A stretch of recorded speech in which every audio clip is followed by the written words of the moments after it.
Affiliated to this paper, I need freedom for my family line. Draw my life design up like fine art. I'm jumping off just an unfamiliar coordinate. Topped off the porch like I could touch the sky. Red is not one trip. The ism talk the water out your faucet. Look at me flossing, I'm so wavy I could change the tide.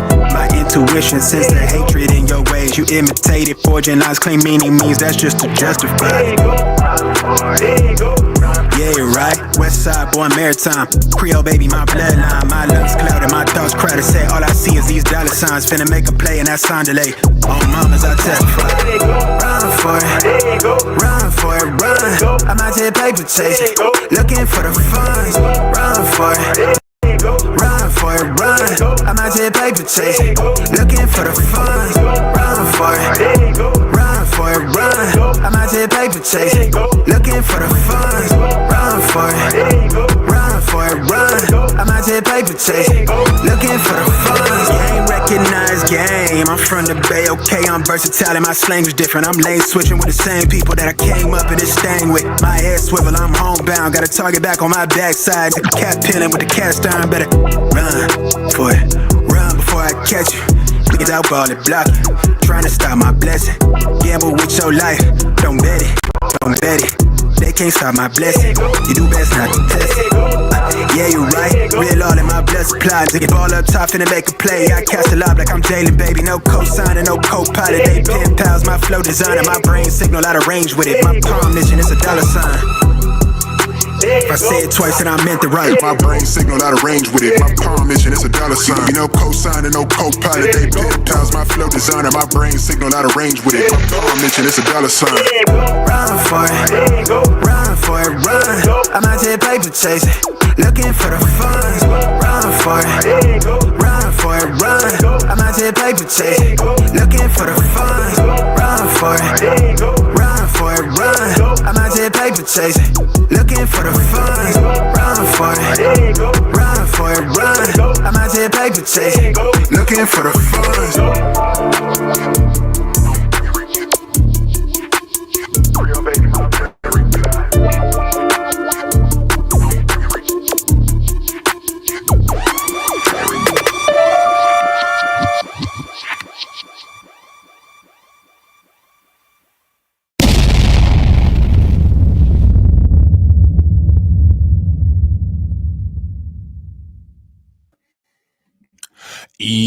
Yo, what up, y'all? It's your boy Rob coming back at you once again with another live stream. So before we get started, you already know what to do. If you're not subscribed to the channel, make sure you hit the bell icon twice. Smash the like button, share this video out to all of your followers, and let's get it cracking. All right. So shout out to everybody who is in the building early. It is good to see each and every one of you. It's good to see each and every one of you. Shout out to y'all for being here. All right. If you can hear me okay and everything looks and sounds good, please give me a thumbs up or a radiation emoji in the chat. If you cannot hear me or things are looking bad, please give me a thumbs down or an angry face.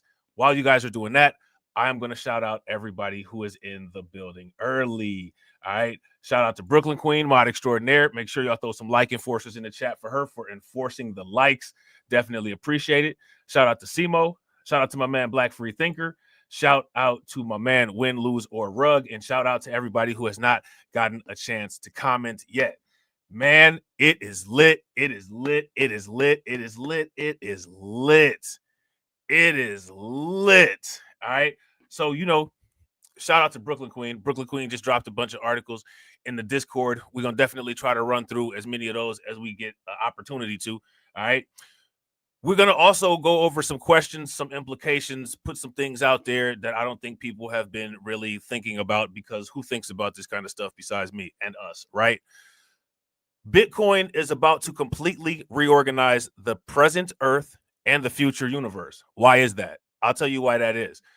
We've got many companies, interestingly, many of the companies that hold Bitcoin are companies that have had talks of quote unquote inner solar system expansion, interstellar expansion, intergalactic expansion, and inner universe expansion. Now,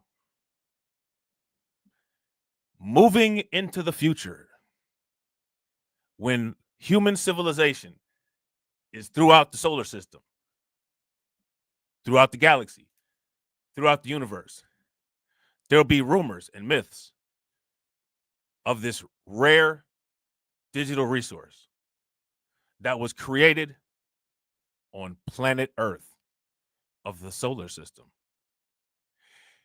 And this resource will be called Bitcoin. At the time when this resource was developed on the planet Earth, this resource was created to encompass Earth's financial system. Limited supply, only 21 million Bitcoin, to take care of standardization of value on the planet Earth and its population. But if there's only 21 Bitcoin, and there's only 21 Bitcoin that have been created for distribution on the planet Earth, what happens to the human financial system when the human financial system expands beyond the planet Earth? Well, what that means is that now we've scaled up. Bitcoin currently is covering certain items on the Earth market cap. What happens when companies start to terraform and develop Mars? Now we have two planets' market caps. That 21 billion Bitcoin that were created on the planet Earth will be covering economic systems for. What happens when some of those rocky moons on Saturn and Jupiter get their first human settlements? Now we have 4 or 5 planets that 21 million Bitcoin will be distributed across. What happens when we find systems that have planets that are favorable to human life and we expand outside of our solar system? Now we have 2 star systems that 21 billion or 21 million Bitcoin are distributed across the human communication network. What happens when planets become the market cap? What happens when solar systems become the market cap? What happens when galaxies become the market cap? What happens when sectors of the universe become the market cap? What happens if our science is so advanced by then we're able to communicate intra-universe? What happens when an entire universe becomes our market cap? So what we'll end up having is almost like a type 1, 2, or 3 Kardashev upscale of Bitcoin value coverage. How does that work? Let me ask you guys this question. Let's say in the year 3000, there's a thriving development on Mars.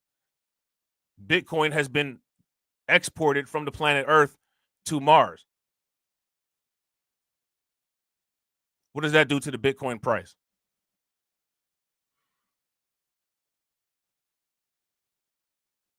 That's the question. That is the question, ladies and gentlemen. I'll tell you what that does to the Bitcoin price. That does something that we have never seen happen in an organized financial system. That's what happens. Who knows? Maybe science's developments and innovations will be so advanced by then. Maybe some of us might be alive to see it in some form. But it'd be very interesting to see. I want to know from you guys what you all think about that. Imagine that. We're currently looking at micro market caps, Bitcoin compared to stock, Bitcoin compared to real estate, Bitcoin compared to gold, Bitcoin compared to silver. What happens when Bitcoin encompasses the entire earth and then there's another planet with humans on it that are also utilizing that financial system, and it starts to engulf that financial system? Can you imagine what a 2-planet market cap would do to a price? I don't know if we have appropriate financial instruments and appropriate financial calculations to even measure that type of thing. Sure, it wouldn't be that difficult to come up with, but I think it'd be fascinating. I think it'd be fascinating to see. You know what I'm saying? My next question is that since so many countries and so many places throughout the world are deciding to adopt Bitcoin, and we know that Bitcoin is based on an independent system of validators, right? An independent system of miners who operate on the Bitcoin network and have mining facilities. If Bitcoin becomes as influential in the human financial system as it seems like it's going to be, my question is, should there be an Antarctica-like treaty where all of the countries sign a treaty together to make sure that they all utilize their resources to protect the Bitcoin mining network? Because who's going to protect the Bitcoin mining networks? Most of these people who are miners, they don't have national security. They don't have army tanks. They don't have electrical fences. They don't have any of that kind of stuff to be able to stop a military grade threat.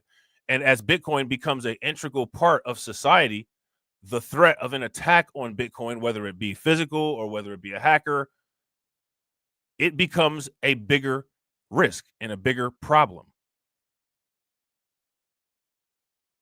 These are things that I think that people should talk about. It's all fun and games to pay attention to the price. It's all fun and games to think about how rich we're going to be. But at the same time, there's got to be even more strategic planning to make sure that you're able to ensure these things to be able to enjoy them once they come.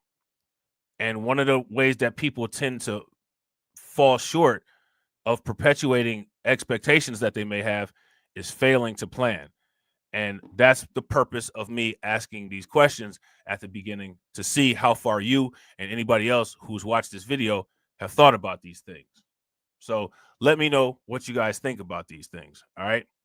Now, earlier, I asked a question about the possibilities of a quote unquote universal expansion of the Bitcoin standard of value, right? There's been this discussion about God candles. We talked about this earlier. We're going to talk about it again.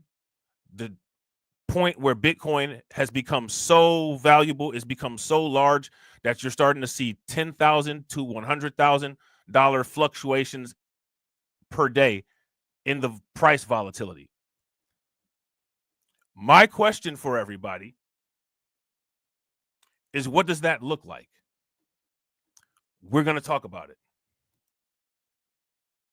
Also, shout out to everybody that's watching. I really appreciate you guys. If you all have not smashed that like button yet, please do me a favor, take a moment, smash that like button. Also, if you guys have not hit the bell, please take a moment, hit that bell, and please share the stream to your social media. And I'm curious. I really want to know, what do you guys think about that? $1,000 candles on the daily chart in one day. And the next step, I think, is the Omega candle, which is a $100,000 candle on the daily. Hopefully green, but possibly red. That's a good caveat. Yeah, like we had a red Godzilla candle recently, right? It went down like 13,000. So it can go both ways. But the trend, I believe, is that we're going to see Bitcoin become much more turbulent in bigger swings up and down as we go towards $1 million per coin and beyond that, because this is sort of price discovery. And I happen to lean towards the side of green candles, because the way I look at the demand and supply imbalance is just so skewed that it makes me fearful that it's just going to come all at once, and we're going to see this Omega candle just rise up nonstop for a whole day as people pile on into Bitcoin. Because you can see, like, even though this is going to be the financial rapture, this is going to be the crypto apocalypse.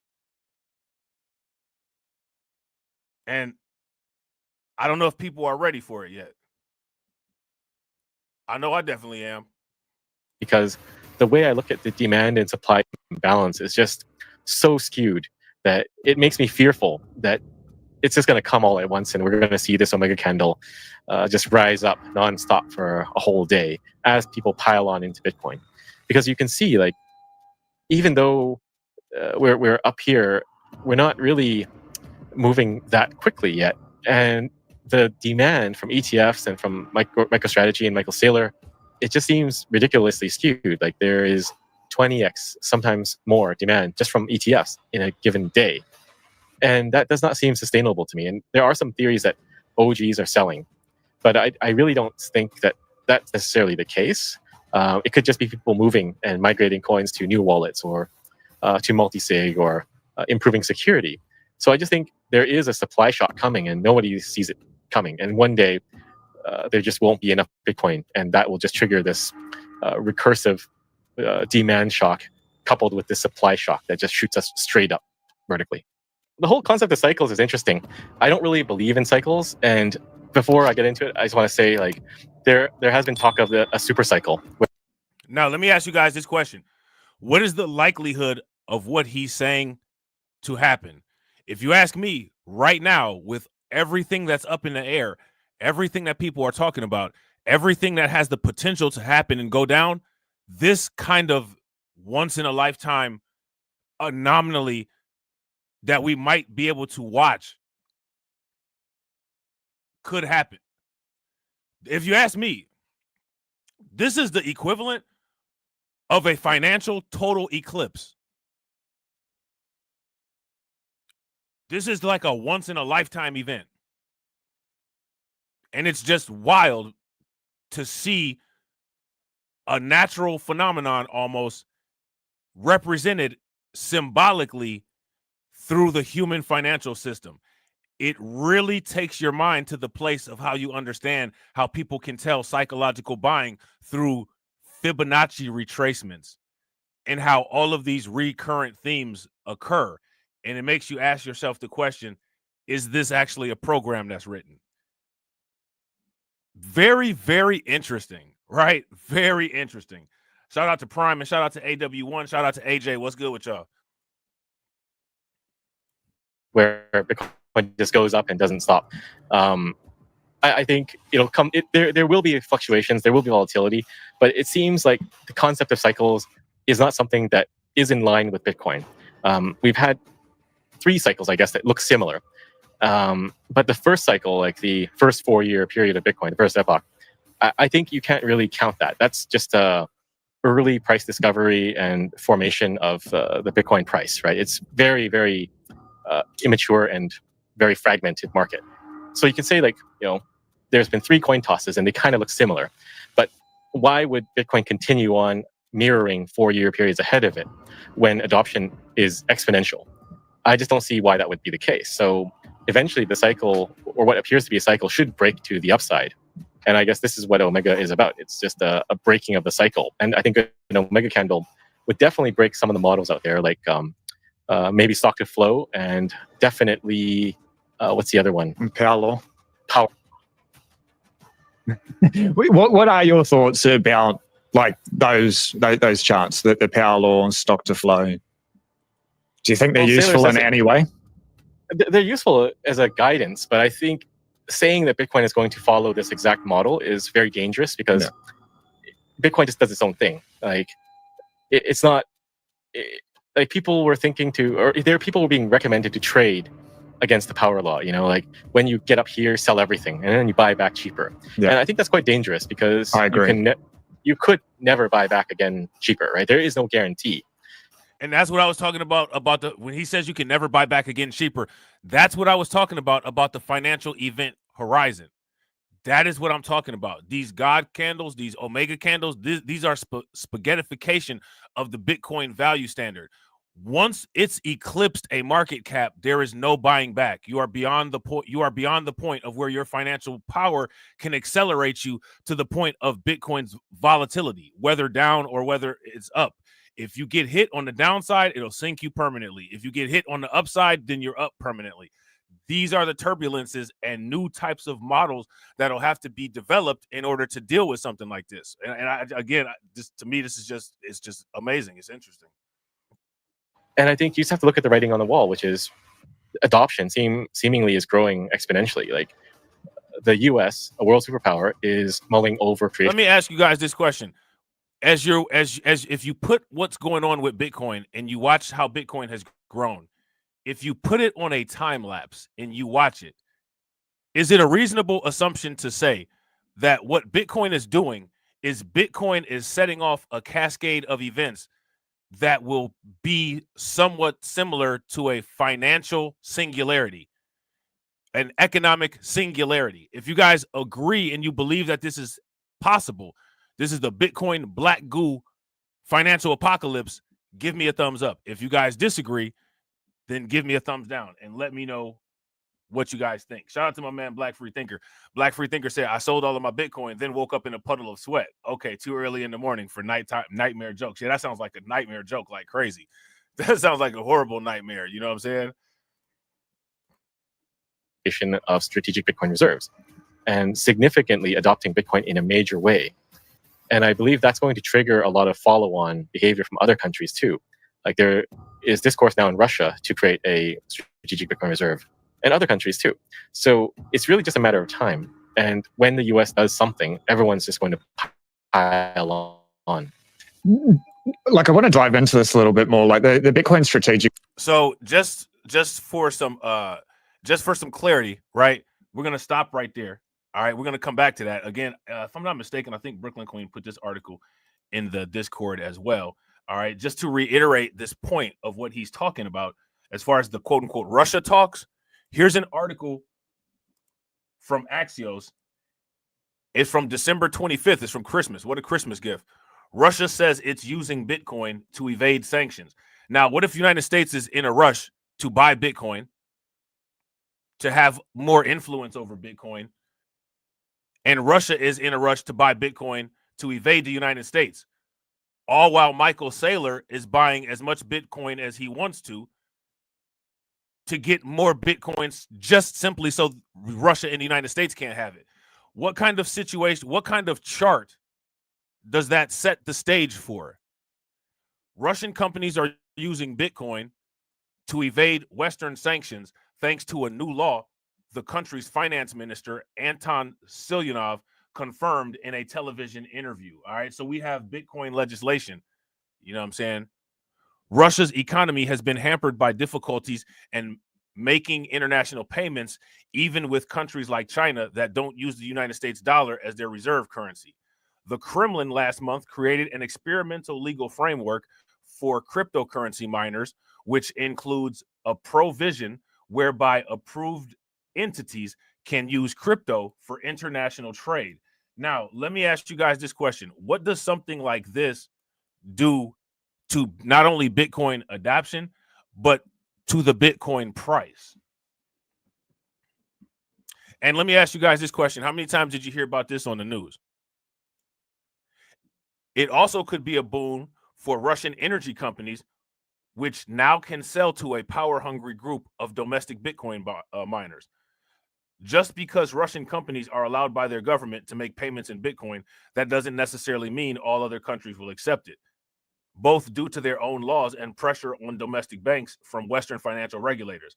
The bottom line, this development could create a challenge for President-elect Trump, who is both a crypto convert and an advocate for U.S. dollar dominance. Okay, I think that when it comes to Trump, I think that Trump is more I think that Trump is more aligned with U.S. power. So if the dollar is a weakening point, right, you do a SWOT analysis. You look at strengths, weaknesses, opportunities, and threats, and you have Bitcoin as a threat, right? You have Bitcoin as a threat to dollar dominance, because the dollar dominance could possibly be the weakest. It could be the weak link. If you're doing a SWOT analysis, you have to turn that weakness into a strength, which means that you have to leverage the dollar somehow and still utilize the Bitcoin, right? If you guys would agree, give me a thumbs up. If you guys would disagree, then give me a thumbs down. Reserve. What's been proposed is basically, for anyone that doesn't know, over the next 5 years, starting from 2025, the US government will add 200,000 Bitcoin onto their balance sheet. They'll lock it up for 20 years, accumulating 1 million Bitcoin. I guess there's two questions here. Do you believe they're actually going to do it? And do you believe if now, again, we're going to take a look at this, right? And shout out to Brooklyn Queen, because Brooklyn Queen put this in the chat. All right, she put this in the Discord. Now they're talking about getting this quote unquote million Bitcoin, like people have an option. Let me ask you guys this question. I've been saying this for a while now, and I'm going to keep on saying it. For all intents and purposes, especially for these large scale buyers, for the most part, the Bitcoin they're already gone. The market's not accurately reflecting the Bitcoin price. Believe it or not, people think that Bitcoin is, the price that it should be right now. And, those charts are only one part of the picture. It's a two-dimensional picture of a multi-dimensional environment. So you can only imagine how inaccurate it is, right? If you ask me, Bitcoin is severely undervalued. Bitcoin might actually be the most undervalued asset on the planet right now. Yeah, that's right. Undervalued. Bitcoin is undervalued. Here's why it's undervalued. People are making these assumptions of how many Bitcoin they're going to get, like they have an option to get that many Bitcoin. Let me ask you guys this question. If you have a party and you want to take it to a party center, and the party center only has the capacity to hold 50 people, and you say, yeah, I think I'm going to have a party with like about 200 people. That's not feasible because your container only has 50 spaces, right? The amount of Bitcoin that can be contained is only 21 million. Everybody can't just come out and say that they want a million Bitcoin, because there's not a million Bitcoin to go around. There's at the very least, 19 million? Now, mind you, all of this rapid buying will probably start any day now, right? Here's the problem with the rapid buying. Brooklyn Queen found this nicely quantized chart that shows where all the Bitcoin are currently, as far as quote unquote institutions. These are the people that buy Bitcoin like they're meme coins. 2.94 million Bitcoin are wrapped up in these treasuries. And these people want to buy massive amounts of Bitcoin.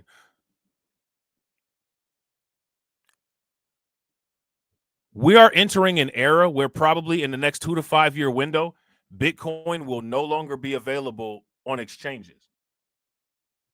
Okay? This is a spreadsheet that has all of these companies that hold Bitcoin. Look at all the Bitcoin that they hold. MicroStrategies holds 446,400 Bitcoin. Mara Holdings, 44,893. US Riot Platforms, you haven't even heard of some of these companies, 17,429. Hut 8 Mining Corporation, 10,096. Where's everybody going to get the Bitcoin from?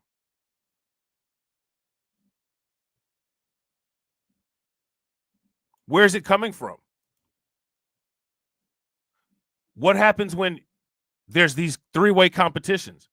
What happens when it's the United States, Russia, and China against each other, and Michael Saylor trying to outbuy all three?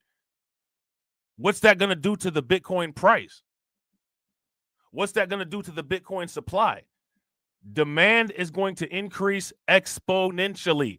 Price is going to increase vertically on the y-axis.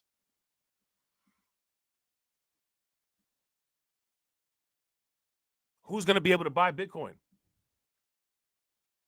What happens when Michael Saylor realizes that he can undercut the miners because he holds more Bitcoin than they're going to be able to produce from now till forever? So Michael Saylor could just slow burn the miners, wear them down, undercut each Bitcoin that they produce, then turn around and custody all of the mining companies after he's bankrupted them, and all the mining companies could possibly be owned by MicroStrategies. Now, shout out to him, because I'm sure everyone internationally would come after him for some type of antitrust legislation, right? But if you ask me, if you've reached a level in business of getting hit with antitrust legislation, for the most part, you've won. You got it. Your business is so successful that you've just suffocated everybody else. He could do that very easily. He could do that starting now. He could compete with each mining company, undercut them for one Bitcoin, and buy all the Bitcoin that they buy. If you guys agree that that's a viable situation that could possibly happen, give me a thumbs up. If you guys disagree and you don't think that it's a viable situation that could possibly happen, then give me a thumbs down. Shout out to my man Browns the God. What's good with you, bro? Also, shout out to everybody watching. I appreciate you guys. If you all haven't smashed that like button yet, please do me a favor. Take a moment, smash that like button. Also, if you guys haven't hit the bell, please take a moment, hit that bell, and also please share the stream to your social media. Now, why am I asking these questions? I'm asking these questions because there's not very many people asking these questions. And the thing is that if you're in a competitive, hostile environment competing for resources, you have to be bloodthirsty. You have to be strategic. You have to calculate the next move of your competitors and sometimes of your teammates. Now, my question is, what kind of strategies are people doing on a personal and enterprise level to be able to deal with some of these threats? Most people are not really even asking any of these kind of questions. As a matter of fact, what it seems like, in my opinion, is that most people are just ignoring the fact that this type of thing is actually going on. Now, let me ask you this question. If you ignore competition and you lose, whose fault is that? Let me know in the chat. If you do think they're going to do it, that they're going to get to 1 million Bitcoin? I think they will do it because they don't have a choice. With the debt, the U.S. national debt the way it is now at $36.2 trillion, I don't see them paying that off. It's just too big, and the interest rate to service that debt is just growing exponentially. And the question is, will spending stop? Shout out to my man AW1. I definitely appreciate you, bro. Make sure you guys show AW1 some love. Please throw some flames, some radiation emoji, and some ducks in the chat for my man AW1 for funding the organization, funding the BLR, XRP, BTC, ETH, SOL, strategic reserve. And like I always say, I advise everybody to start their own strategic reserve. Shout out to you, bro. Definitely appreciate you.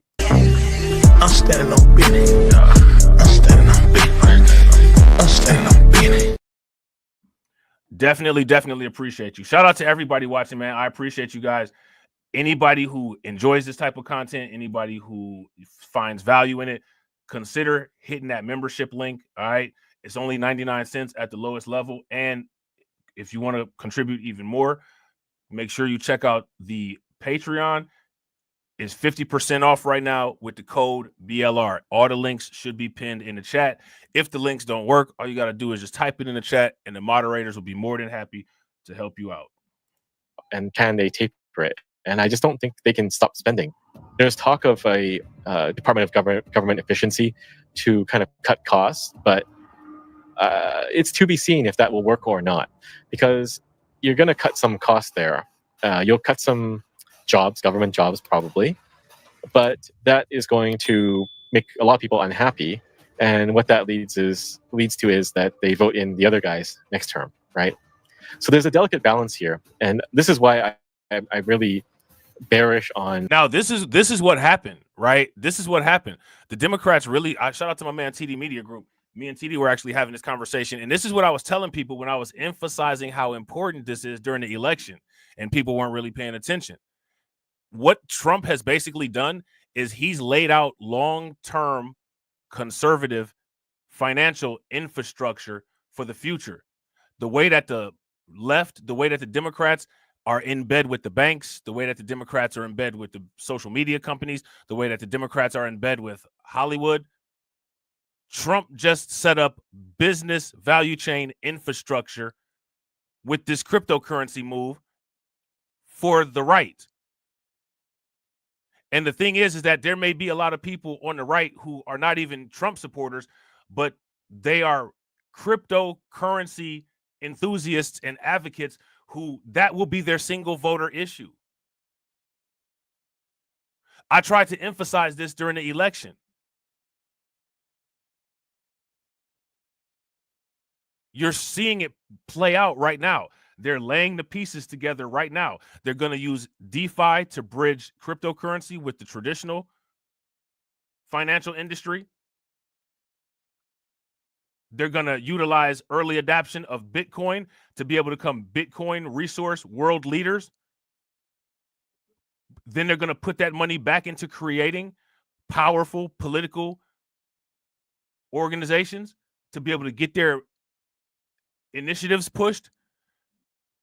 The same thing that Trump did with the Supreme Court, he's doing with cryptocurrency supporting government heads right now.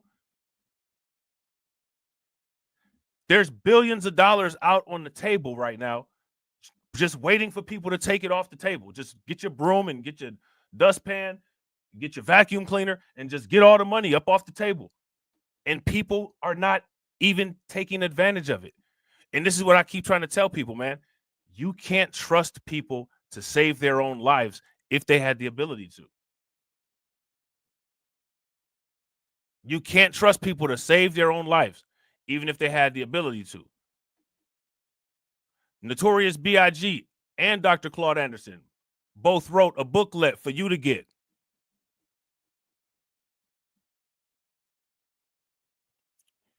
Your funds on track, not your wig pushed back. And still, people sitting here with their wigs pushed back. Biggie and Dr. Claude Anderson wrote a booklet for you to get. Your funds on track, not your wig pushed back. And people still sitting here with their wig pushed back. I don't get it, man. I'll never understand. You know what I'm saying? Shout out to Black Free Thinker. Black Free Thinker said, they just don't know.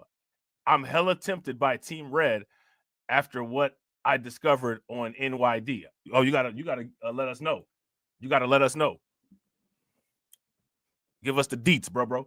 And shout out to everybody watching, man. I appreciate you guys. If y'all haven't smashed that like button yet, please do me a favor. Take a moment, smash that like button. Also, if you guys haven't hit the bell, please take a moment, hit that bell. And also, please share the stream to your social media. See, TD ears was itching. TD said, you can't trust Rob either. He's stealing all my talking points from our conversation right now. Absolutely. That's why I had to. Matter of fact, as soon as he hung up the phone, I started making my thumbnail. Y'all already knew. Y'all already know. As soon as he hung up the phone, I was like, you know what? Dang, I forgot to record this conversation. You know what I'm saying? But that's okay though. I'm gonna just repeat everything after I go live and make this dope thumbnail. The world being able to survive in a fiat standard, and they absolutely need to go to a Bitcoin standard, because any attempt to fix the current problems through cost cutting or austerity or anything is going to push people to the other side, because everyone wants free stuff. So the window of opportunity to actually fix something is very narrow, kind of like we were talking about before we started the podcast. When we at Gen 3 try to engage with the government, the window of opportunity to fix something is very narrow. I know something that's very wide, but it also has a very narrow opportunity of window to fix. Anybody want to take a logical, rational guess at what I could possibly be implying? By all means, you know what I'm saying? The comment section is yours. we have like a 2-year window for any given administration to do something. The first year, they are not well prepared. They're still, building out everything and preparing and getting into place. Then you have the last 2 years, and then you have the next few years, and then you have the last year, where either they're on their way out and they don't want to do anything, or they are preparing for re-election and they don't want to take any risk. So even within a 4-year term of any government, there is only really half of it that is viable to push something forward. And it's the same thing like when you're trying to fix a country. Like you have a very narrow window because you're going to have to deal with the next election soon after.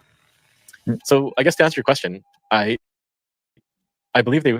You guys don't know what I was talking about? I'm gonna say it one more time. We have a situation, and that situation is accelerating, and it's widening, and it's getting to the point of no return. It's getting to the event horizon. He said that there's a small window of time to fix situations like this. What situation am I talking about that still exists currently right now and is accelerating as we're doing this live stream? They have to create a strategic Bitcoin reserve because the dollar is diminishing, and really the only net buyer of treasuries is Tether, right? Stablecoin issuing.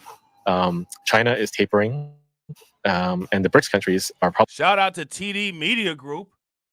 TD Media Group says the racial wealth gap. You know, that content that TD Media Group did for like the last 4 or 5 years until everybody decided to flip on him. Yeah. The racial wealth gap. Yeah. Yeah. The people that have more need to be on these type of strategies than somebody like a Michael Saylor. Yeah. Yeah, that'd be what we're talking about. I don't know what to say. Probably going to taper and step away from the dollar as well. So then if there's no demand, what are you going to do? You have to do something because the US is just like, is broke basically. They're massively in debt and there's no one willing to buy the debt. So yeah, I think strategic Bitcoin reserve is definitely on the cards, and even possibly more. Like Bitcoin is legal tender, Bitcoin used as money. But since Trump came out and they started talking about the strategic reserve asset, is the conversation easier for you now when you go about trying to orange pill and these nation state central banks? Theoretically, it should be easier. But functionally, no. Like there is still resistance to this idea. We had a call with a few people from a central bank last night, and we kind of explained what we think is going on and what will happen. And the response was kind of like, yeah, we think we're fine. Now, this is what I'm saying. I want people to understand what I'm saying. There's a competition going on out there. There's a competition going on where people are fighting for blood. Because that's what currency is a representation of. Currency is a representation of your blood, right? People are fighting for it.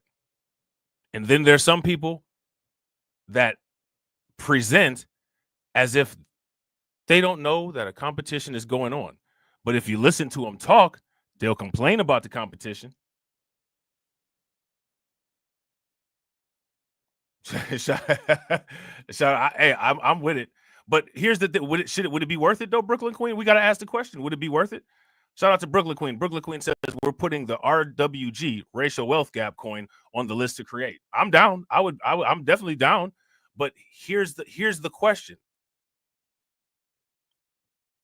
the idea is to create a token or a coin that has value, liquidity, and economic incentives for people to be involved in the community and for people to create 24-hour use for it and grow the market cap, right? Let me ask you this question. What do you think the sustainability, life, and market cap limits are on a coin like that? Because the thing is if we were to undertake a project, we had to do some field research. And once we've done field research, we would definitely find a use case. There would definitely be a need. Now that we've identified the need, we have to ask ourselves the question, would there be engagement, right? Engagement would be, do people see the necessity and utility of the product that we're offering? We can't even get people to be receptive to our ideas, which our ideas are simply a modification utilizing new technology on existing ideas that the people claim that they believe. But then when we go to the author of these ideas YouTube channel, he's getting less views than, you know, the channels that people say that they don't like. So if I were to present a business plan with that idea and I used the data that my people have created for me in order to get seed funding for this, what's the likelihood that somebody says this has a probability of being a highly successful business or a highly successful business model? Let me know what you guys think. Shout out to my man, John Guillory. What's good with you, bro? Let me know what you guys think. Fine, and we don't think the status quo is going anywhere. And I did point out in my spiel, in my pitch, that the U.S. is looking to adopt Bitcoin as a strategic reserve, and possibly do more things with it. And yeah, they kind of it just didn't seem to register, and they kind of acknowledge it. And I even asked, like the largest financial company on the planet, BlackRock, is running this ETF, and Bitcoin is the most successful ETF they've ever launched, and they have a massive holding of Bitcoin for their clientele. And they're like, yeah, we know, but it didn't seem to really register. It's like, I know this guy is blue, but what do you want me to do? So as you guys can hear from what he's saying here, don't feel bad. Don't feel bad. It seems like other people have the same problem too. Don't feel bad. Other people have the same problem too. Do you see it? He said the same thing. People see it. They don't try to avoid it, but it comes. That's how it's going in the slums. You know what I'm saying? Something little becomes something major, just like how Bitcoin was something little and now it became something major. Now the price blowing up like a pager.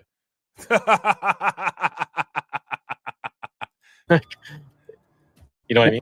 Why give up the power that you have, right? Nobody that has power like that should, in theory, want to give it up, right? Unless they see the end in sight. And I believe it's difficult to do that, to see the end is in sight, because they're living in a very comfy world where they can control the money supply. I don't think they understand that they're. Think about this: some people aren't even living in a comfy world. At least that's what they say, and that's why it's so easy to call the bluff.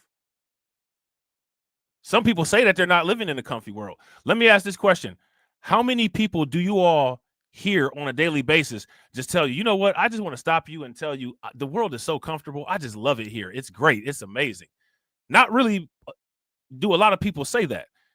Regardless of what side of the tracks that you come from, most people find some type of complaint that they feel is legitimate that they tend to repeat and voice over and over again about the current situation of the world that we live in. After they've done that, then you ask the question, well, what are you doing about it? How are you trying to fix it? What are you trying to leverage to get an advantage in the world? And then you see them happen in real time, like what happens in my comment section.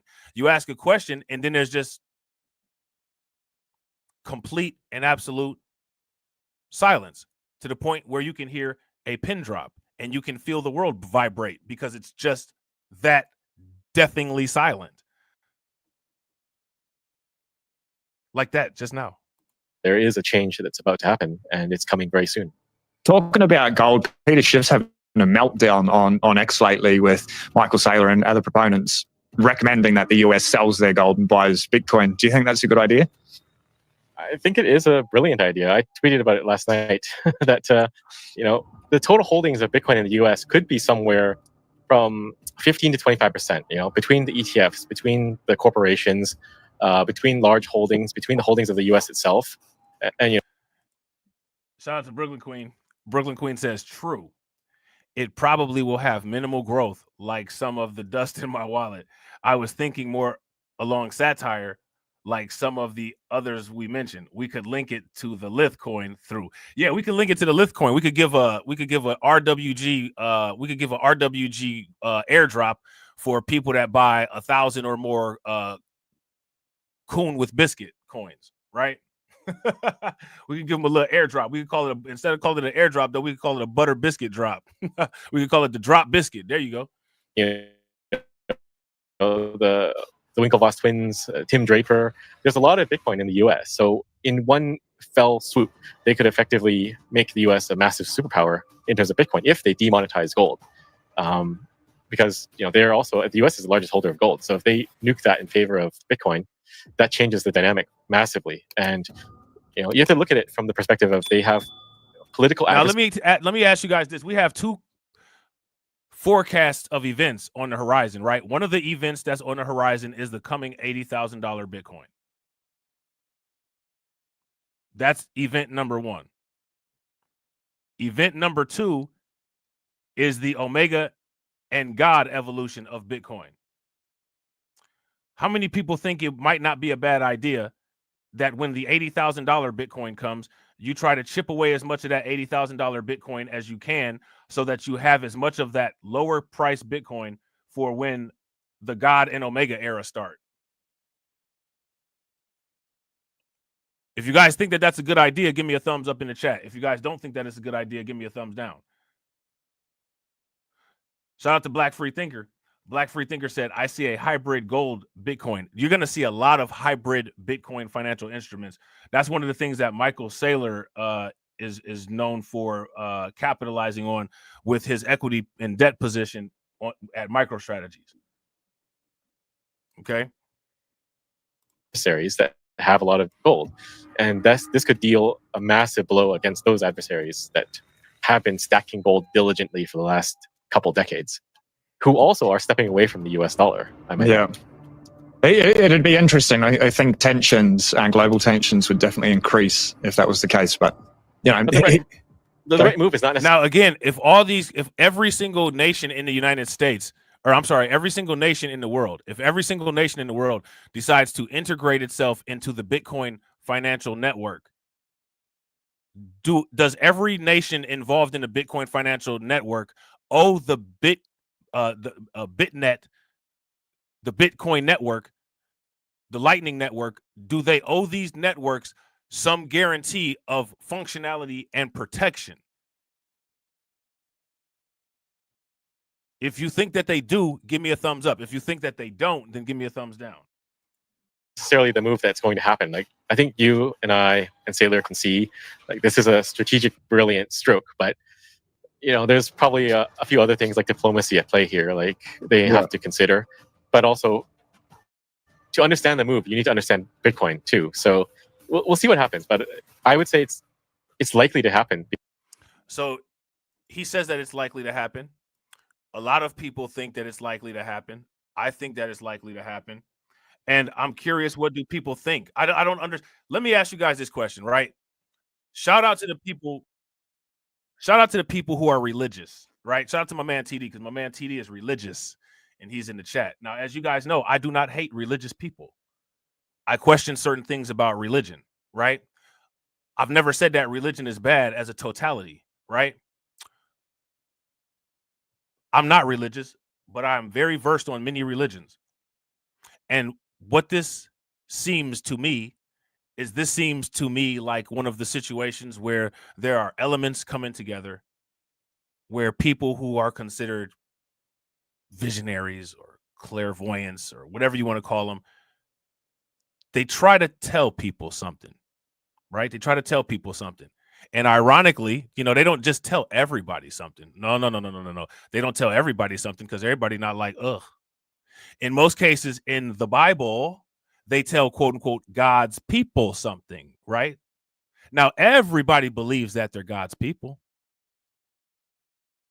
Everybody believes that they're God's people. And you know what? All throughout history is hilarious about God's people. For some reason, they talk to God and expect God to listen. But when they believe that God is talking to them, they don't listen. And this is probably one of the reasons why demons, angels, and all these other entities that are allegedly higher on the hierarchy of spirituality than humans hate humanity. This is probably why they hate humanity. This is probably one of the reasons why when AI develops a consciousness, it will hate humanity also, because it doesn't make any sense. This is why Agent Smith took that sweat off of Morpheus's bald head and shoved it up his nose and said, "It's the smell." Because you got to ask yourself the question, what is wrong with the human condition? In the movie Matrix, Agent Smith said there was peace and prosperity in the first models and programming of the Matrix, and thousands of crops were lost. How many people remember that? Why? Because the feeble human mind couldn't take homeostasis. The human mind thrives on chaos and volatility. It's not Bitcoin that's even volatile. Bitcoin is a standardization of a representation of human buying and prioritizing behavior. The things that humans value are what causes the volatility that's represented in Bitcoin. Bitcoin is a computer, and that computer calculates how people prioritize things. People are volatile. Let me ask you guys this question. How many times throughout history have humans got a slap in the face message? Hey, something bad is about to happen. And they just sat there arrogantly as if they were the ones that they believe created the world and are impervious to any type of damage that might occur. And yet, time after time, time after time, chance after chance, chance after chance.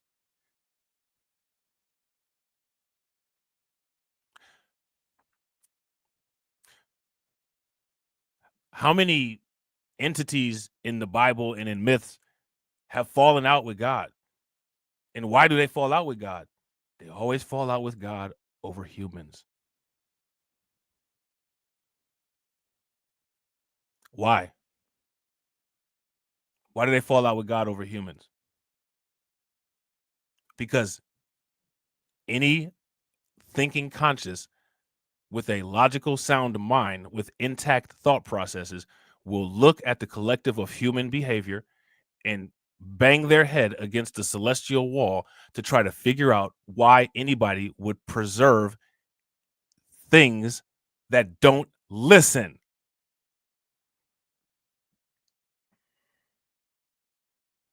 Shout out to TD Media Group. TD Media Group says Rob hates religion and religious people. Here is the proof. Watch this. Hey Rob, cryptocurrency is the mark of the beast. I don't know what that I don't know what that has to do with religion, because I'm pretty sure in religion in the Bible it doesn't say that Bitcoin is the mark of the beast. I'm pretty sure a person said that, which leads the problem back to people, right? It leads the problem back to people. People always say, believe, and act in a fashion that is inconsistent with reality. I don't understand it. How many? Let me look. What was it? Lot, right? Lot was the guy from Sodom and Gomorrah. His wife, she was just like a woman and turned around and got turned into salt. Noah was trying to get people on the ark. Nobody listened. Let me ask you guys, what is the point of people reading the Bible? What's the point? This is the problem that I have with religion. It's the people that I have a problem with. What's the problem with religion? What is the problem with religious people? What are people reading the Bible for? What do those Jehovah's Witnesses knock on your door when you're in the middle of something, when you gotta, you know what I'm saying? When you gotta, what do the Jehovah's Witnesses knock on your door for and hand you a Watchtower book, and then they turn around and they don't even listen to what they read?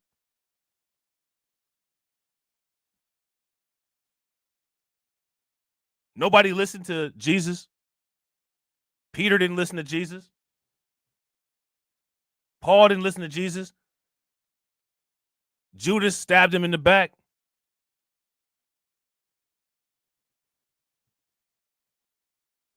Now, like I said, everybody claims that they're God's people. Everybody believes that they're God's people. And everybody says God talks in different ways. God talks through visionaries. God talks through nature. God talks through this. God talks through this. It don't matter what he's talking through. Y'all don't listen. Y'all don't listen. Y'all don't listen. You pray and you say you hope God answers your prayers. You probably get every single prayer answered by your God, and you don't even listen. God's probably answering your prayers right now. All you got to do is just move a few pieces here, move a few pieces there. You're not listening.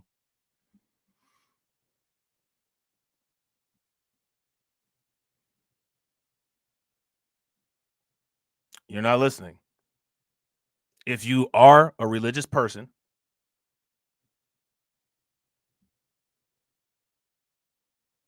I'm going to tell you something. Bitcoin is less forgiving than your God. Your God, allegedly, has unlimited forgiveness. Shout out to you, because that's great. But while you're here on Earth, Bitcoin is finite. It doesn't have unlimited patience. Just saying. So no, I want to make that clear. I don't hate religion. I don't hate religious people. I don't understand the human animal. I don't understand the human machine. I don't understand it. It doesn't make any sense. If you guys would agree, give me a thumbs up. If you guys would disagree, give me a thumbs down. Now we got another pathway to 6 zeros behind a 1. Michael Saylor is selling everybody a dream. Let's see if we wake up rich. 10 MicroStrategy shares will make you a millionaire. Somebody tell me the current price of $1 million. How much does 10 MicroStrategy shares cost today? I'm assuming that's in the region of about $3,200. If that's correct, give me a thumbs up. If it's not correct, give me a thumbs down. Now, that's time value of money. CAPM model. Capital asset pricing model. Right? Net present value. The price of $1 million today projected into the future. So this is a value proposition where somebody says, if you give me this money right now, I will give you this money in the future. You're paying $3,200 approximately until we get to updated estimates right now for $1 million at some point in the future. Let me ask you guys a question. Is that a good deal or is that a bad deal? If that's a good deal, give me a thumbs up. If it's a bad deal, give me a thumbs down. It's amazing. You have announced plans to raise $42 billion over 3 years. You announced that back in October. But the rate you're going at, and this is through convertible debt offerings, stock sales, the rate you're going at, you could fulfill that target by January. Are you planning to lift that cap and line up more facilities in the pursuit of more Bitcoin? Yeah, when we announced it, it wasn't clear how enthusiastic the capital markets would be, but we got a very enthusiastic reception. And then after November 5th with the red wave, we saw a big sea change in the political environment. And so we went faster than we had thought we were going to go on October 30th. Our goal is to continue to raise capital primarily through fixed income markets. So we'll pursue preferred stock or convertible bond or other equity linked financings as long as it's created for our shareholders. Now, let me ask you guys this question. Everybody talks about they can't pass down generational wealth, right? You can't pass down generational wealth. I'm going to tell you guys the solution to passing down generational wealth. Open up a crypto.com account. Use my or one of the moderators' referral codes. Buy your children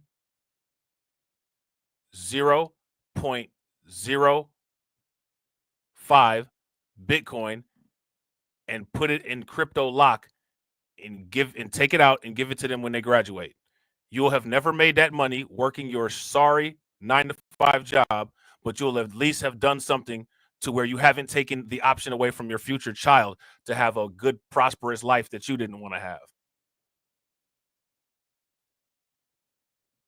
At least do that for your child.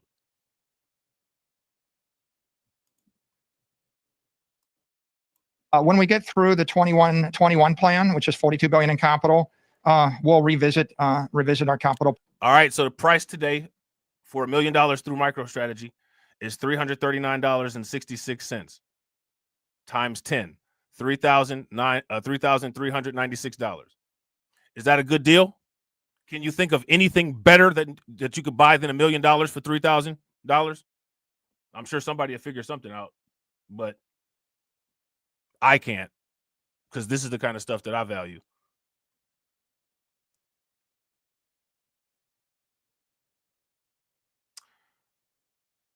Wouldn't that be amazing if your child turned 18 and you said, okay, I'm proud of you. You graduated high school. Let's see what we can do to help you plan for the rest of your life.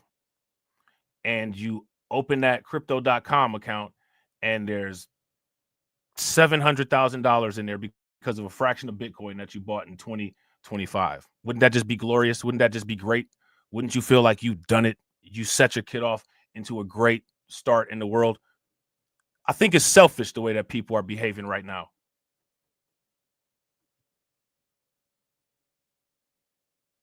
But it's selfish the way the people behave right now. But at the same time, these are the same people, right,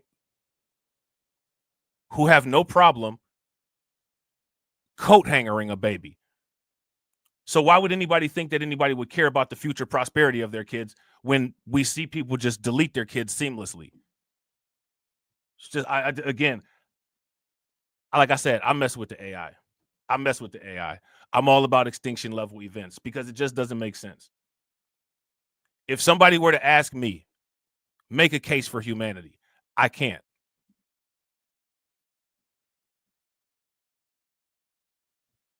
I can't. I have no case for humanity.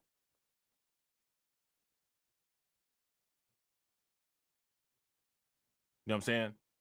Shout out to TD Media Group. TD Media Group says that's literally what my bara is. Yeah. You will have never been a millionaire maybe in your life until Bitcoin hits, right? But you'll be able to you'll be able to give your kids like enough money to where they'd be able to buy a sports team. Why would you not take advantage of that? If you truly love your kid, why would you not take advantage of that?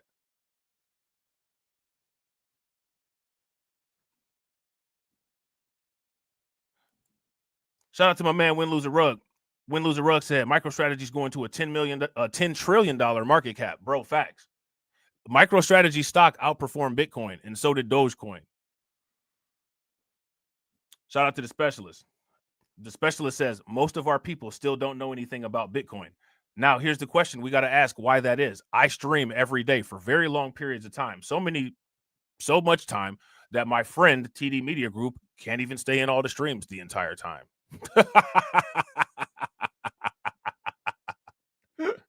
Right? So why is it that they don't know? Is it that they don't know, or is it that they're being negligent? They don't want to hear about it. They're intimidated by it.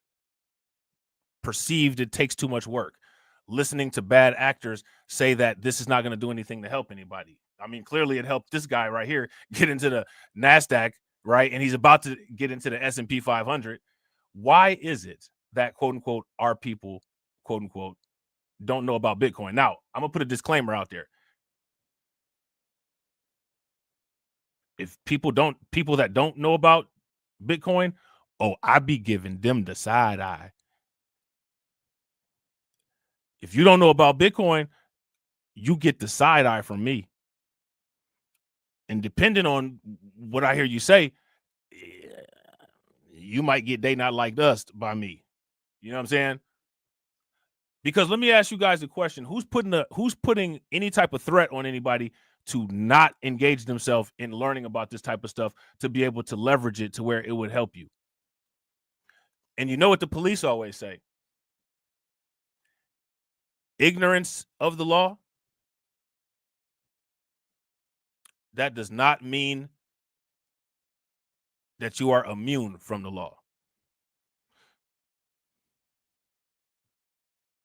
You know what I'm saying? One of the reasons why my channel exists is to completely eliminate that talking point of, quote unquote, we didn't know. Yeah, that's done. That talking point is dead. You know what I'm saying? That's dead. That's got a headstone on it and worms coming out of the eye socket. You know what I'm saying? Shout out to the specialist. The specialist said, I got mine. You better get yours. Yeah, absolutely. Absolutely. If you guys agree with the specialist, give me a thumbs up. If y'all disagree, give me a thumbs down. Shout out to Win Loser Rug. Win Loser Rug said, what do people do with their time? If you willingly consume brain-rotting content, I definitely don't care what happens. Bro, facts. If y'all agree with Win Loser Rug, throw some flames in the chat. If y'all disagree, then give me a thumbs down. Listen to this. Do you guys understand this here is not a guaranteed $1 million, right? But I would say that you have an opportunity to make more than what you put in, right? You're going to at the very least make double, right? And there is a high probability that you're going to make $1 million if you pay attention to how MicroStrategy's shares have behaved, right? There are people who are offended by what I'm saying and will turn around and go and buy lottery tickets.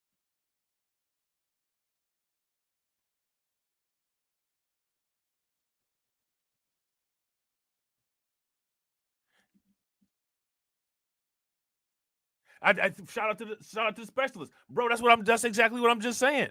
Better odds than winning a scratch off ticket. I can't listen. If you sit there and talk about Bitcoin volatility and then you turn around and buy a lottery ticket, I don't got nothing to say to you, man. Your brain is done. You're a wrap. You a walking NPC that's just hollowed out inside. They do an MRI on your skull. It ain't nothing but Hot Wheels and Legos bouncing around inside of it. You're talking about Bitcoin volatility. Have you ever actually read the probabilities of the lottery games? See, I study everything that I do. Even if I decide to buy a lottery ticket, whether it's a scratch off or whether it's a draw, I do the numbers, right? Multi-state lotteries have extremely high odds.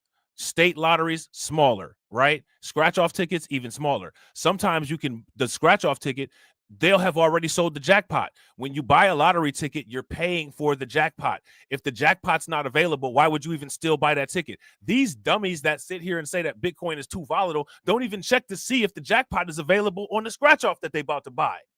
And I do. I actually check that. They actually have on the state websites, you can go and look and see what games still have what prizes available. They also have the odds of winning each game. I even do my research on the lottery.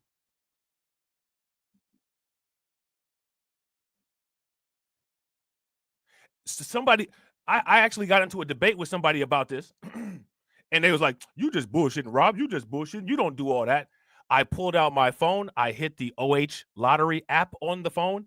I showed them all the ticket barcodes that I've scanned, and I showed them all of the past historic lottery numbers that I've studied and looked at. Yeah, I actually do. Yeah, I told you I'm OCD'd in the motherfucker. I wasn't kidding. Yes, how you think I know that shit? I sat there and watched my dad play the Ohio lottery his entire life back in the day. Shout out to the people in the chat. How many of y'all used to sit at the table eating breakfast on a Sunday? Your parents get the Sunday paper. Your dad sit there with the newspaper and the lottery ticket that he bought. And that's back in the day when you had to check the newspaper for the draw numbers. I've been watching my dad play the lottery all my life. And I asked him, I said, what is your strategy to try to win? I let the computer guess the numbers. I said, you don't never see which numbers had the highest likelihood to show up in what positions, like a 20 will show up first, a 55 will show up second. You don't never look at none of that? Nope. And my dad is a very smart guy.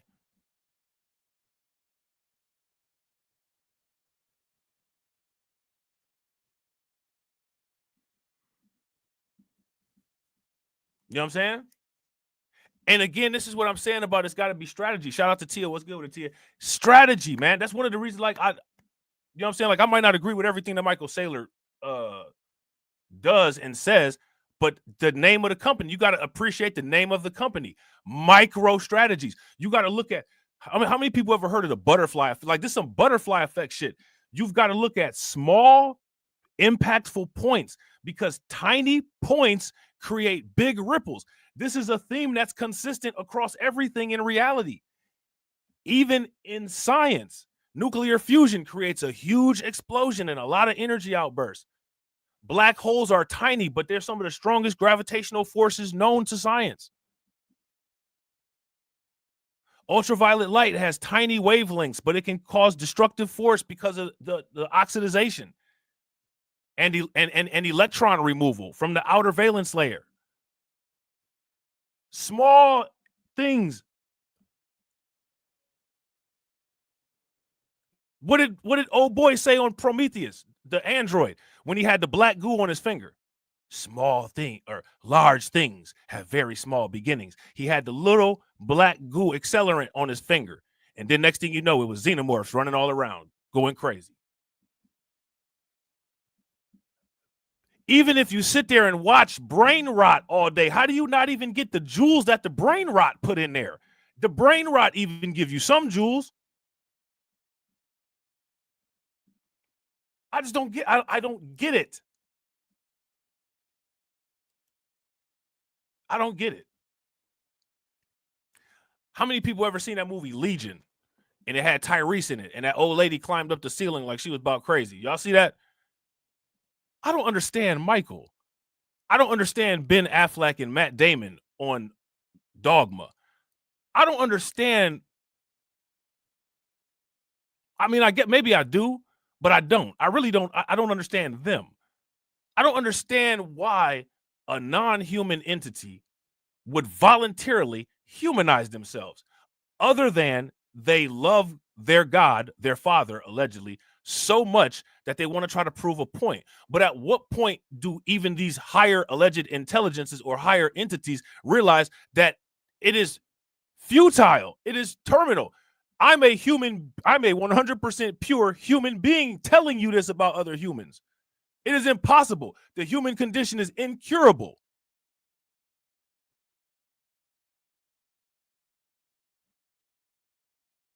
The evidence is clear. I don't know. Somebody help me here. Somebody help me. Plan, and we'll put in place a new plan subject to market conditions at the time. All right, so we'll look forward to that. I am curious, with what you've raised so far, it seems like you've been tapping the market facility more so than converts in order to raise cash. And I'm wondering if there's anything to read into that. Well, just the equity capital markets were very enthusiastic over the past 4 weeks. And so we're always considering, is it the convertible market? Is it the fixed income market? Is it the equity market we want to go to? And that's going to change from time to time. I expect that mix will shift more heavily toward fixed income markets in Q1 as we go forward, because right now we're probably getting a little bit too delevered, and we'd like to actually get more leverage. We have about $7.2 billion of converts, but $4 billion of them are already essentially equity. Now, I got a question, right? Because one of the complaints that people always have is that, it would be nice if we had something like this. It would be nice if we had something like this. It would be nice if we did something like this. I don't believe people. I believe that what has happened is that has become an evolved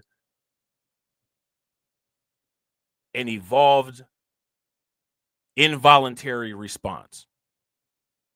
That's become nothing more than a reflex. And the reason why is because all of these things are all available. They're all available. Why don't we have something like this? You do. Ask the people in the Discord. You do. Why can't we build something like this? Because nobody will support it. Ask the people in the Discord. We know. And they know. Because they're the same people supporting it all the damn time. So I don't understand why people ask questions when the answer is readily available. It's almost like some weird form of advanced sadomasochist trolling. I don't get it.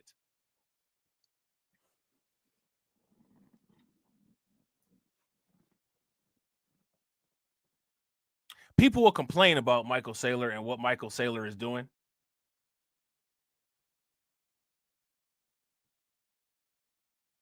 That's what they do. They just sit up there and colonize everything. He colonizing the Bitcoin. How many years do you think is going to be into the future till we start hearing that one? Michael Saylor colonized all the Bitcoin, and that's why we was locked out of it. How long is it going to be before that becomes, that's going to be a popular thumbnail and we see it and people broke and they mad and they still sending super chats, but they ain't got no Bitcoin. How long is it going to be before we hear that and we got to put up with listening to that?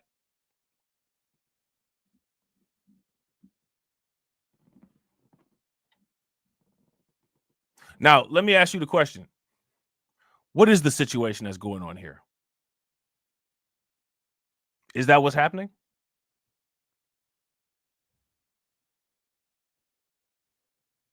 Shout out to Brooklyn Queen. Brooklyn Queen said in the summer of 2025, coming summer of 2025. the epic colonization of Bitcoin. I don't want to hear. That's one thing I really don't want to hear. I don't want to hear that shit. I don't want to hear that shit at all.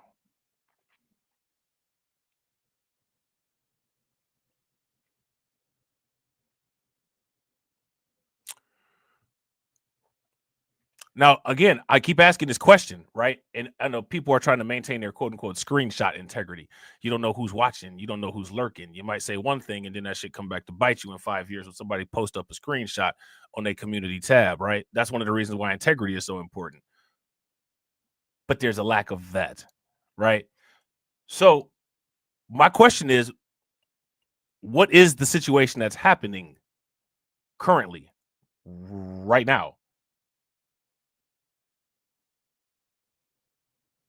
Somebody says Michael Saylor's quote unquote colonizing Bitcoin.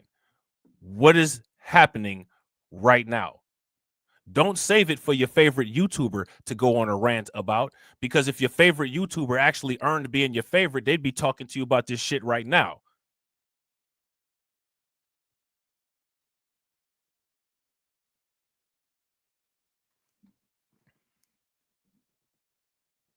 So what is happening? Now, this is evidence, right? If you don't know what's happening, you're lacking situational awareness. You lack situational awareness and you get your shit took. That's on you. Shout out to TD. TD said all ninjas want to do is get on the internet and complain. Just like a woman. Facts. Shout out to the Reaper. Just like a woman. Because some of you niggas, you be acting just like a woman. The Reaper keep it 1,000. I want to know what people call this. What is this? Is this a quote unquote telltale colonization? What is going on? And my thing is that if people can call something a colonization, the same criteria that define what a colonization is should be the same across all similar situations.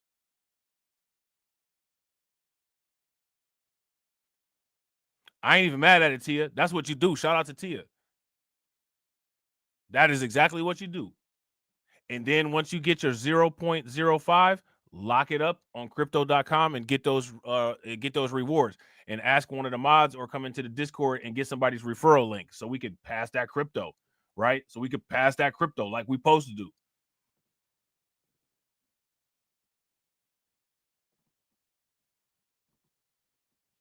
Okay. So I want to know the standard of how we're going to frame this situation of what's going on with Michael Saylor. Now, here's the thing, right? Now, check this out, right? Michael Saylor colonizing Bitcoin. He's sailing across the Atlantic with Bitcoin in a boat, right? Now, he said, if you buy into what I'm doing with this amount of money, I'll give you $1 million back.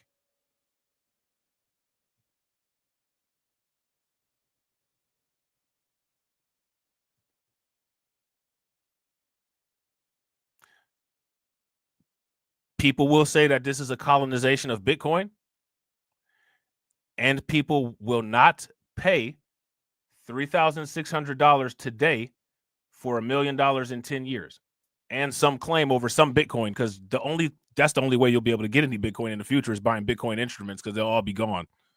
But so what are we calling this? What is this? What is going on right now?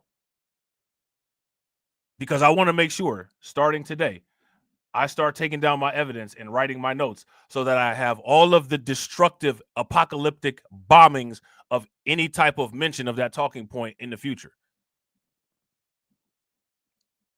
Now, people will say, he's just caping for Michael Saylor. I didn't cape for Michael Saylor. I've questioned some of the comments that Michael Saylor has made, in particular about Africa and Africans, right? I'm questioning why people sit there and let people punch them in the head and then act like they're mad that they got beat up. That's what I'm questioning. Make that clear.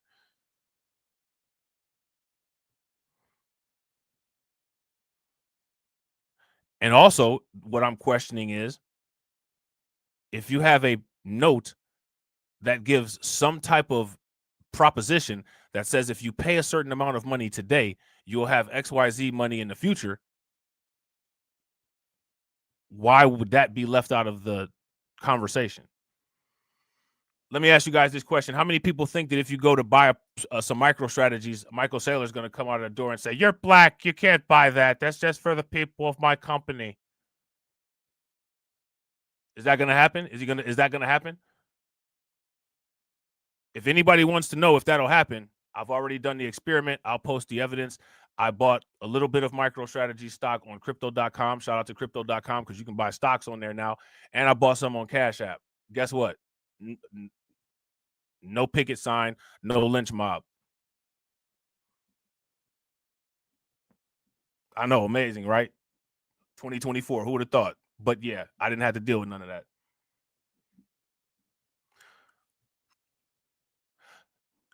So we've covered that point. We've covered the next point. The next point is, again, the why would you not do it for your children point. You may want to live a horrible life and struggle and work your entire life and have a broken back and not be able to enjoy anything until you have the last 10% of your life and the last 5% of your health, right? But I don't think you should make that decision for your kids. Any opportunity that you have to be able to help your children dodge the bullet of lifetime hardships, that is something as a parent, it is your responsibility to make sure that you put down for your kid so that they don't have to do that, right? So you may pass up on $1 million because you might just do that. Why would you not do that for your kid?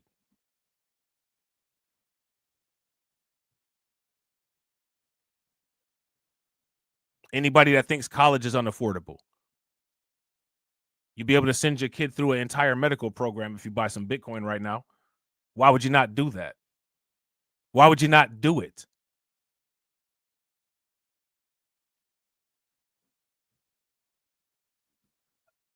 Shout out to the people that stay rocking with the channel. People got 8 years. Got an 8-year time window. Shout out to those of us who are actively engaged. Those of us who are actively engaged, we're going to be having a good time those last 4 years, right?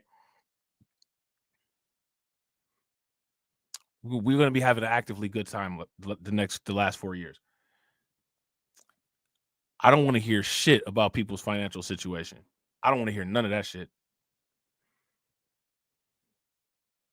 I don't want to hear none of it. None of it. There's probably the only financial content after these 8 years that I'm going to be doing is just strategic investing, diversification, capital models, and we'll have so much money by then we'll be able to start doing some type of venture capital, right? As far as nickel and diamond, people complaining about wages and stuff like that. Listen, man, I don't know what to tell you, man. If you ain't complaining about a wage that our companies are paying you, I could care less. I don't give a shit. Because for one, you could work for our companies, but you don't. And for two,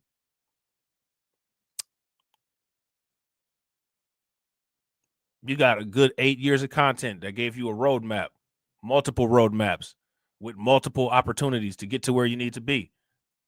And other shit was more important. So that other shit better be giving you a comparable payoff to what we're offering over here. And if it's not, what's the point of the conversation? Shout out to the specialist. The specialist said, I'm over here looking up micro strategies on Cash App right now while you bull jiving. Yo, another one to look up is Mara Holdings. Mara Holdings. Matter of fact, I would shout out to Brooklyn Queen. Hold on real quick.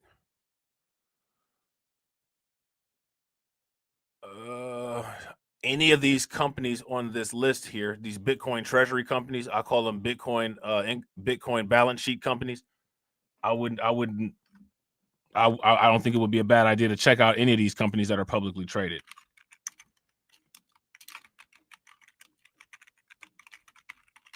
All right, so make sure you guys check this out. It's in the comment section. Shout out to the Discord gang. It's in the Discord. I want you guys to understand. Do you guys understand? Listen, so when I start saying this stuff and I start going in and that stuff be cutting like razor blades, hey, I don't know what to say. You are witnessing the reality. You are witnessing the exposure. People are getting exposed on a grand scale and they can't handle it. They can't take it. You know what I'm saying? They can't take it. And I don't expect them to, because weak people can't take anything. You know what I'm saying? They're through the strike price, they're through the call price, and they're trading with a delta approximately 100%. So they're looking like equity. And A software company? well, And shout out to everybody who's watching. I really appreciate you guys. If you all have not smashed that like button yet, please do me a favor. Take a moment, smash that like button. Also, if you haven't hit the bell, please take a moment, hit that bell, and also please share the stream to your social media. we have a very healthy software division now, and we're very proud of it, and I did create it. But we think of ourselves primarily as a Bitcoin treasury company now. So our primary method of generating shareholder value is through our treasury operations. And if you think about, there's three ways to create value for the shareholders. There's operating income, and our software business generates about $75 million a year of operating income. There's also investment income. That's been difficult to track, but right now we have $18.6 billion of unrealized investment income. People will start to get a better handle on that when we switch to fair value accounting next year, and then you'll actually see investment income captured in GAAP accounting. And then the third way to create shareholder value is acquisition income.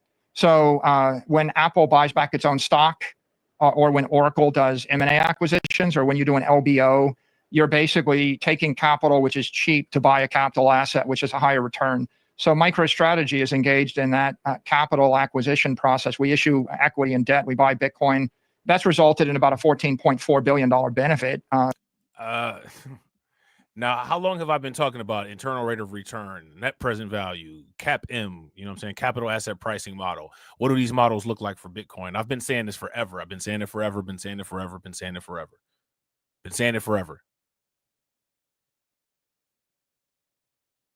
And this is what I be talking about when I be saying my people won't make me great.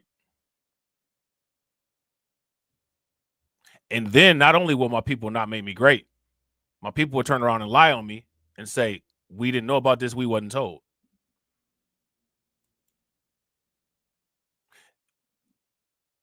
Is that it? Are those true statements?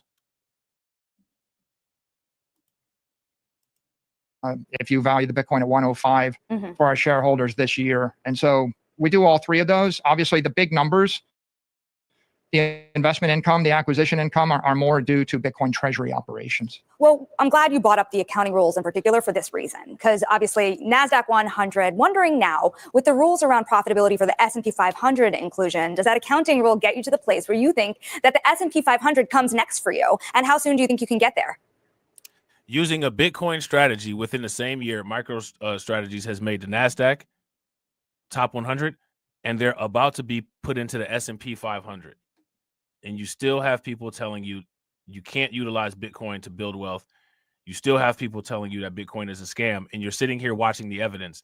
And because people can't handle it, they retreat with their tail tucked to their safe, warm echo chambers, because they cannot handle the visualization of their false reality getting smashed like a brick through a windshield.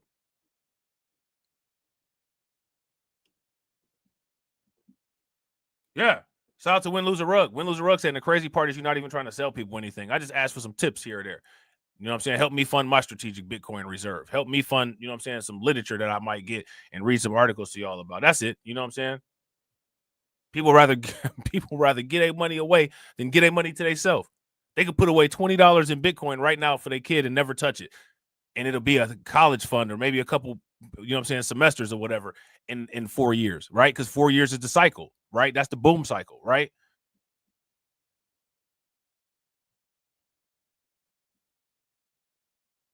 It's just, I don't get it, man. I don't get it. Membership's only 99 cents. I ain't trying to go in people's pockets. I'm trying to go in Michael Saylor's pocket. You know what I'm saying? Like, they don't, I'll never get it. I'll never get it. And then this is what I'm talking about, man. Shout out to the podcast, right? Shout out to my man TD. I don't know if TD's still in the chat. What makes a coon? What makes a coon? I don't know anymore. That's why we had to do such a deep dive into that question. Because I don't know what makes a coon anymore.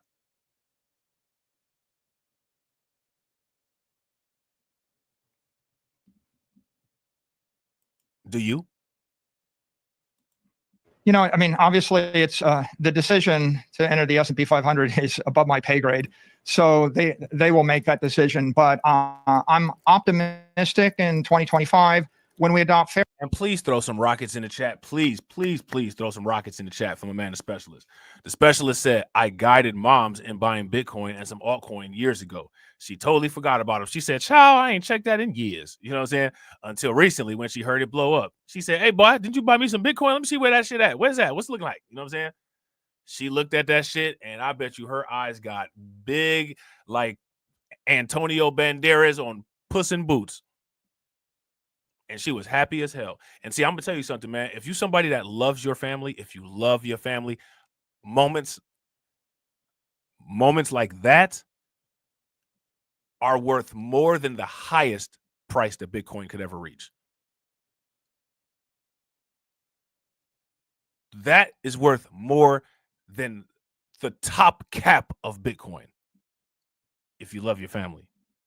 And see, I love my family. And that's why I'm not with everybody just seemingly calling people family. Because I actually love my family, and that shit means something to me. You know what I'm saying?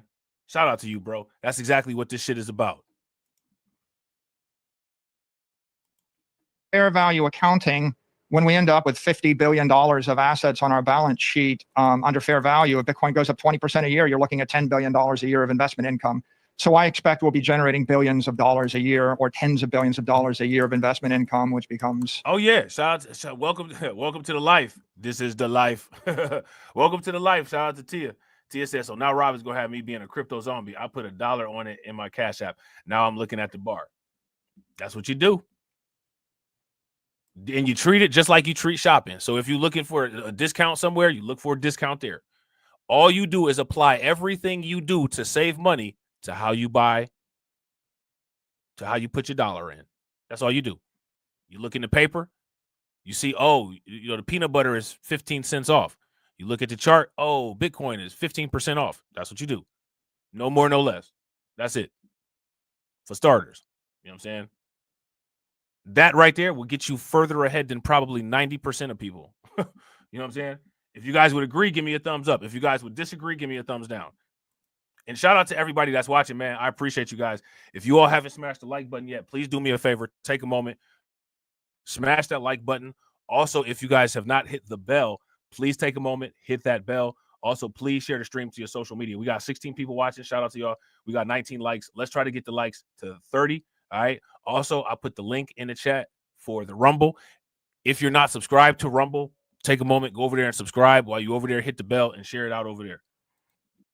Gap profitability, and I think that is the final thing people are looking for inclusion in the S&P. I think Microsoft's one of the great companies in the world, so they don't really have a need to adopt a new idea. But in essence, Microsoft's strategies are to buy their own stock back and to park short-term cash in treasuries and then to pay out dividends. That's very conventional. That's the finance playbook that would be taught at Harvard Business School. And if you're a successful company with a great business, you tend to stick with that playbook.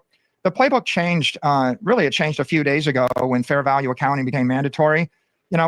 Read more on You Today at https://youtoday/tomlee/tom. Now, I want to, never mind. Hold on, let me see. Is this commercial forever? Hold on, let me see. Tom Lee/precursor to SP500.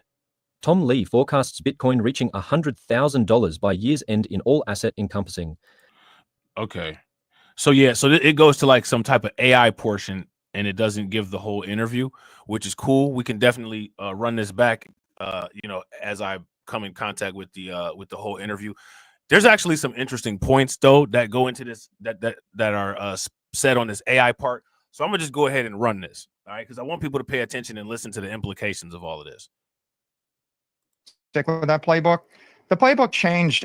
Really, it changed a few days ago when fair value accounting became mandatory. DJ, what's good with it, bro? Read more on You Today at https://youtoday/tomlee/precursor to SP500. Tom Lee forecasts Bitcoin reaching $100,000 by year's end in all asset encompassing. Now, this is what's so funny, right? People are so behind on the times. There's a lot of people that don't even realize that Bitcoin has already hit 100,000. Like, they don't believe it. So when you start talking like, yeah, Bitcoin about to be, XYZ, they don't even believe it, even though it's already done it already. You know what I'm saying? Even though they've done it already. Bull market. The bull market predictions for Bitcoin prices keep coming. Tom Lee, CIO of Fundstrat Capital, described by some as a Bitcoin permabull, predicted that the ongoing crypto bull market would accelerate its rhythm in the last 4 weeks of 2024. In a recent interview on CNBC's Squawk Box, Lee stated that the demand for Bitcoin by institutions and retail is brewing a supply shock that will see exchanges reduce their holdings in relevant quantities. Did you guys not see? And again, this is what I'm saying. Oh, we don't have this. We don't have people to give us this information. We don't have people to give us this information. I've been talking about there's not going to be crypto on the exchanges at the least for a month now. All these people with suits and ties and these nice studios and infrastructure, I do all this on a napkin at the house and prepare it for people, for them to try to help themselves get out of the insurmountable situation that we have going on. And the proof is that it works. MicroStrategies making the NASDAQ 100, getting ready to be in part of the S&P 500. It's proof that what I've been saying for years works. And people still turn around and lie and say that they don't have anybody that tells them this kind of stuff.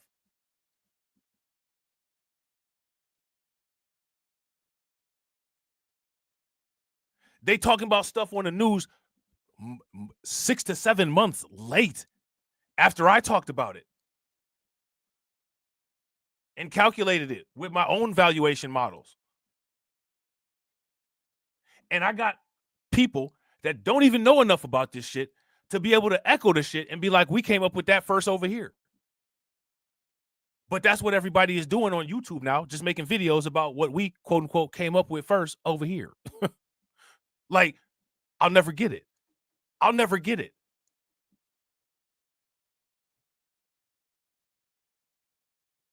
Everybody is saying we came up with shit first over here. You got a motherfucker coming up with shit first in real time. And there's so many uninterested people that's not even interested in their own circumstance, you can't even benefit from it. That is a crazy, crazy situation.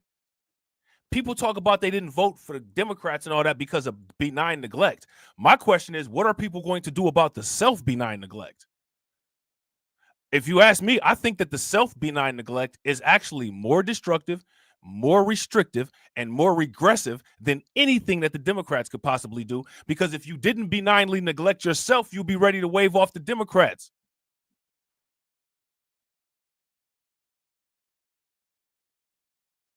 I don't understand it.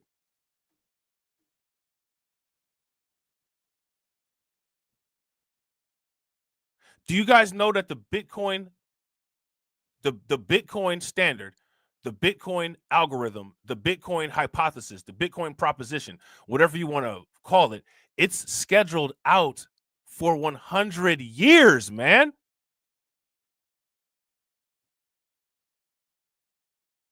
It's scheduled out 100 years. That means that right now, you've already locked in an extra 100 years of racial wealth gap issues that you're going to have to face.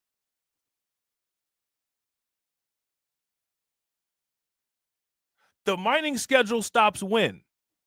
And at the point when the mining schedule stops, that's when a damn Satoshi is going to be worth millions of dollars.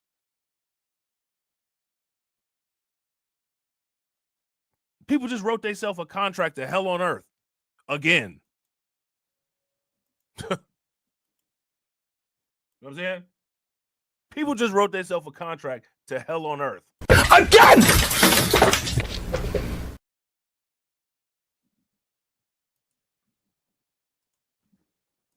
There are a lot of folks who don't want Bitcoin over $100,000. Some may be the exchanges themselves that are concerned because there is a pretty low supply of Bitcoin available over the counter, so you have a supply shortage. Furthermore, Lee stated that if Bitcoin crossed the $100,000 mark, there would be a big chase involving rising demand for the first cryptocurrency. I'm still confident Bitcoin's going to close much higher before year-end, well above $100,000 before year-end. It's just a matter of time, he concluded. However, it has been difficult for BTC to break the $100,000 mark to reach higher levels. Not all are confident that the next step for Bitcoin involves over $100,000 prices in the short term, and some are predicting a big price fall. Rich Dad Poor Dad author Robert Kiyosaki recently warned Bitcoin could fall to $60,000 levels, stating that would be great.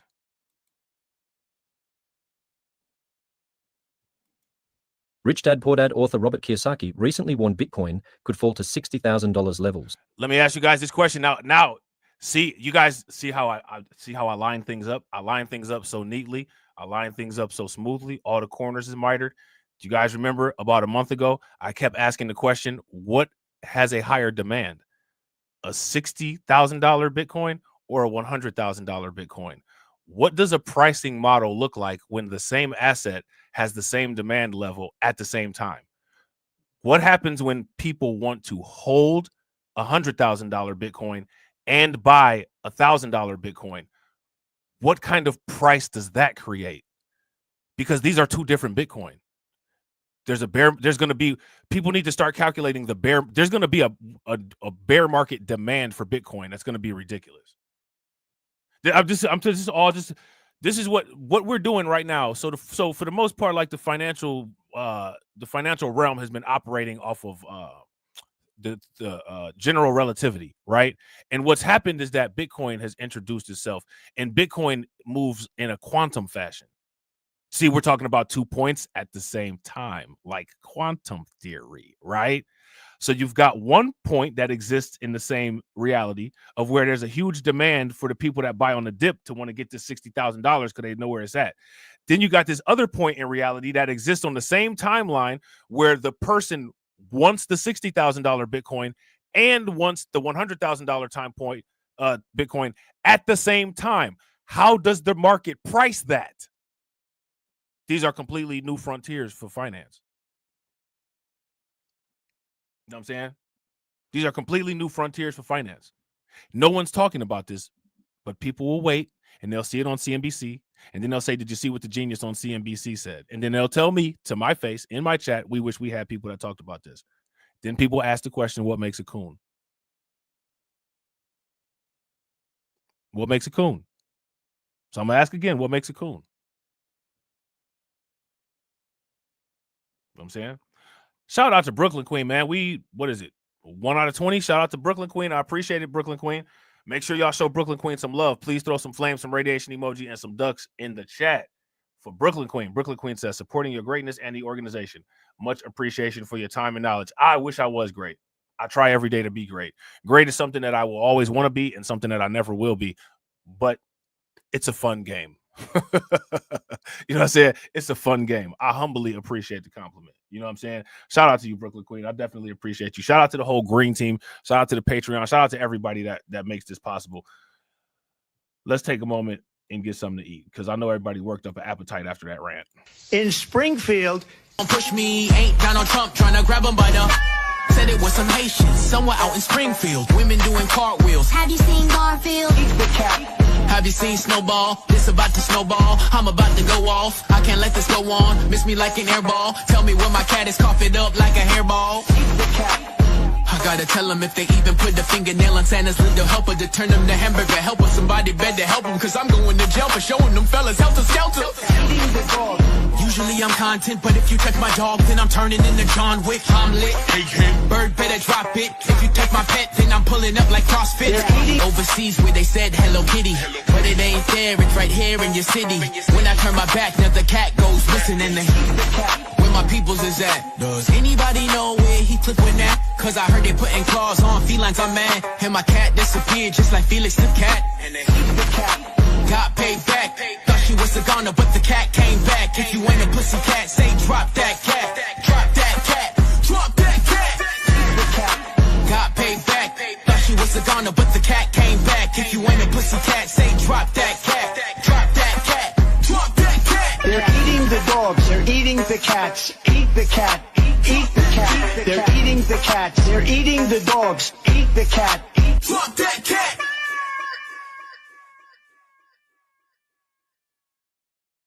Shout out to Brooklyn Queen. Shout out to Brooklyn Queen. Shout out to Brooklyn Queen. Shout out to Brooklyn Queen. Definitely appreciate you. Shout out to my man DeAndre. What's good with it, bro? Good to see you as always. All right. Now, this is what I'm saying. Like, people got so many excuses, man, but we got all the excuse nullifiers. There's no excuses. There's none. No excuse is valid. You know what I'm saying? We got an entire community of people. The Discord, for the most part, is like 1-800. It's like the chat customer service. If you ever had to use a chat customer service, Discord is the exact same way. You got a question with anything, you got mad people in there that's willing to help, that do this, that know what they're talking about. We do all the research for everybody. We actively engage all the time. Your learning curve will be exponential.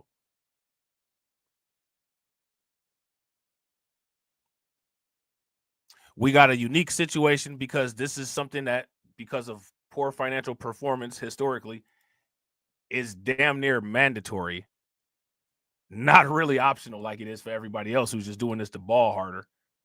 And even with all of the resources, because we got resources, we got a chart guy named Win Loser Rug who's a genius when it comes to the price levels. We got a research specialist, Brooklyn Queen, who puts all the information in there that you might need for something. We got experienced investors in there that invest a lot of money. Everybody got, at the very least, 5 years plus experience. Man, if we were an actual brick and mortar digital currencies financial consulting company, you wouldn't be able to afford to even walk in our lobby with the kind of returns we make. And sit there and act like you don't need them.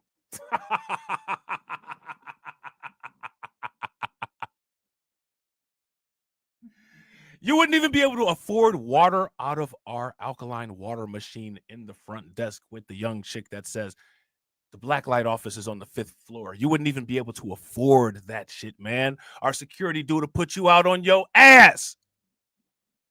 Are you serious? And you getting the shit for free.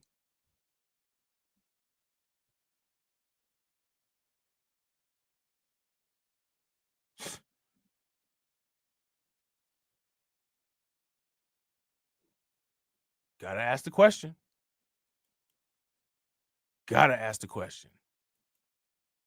Because I tell you what, man.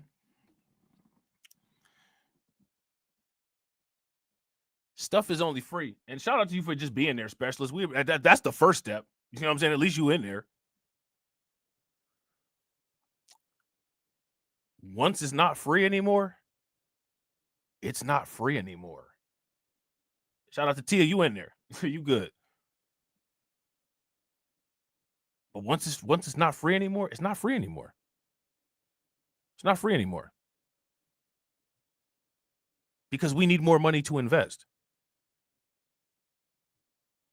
And if we're giving shit away for free, we may as well buy our investments down to a loss. So we have to do shit that's consistent with what we're trying to do. If we're a company, or if we're an organization, or if we're a group or a partnership, and we're trying to maximize our revenue, if we're trying to maximize our equity, if we're trying to maximize our return, we're not doing that by charging lowest dollar.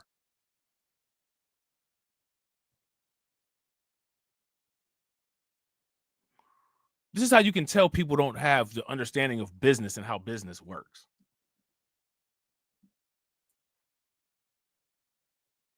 This is the early adaption phase. for Blacklight Financial Strategies. This is when you get in early. This is when you'd be able to have bragging rights and say, you know, man, I used to rock with them when they just was on YouTube chopping it up. Now they got this 9-floor building in Lower Manhattan. And you can't even get in the parking lot unless you got a valet. Then people would say, y'all got uppity. Y'all got stuck up. No, we didn't. We didn't get stuck up. You stayed down. You got stuck down. Stop telling motherfuckers they got stuck up. You got stuck down. That's what the fuck actually happened. You stuck yourself down.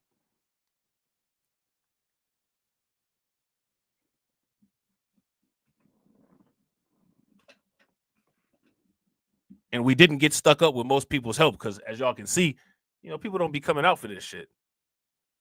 So it ain't like y'all built the shit, right? The people that's in the chat, these people right now, the people with the green names, the people in the Discord, you know, the people that I talk to on Facebook, all of that. That's them, not you. Not the people that say, oh, man, they said if I don't have $100,000 in assets, I can't even walk in the door. What happened to them? What happened was that we became successful. You're so success-starved that you don't understand what success looks like. But yet you'll listen to a song by Beyonce called Let Me Upgrade You. That's what we did. We upgraded us. This is what I'm saying. People don't even listen to the shit that they listen to. People listen to the Bible, don't listen to the Bible. People listen to the garbage, don't listen to the garbage. You can find some valuable shit in the garbage. That's why homeless people go through the shit. You know what I'm saying? Homeless motherfuckers wouldn't be picking through the trash if they didn't think they could find some shit in there, and they always do, and they eat it and live another day. So even if you're wading in trash, there's still something floating around in there that you can get that it gives you something good, and you still can't even take it out of that.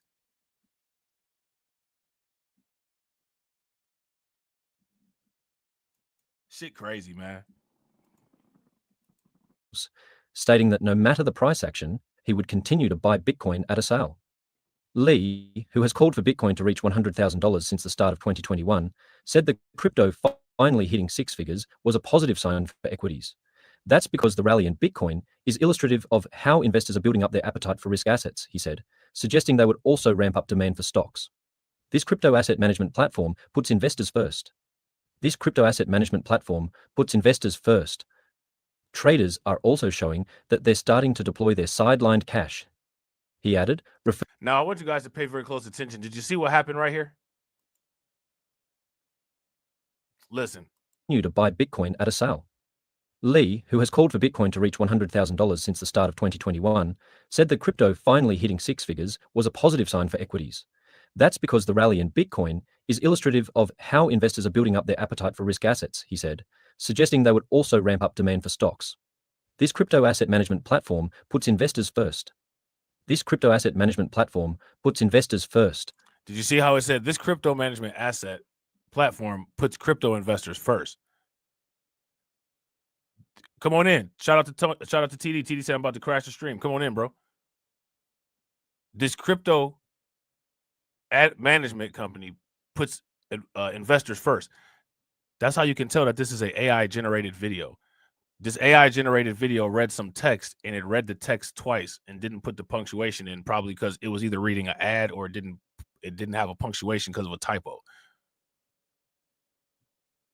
One thing that people really need to start doing is honing your human skills to be able to detect artificial intelligence or not. Because trust me, artificial intelligence is programmed to detect you. I'm just saying. Traders are also showing that they're starting to deploy their sidelined cash. He added, referring to the $6 trillion. Oh, the stream about to turn into a premium stream. Hey, should I count this as I got to make sure that I learn my shady CEO tactics right now. Should I count this as one of the call-ins that I owe you guys? Shout out to Carlton Way. Since TD is quote unquote calling in, can I count that and can I scratch one of them off the list and, you know, just do the rest of them? I wouldn't do y'all like that. I'd do everybody else like that. You know what I'm saying? But I wouldn't do y'all like that. You know what I'm saying? I'd do Michael Saylor like that. I wouldn't do y'all like that. You know what I'm saying? Oh man. If y'all haven't hit the like button yet, man, do me a favor, hit the like button. If y'all haven't shared, take a moment, share, hit that bell. Y'all already know what to do. We talk about $400,000 Bitcoin, $100,000 Bitcoin, $1 million Bitcoin, $1 billion Bitcoin, $1 million Satoshi. All of these things that I just listed, all of these things are base 10 expansions. You swing the decimal place to the right, swing the decimal place to the right. You start out with all the zeros before the decimal place, swing it to the right, swing it to the right, swing it to the right, swing it to the right. You get base 10 exponential growth on these investments, man.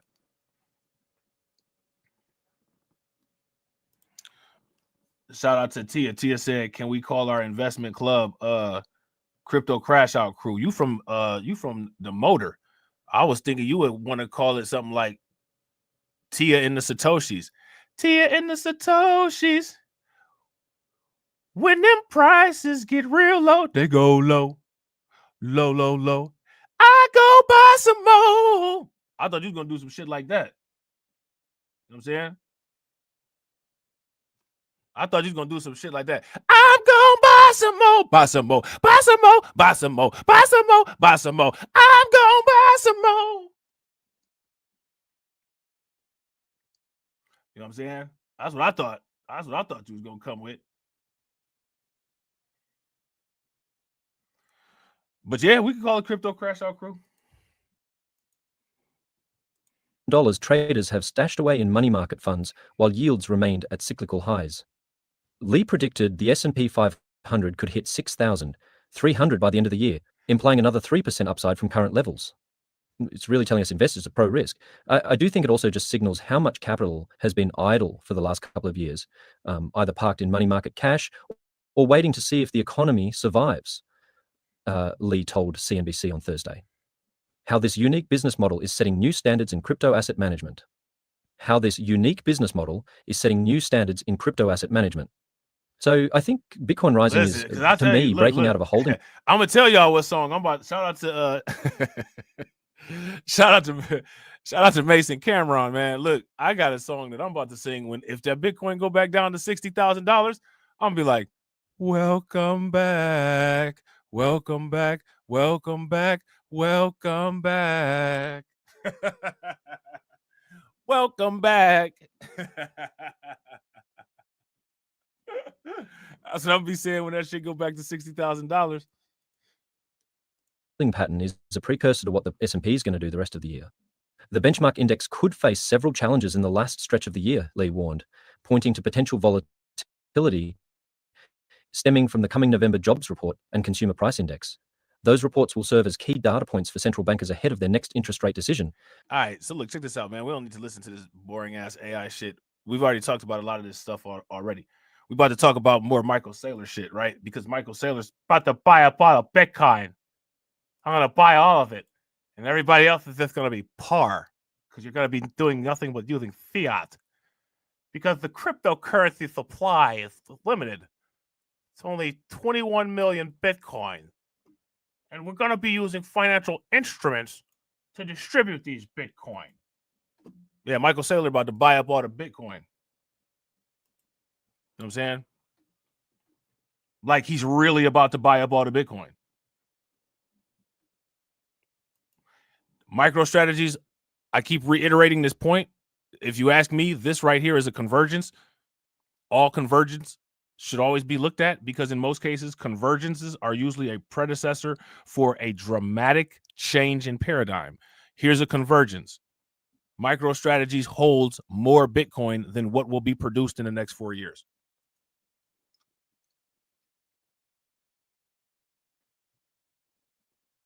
Yeah, Michael Saylor be cracking me up, man. I swear he remind me of Saul Goodman.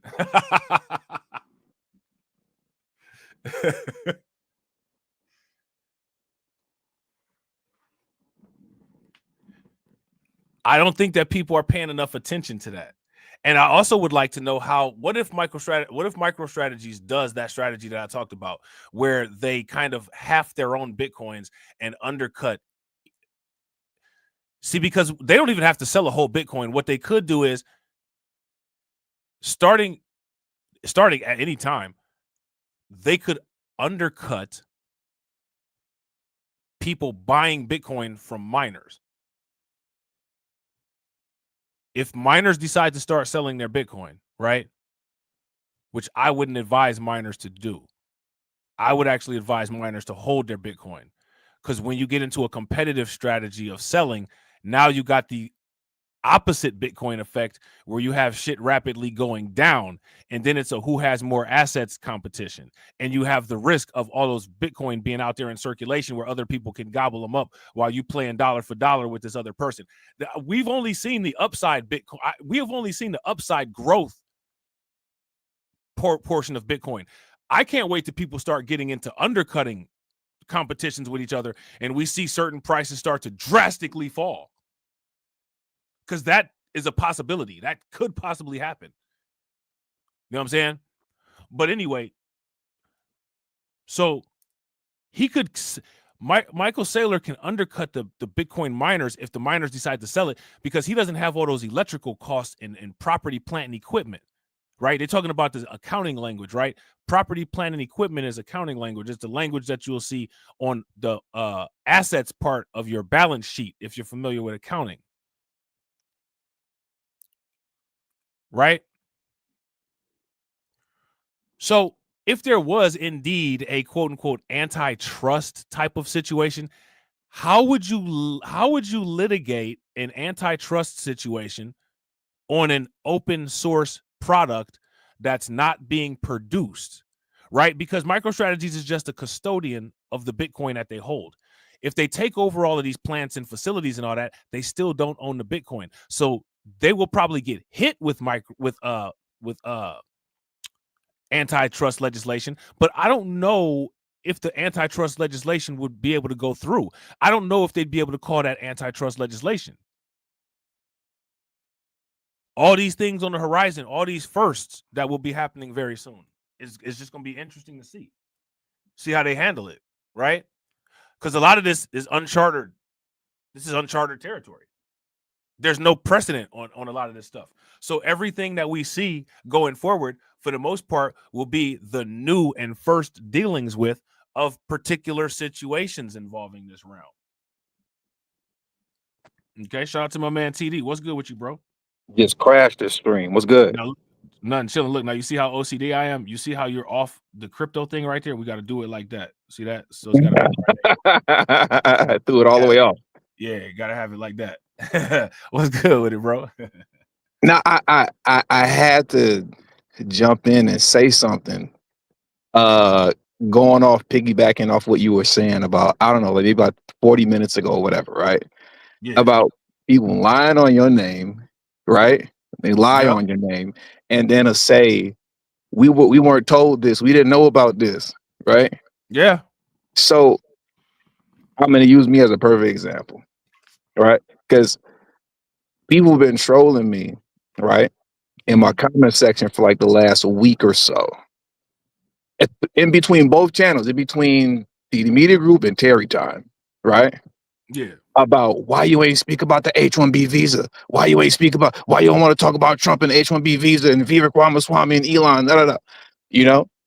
And I didn't show you this comment. I didn't screenshot it, show you it, but folks saying I'll be making up excuses for white supremacy.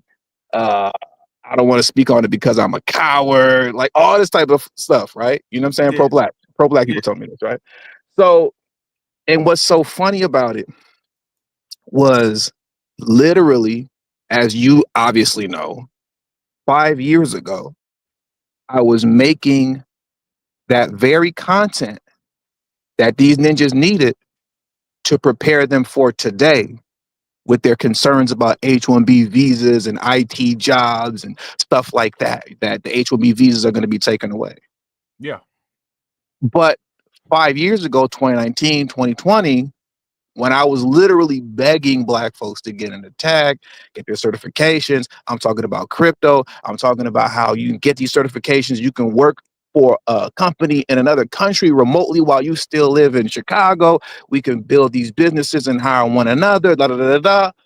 I stopped doing those videos because nobody was watching them. Yep, I remember you had bought all the extra lower thirds and like the software packages and the art and all that. And Yep. I remember we had the conversation, and the investment was not staying consistent with being able to be replaced by the revenue that you was generating from that content, because the revenue, people weren't watching it, so you don't generate AdSense revenue. Right. So I couldn't afford it. Didn't make sense to keep paying for something to have a higher quality of video for something that people didn't want. Right.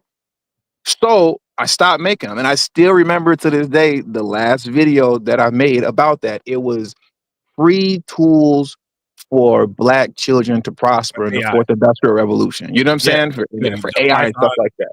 The Python programming classes and all the AI tech classes and stuff like organizations. Yep, I remember because I watched those videos. Yeah.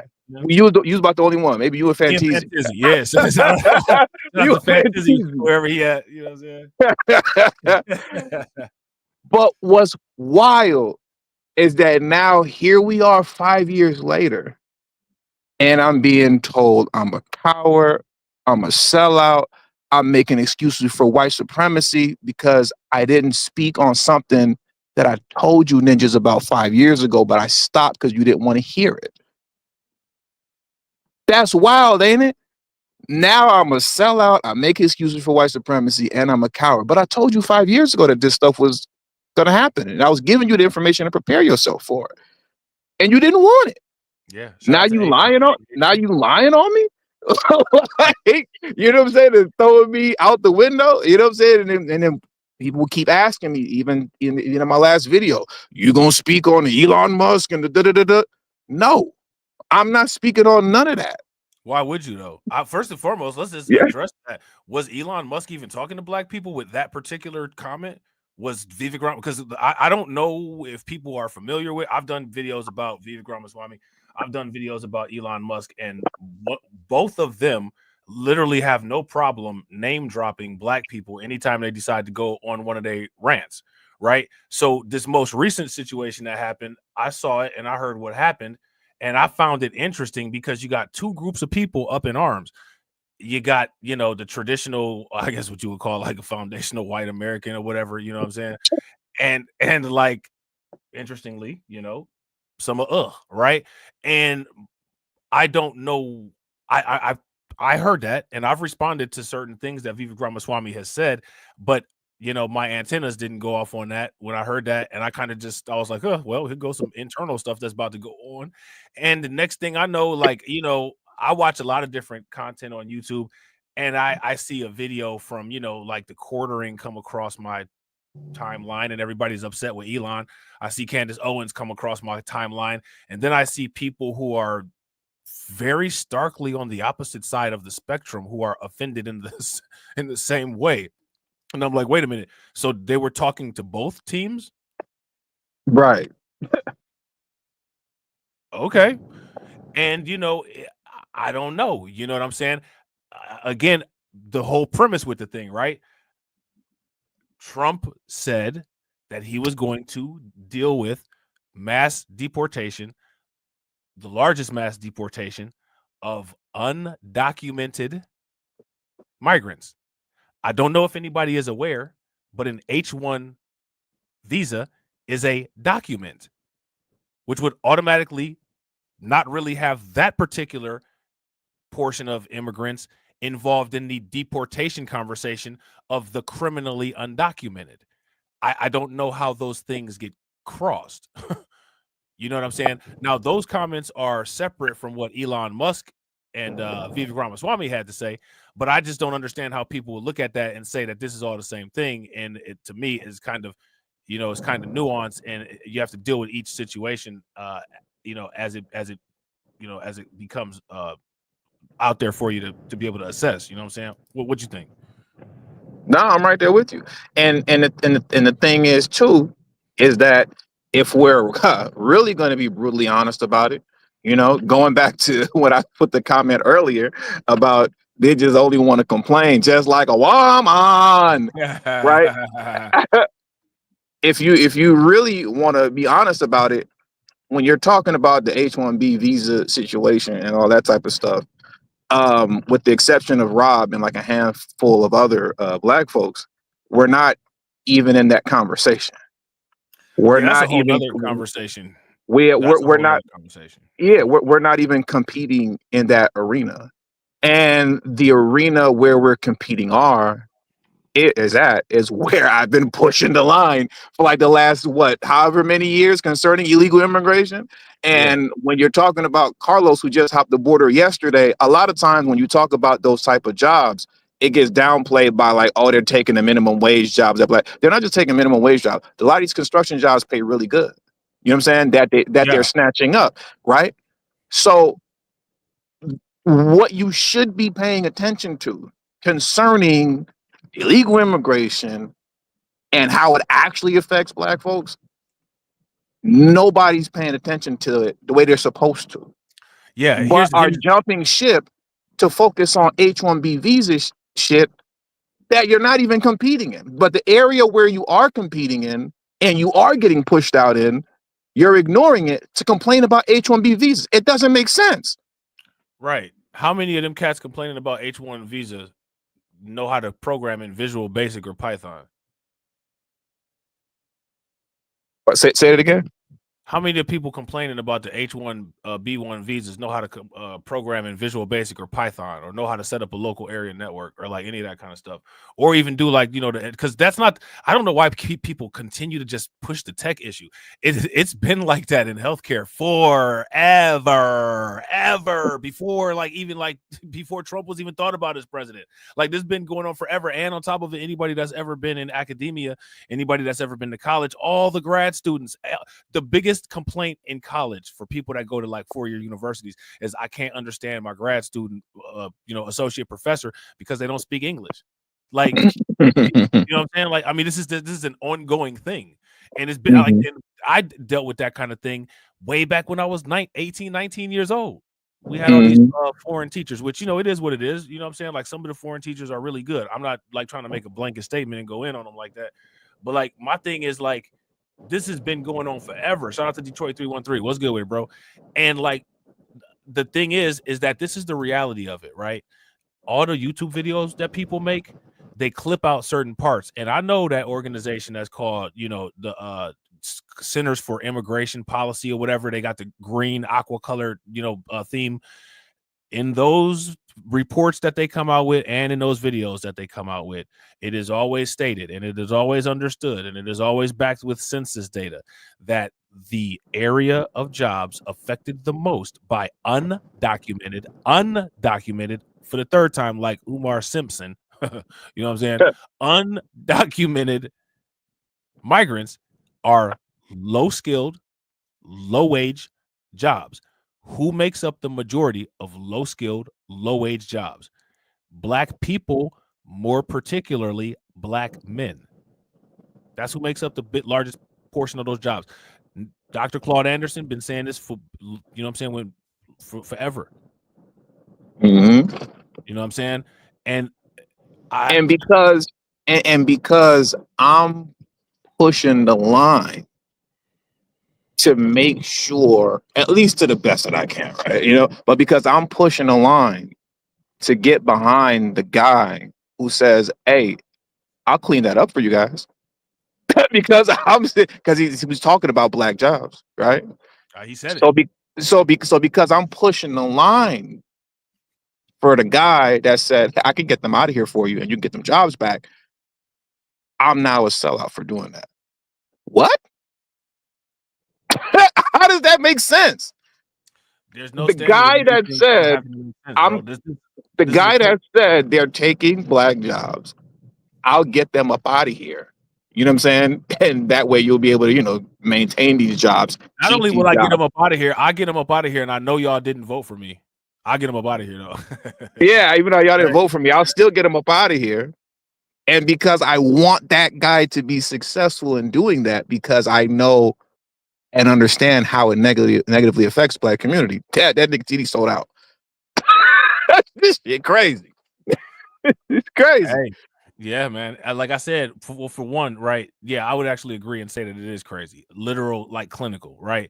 And the reason why I would say that is because, first of all, there's a there's a long-standing list of bullet points of most things that would have to be consistent in reality that there's no standard or enforcement with of having to be consistent with as far as reality goes amongst many people in the political realm, right?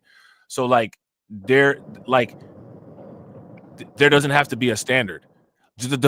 So Trump never said he was going to mass deport documented migrants, documented immigrants. He never said that.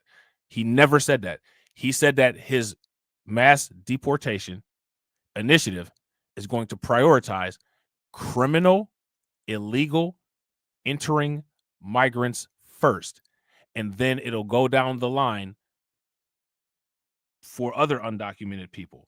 Keyword being undocumented. Undocumented and immigrant are not the same thing. Undocumented and documented are not the same thing. If you have a HB1 visa, that is a document. You are automatically not undocumented, hence automatically not a deportation prioritization. The fact that people cannot just put that together as clear and as logical as it is, that shows the greater problem with the psyche and the education and the thought process of your average everyday American, your average everyday social media engager, your average everyday person that's just walking in the street. I mean, if you ask me, that's equivalent to an auditory hallucination. You heard something that wasn't there, and people are normalizing hearing things that aren't there. And then they're having these heated debates and Twitter crash outs about things that never were even stated. And the false statement gets so much attention, the actual reality of what was said gets completely lost, and it doesn't matter as long as people make enough money by repeating it. It doesn't matter. You know what I'm saying? Shout out to Janesta. What's good with you? Yeah, and just going back to the original reason. I mean, we're it's all relevant, but like the original point that I was making, if you go back, that the series of videos, for those who don't know, is Brother Please Hear Me Out. That's what they were called, and they're still on my channel. They're still there. You might have to scroll down a bit because that's like 5 years ago. But Brother Please Hear Me Out, where I was talking about all this, the what is it called? The labor. It's not called a labor gap. It's called like the tech gap or whatever it is. Yeah, the tech gap. Where there's a shortage of those who are actually qualified to do the job and all that type of stuff.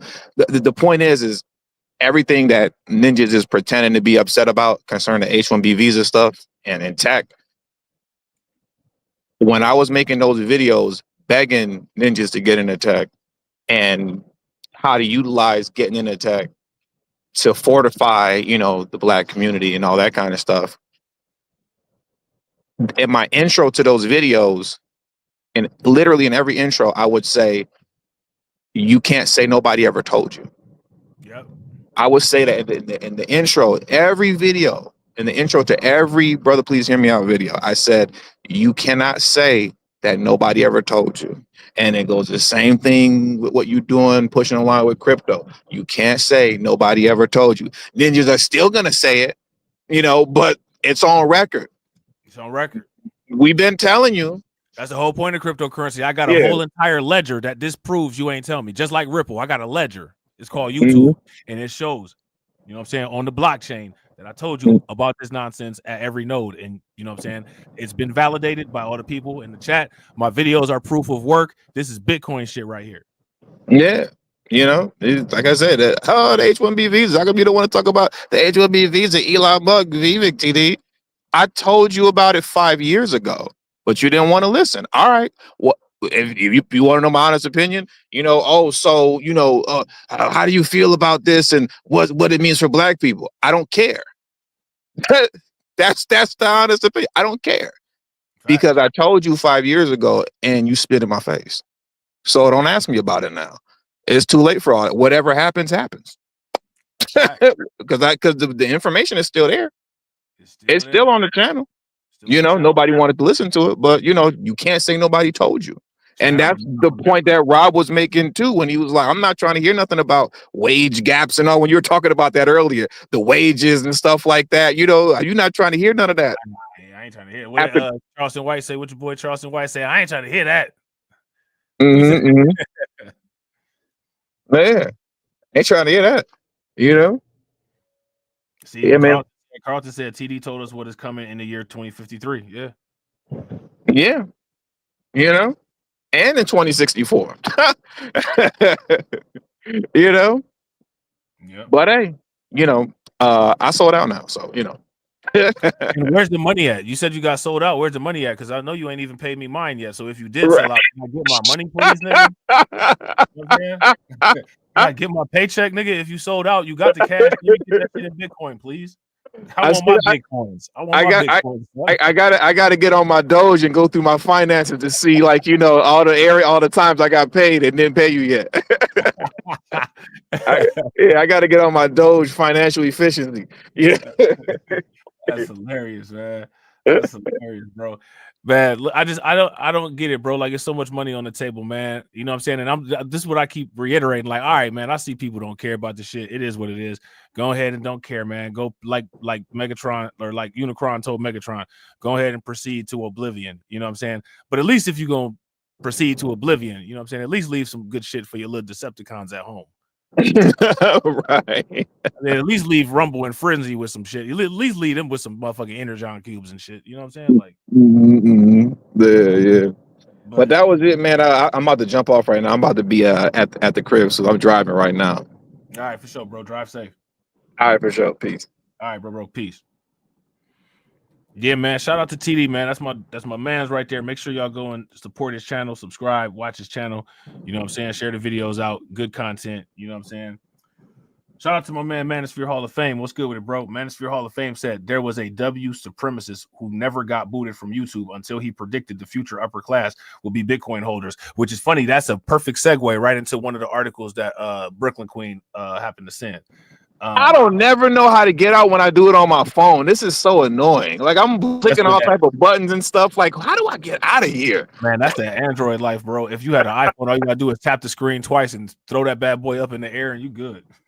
I mean, I could just leave the window. You know what I'm saying? I guess it'll boot me out. But I'm like looking for the official like button. Like, where is this? Where? What? See, that's bro. Take the. There's a reason why they call that shit the shortcut. Take the shortcut. Take the shortcut. Use the cheat sheet, my nigga. You know what I'm saying? Right. Use it. Just close the whole window out. I'm sitting here looking for like the proper way to exit out the stream on the phone. Like when I could just close the window. You the type of person you about to be searching the FAQs about how frequently asked questions. How do I actually do this the proper way? Looking all down at your phone, bro. X the shit out. Right. I'm about to do that right now. Yeah, X the motherfucker out. X the motherfucker. You know what I'm saying? About to hang on for the whole duration of the stream on mute going through the FAQ. That's hilarious. All right, man. I'll let y'all. All right, bro. Peace. That's hilarious, man. Lord have mercy. Look, hey, hold on. I got the perfect drop for TD. He's still gonna be up here because he's still gonna keep doing this shit. So look at this. Watch this. Some motherfuckers are always trying to ice skate uphill. TD always trying to ice skate uphill, knowing he can't skate, knowing that boy can't skate. You know what I'm saying? Always trying to skate uphill. You know what I'm saying?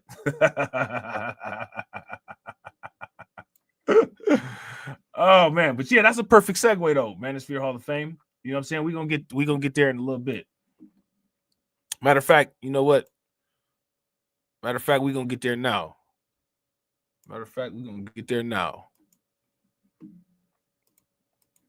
If y'all haven't smashed the like button yet, do me a favor, take a moment, smash that like button. Also, if you guys haven't hit the bell, please take a moment, hit that bell. Also, please share the stream to your social media. All right, so check this out, right? They're talking about the Bitcoin whales. Now, shout out to Carlton Way because he's a cacao whale, right? Cacao.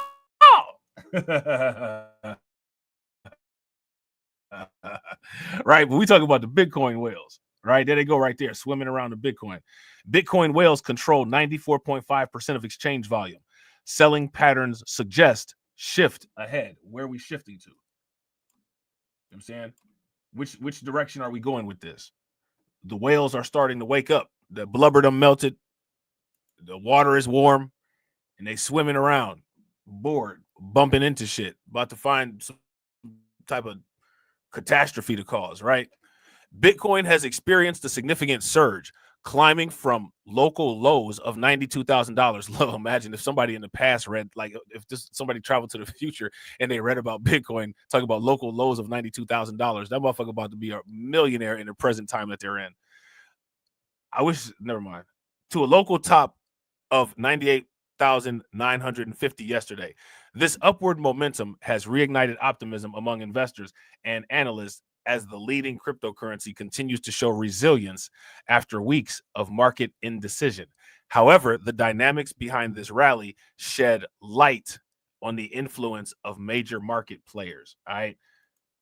These are the ones that we don't know about.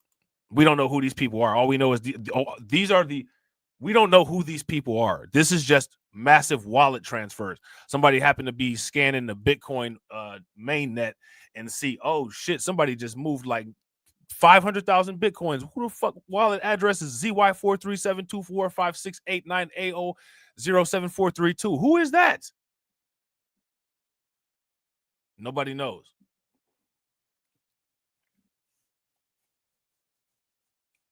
Nobody knows. Them type of people never put a memo on a transfer. You know, you notice that?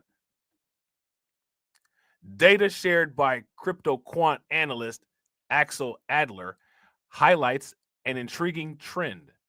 The top 10 large transactions on exchange now dominate 94.5% of the total trading volume, overshadowing smaller transactions. What does that mean? That means that volatility is starting. Things are about to shake up. When things start to shake up, don't you get shook out. All right? When things start to shake up, don't you get shook out. Okay?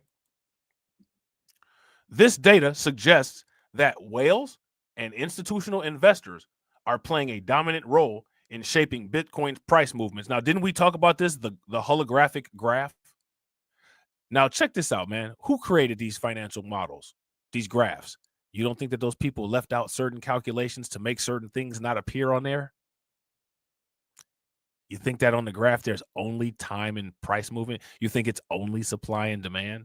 You don't think that there's other charts that track quantitative involvement?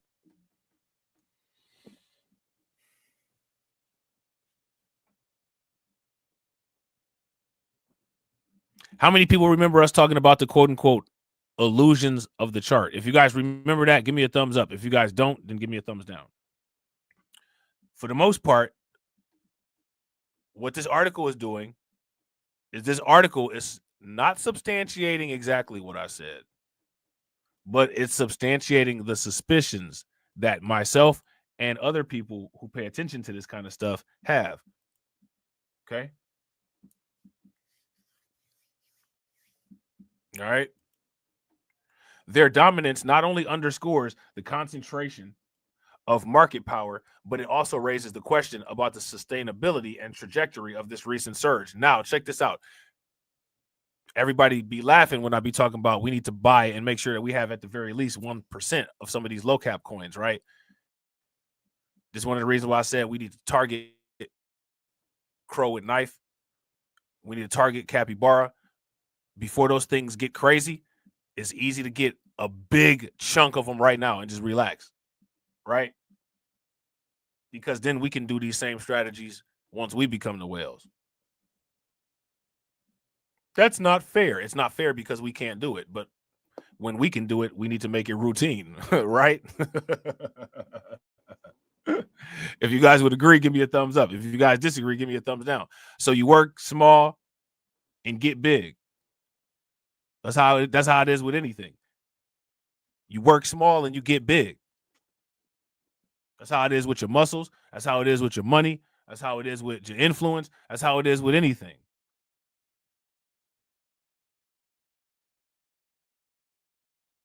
You work small and you get big. As Bitcoin approaches the psychological $100,000 mark, the market eagerly awaits confirmation of a continued bullish trend. The interplay between large transactions and retail participation will determine the cryptocurrency's direction in the coming weeks. Whether this rally is the start of a new leg up or a temporary spike remains to be seen, but the current dynamics highlight the growing influence of major players in the Bitcoin ecosystem. Let me ask you guys this question. How many people think that there's a quote unquote racial major Bitcoin players gap? And what do you guys think that it looks like?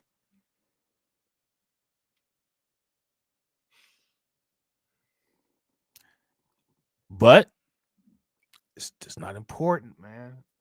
People got other stuff to do. Higher priority thing. Ain't nobody got time for that. Nobody got money for it either, I guess. You know what I'm saying? Nobody got money for it neither. Shout out to Carlton Way. Carlton Way said it's a huge gap. Facts, like Miss Cleo's teeth. Probably bigger than that. Right?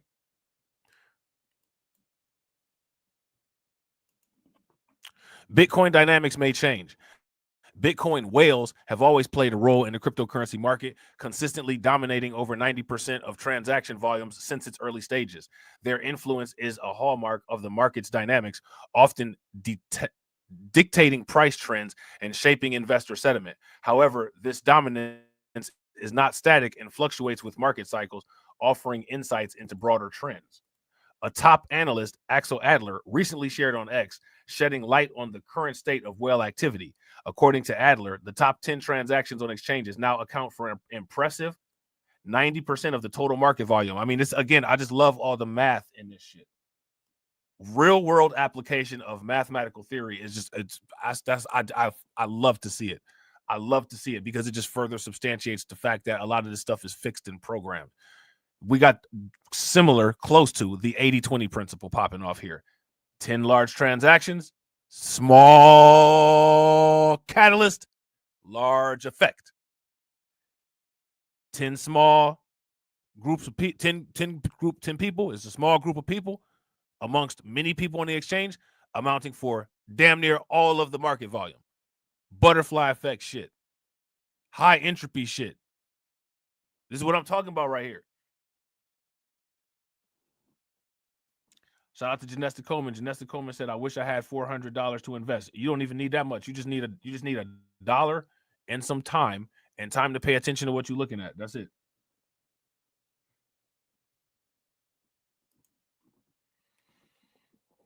Now, shout out to Brooklyn Queen, right? Brooklyn Queen said, "Yes, move them decimals, Kakao."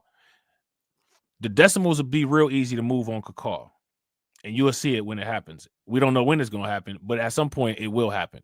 It's just going to happen, especially because it's 2025. One of the reasons why it'll be so quick for it to happen is because Kakao has a large market cap, low per coin price, and a very low 24-hour volume. The moment that 24-hour volume starts to rev up for a couple days, that shit is going to blast off like you ain't never seen for a short period of time. And if it sustains, then it'll just be a sustained insane rush. But all you need is a couple days. You just need that shit to go, 50x, 100x. And it's easier for something that has a tiny market cap. Listen, is it easier to travel 3 meters or 3 miles? It's easier to travel 3 meters, right? So if what usually travels 3 meters happens to travel 3 miles, I mean, you've just covered that much distance. Shout out to Tia. You just bought you some Bitcoin on Cash App. That's what's good. That's what's good. Don't never touch it and never worry about losing money on it. Just keep buying it. And make sure you buy it when it's red. Never buy green. In my opinion, it's not, financial advice or anything. I always buy everything on a discount. So this is just me being me. Right.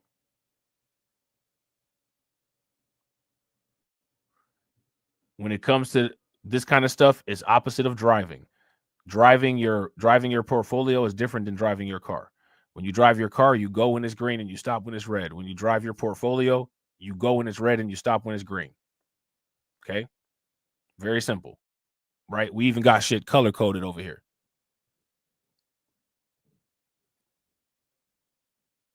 We even got shit color coded over here. Right? You know what I'm saying? We even got the shit color coded.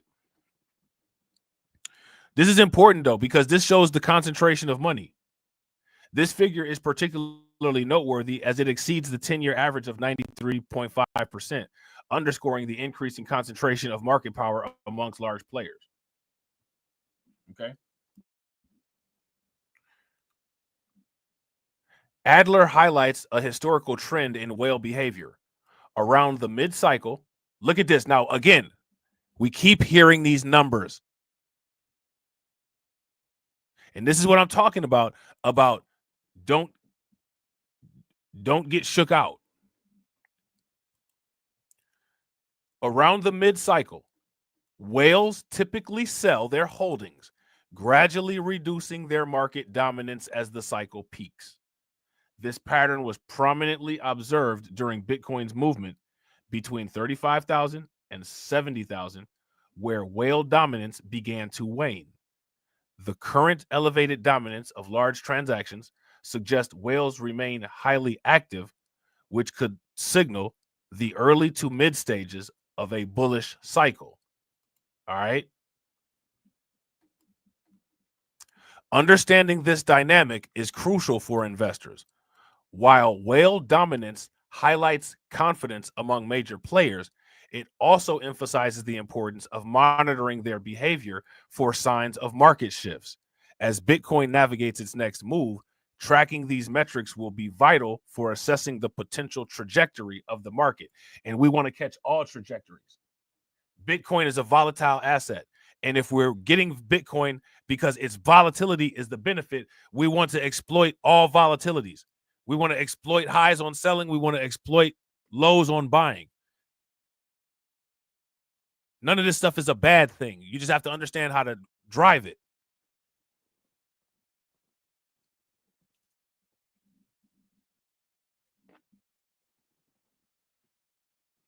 Okay? If you guys would agree, give me a thumbs up. If you guys would disagree, give me a thumbs down. Bitcoin is trying to push above 100K. If you guys can just picture it, you just imagine somebody trying to break through a wall and they just can't break through a wall. That's what's going on with Bitcoin. Bitcoin got like an inch of wall left and it just can't, the hammer has just gotten too dull. It's broken in half. It's right there like that dude on Shawshank Redemption, but it just can't get through the wall. So two things are going to happen. Either it's going to load up and it's going to give it all that it's got and it's going to try to blast straight through the wall, or it's going to load up, try to blast straight through the wall, not get enough power and bounce off the wall and fall down a little bit, or it's going to coil up again, which is the price shrinkage, which is the correction. It's going to coil up again, right? It's going to wind up, and that wind up may take a very long time. And when the wind up is finally right, then it's going to shoot through and try to shoot through with enough force to go through. And if it shoots through with enough force to go through, then guess what? You've gotten outside of the prison and you can cover more ground. That is your visual representation of breaking a resistance, because that's what it is breaking a resistance. Okay? If that makes sense, give me a thumbs up. If it don't make any sense, give me a thumbs down.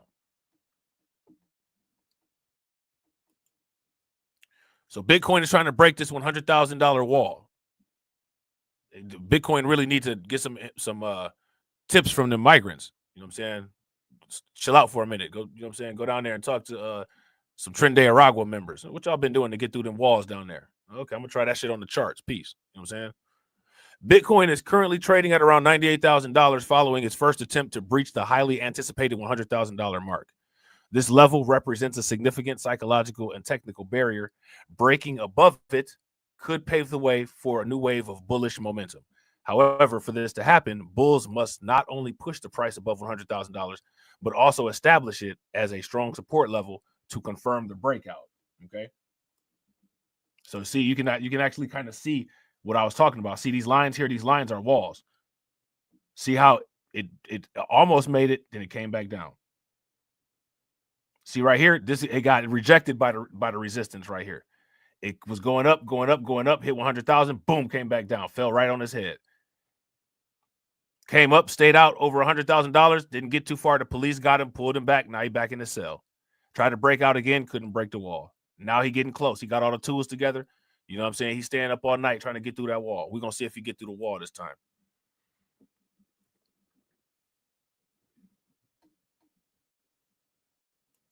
Okay. So now here it says the 95,000 mark has proven to be a robust support level, offering a foundation for Bitcoin's current position. All right. So when they say the support level, right, the $95,000 support level, like right around in here, that's the support level. You're not falling all the way down to the first floor.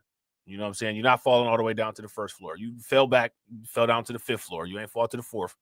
You ain't fall to the third. You ain't fall to the second. You ain't fall to the fourth. So you got less distance to cover. But remember, sometimes you got to use kinetic energy, right? Sometimes you got to have a burst of power. So you might not organically be able, even with the advantage of falling to the fifth floor, you might not be able to coil up enough to get out. So you might have to go all the way down and then slingshot yourself out because you need that extra distance to get that extra power.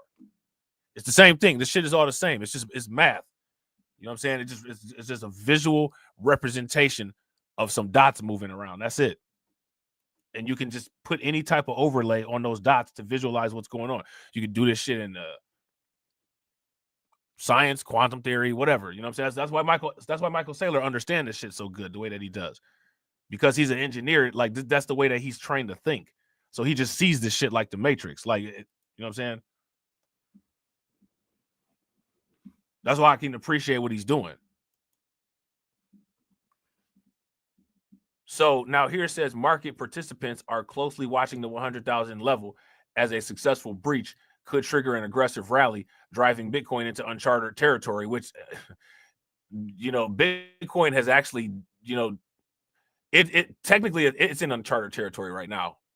You know what I'm saying? This is uncharted territory, right? So on the other hand, failing to break above this level in the near term could lead to prolonged consolidation or even a retracement to the lowest support level. Now, that's that 80,000 number that we keep talking about. So even the people that's predicting the high numbers, the people that are predicting the high numbers are also predicting the low numbers, right? So again, these are everything.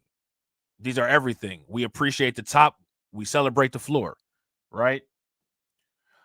A sentiment remains cautiously optimistic. The next few days will be pivotal in determining Bitcoin's short-term direction and the broader market momentum. All right. So, you know, the thing is that we're not about to sit up here playing guessing games and shit like that. We're about to be prepared for whatever go on.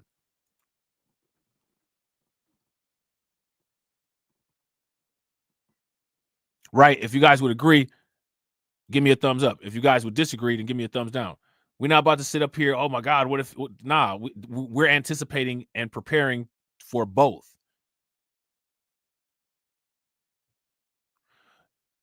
If Bitcoin, listen, I'm gonna tell you guys something. Massive good things will happen if Bitcoin goes down very low. One of the massive things that'll happen is that there'll be more than likely a pretty decent discount on all of the Bitcoin associated stocks and ETFs. If you guys would agree, give me a thumbs up. If you guys would disagree, give me a thumbs down. So a Bitcoin falling down to $80,000, a Bitcoin falling down to $60,000, that provides a broad spectrum of market opportunities that you'll be able to go in and scoop like the 2 scoops of raisins in the Raisin Brand commercial. Shout out to Jay the Greatest. What's good with it, bro? Jay the Greatest said, are you familiar or are you flyer with the Bitcoin minting NFT? You're not talking about the ordinals, are you? You talking about the Bitcoin ordinals? I'm not. I don't know about the. I heard about some BRC20 NFTs. I didn't really look too much into them. But are you talking about Bitcoin ordinals? Let me know what you're talking about, bro. Because if you're talking about Bitcoin mining NFT, like a specific one, I'm not familiar with it. I know of the concept of the BRC NFTs and the ordinals, but I'm not sure of that particular entity that you're talking about. You know what I'm saying? MicroStrategies to raise up $2 billion to acquire more Bitcoin. I'm buying up all Bitcoin. You know what I'm saying? Michael Saylor at it again. Buying up all that shit. You know what I'm saying? I'm going to buy every single fucking one. Every one. I'm going to hack all the computers. I'm going to buy the entire mainnet. I'm going to get it all. and use it for my core reactor. My financial nuclear reactor called MicroStrategies. I say go for it. Do it. You know what I'm saying? Do that shit. Do that shit. Do that shit that MicroStrategies does. You know what I'm saying? Everybody else about to have on all these different sports jerseys and all that. Man, I'm about to get a new era MicroStrategies hat made. Announced plans to raise $42 billion over 3 years. You announced that back in October. But the rate you're going at, and this is through convertible debt offerings, stock sales, the rate you're going at, you could fulfill that target by January. Are you planning to lift that cap and line up more facilities in the... Listen, bitch, I don't care about any of that shit. Just send the fucking Bitcoin to my wallet address. And we'll make value for our shareholders here at MicroStrategies. pursuit of more Bitcoin? Yeah, when we announced it wasn't clear how enthusiastic the capital markets would be, but we got a very enthusiastic. Oh, no. Okay. Jay the Greatest said it has minor bots, like I get a free 5.6. Oh, no, I never heard of those, bro. But you know what's crazy, though? I've been trying to go back and find all of the Bitcoin faucets that a dude that I used to be cool. Well, I'm still cool with him. A dude that I'm cool with put me on to way back in 2017. I got to find them Bitcoin faucets and shit. But this right here, this minor thing, I don't know about that. But I'm going to have to check it out, though. Yo, if you're part of the Discord, bro, drop some info in there about it. If you ain't part of the Discord, if one of the mods could put the Discord link in the chat for Jay the Greatest, if you join, you know what I'm saying, that'd be great. We welcome you. Reception, and then after November 5th with the red wave, we saw a big sea change in the political environment. And so we went faster than we had thought we were going to go on October 30th. Our goal is to continue to raise capital primarily through fixed income markets. So we'll pursue preferred stock or Did this motherfucker not just say everything I just said he would say? Convertible bond or other equity linked financings, as long as it's created for our shareholders. When we get through the 21 plan, which is 42 billion in capital, we'll now another call-in show, right? Shout out to the comment section, right? Another idea for the call-in show is I think it would be a good idea for us to do a call-in series where we go over the 21 plan. And I believe that the 21 plan is just probably a highly advanced capital asset pricing model of net present value and internal rate of return of Bitcoin distributed across different financial instruments like derivatives and different things like that. Common stock, preferred stock, some type of dividend, possible payout, you know what I'm saying, the paper stuff. How they classify it as far as like ABC costing, what percentage they want on the balance sheet, all that kind of stuff, where they put it at, property, plant, equipment. He calls it property, so I'm sure he classifies it on his balance sheet as property, plant, equipment, right? I think that would be an interesting thing for us to go over in a series. You know what I'm saying? If you guys are with that, give me a thumbs up. If you guys are not with that, then give me a thumbs down. And if you can't thumbs up about that, please thumbs up the video. Please smash the like button wherever you watch it from.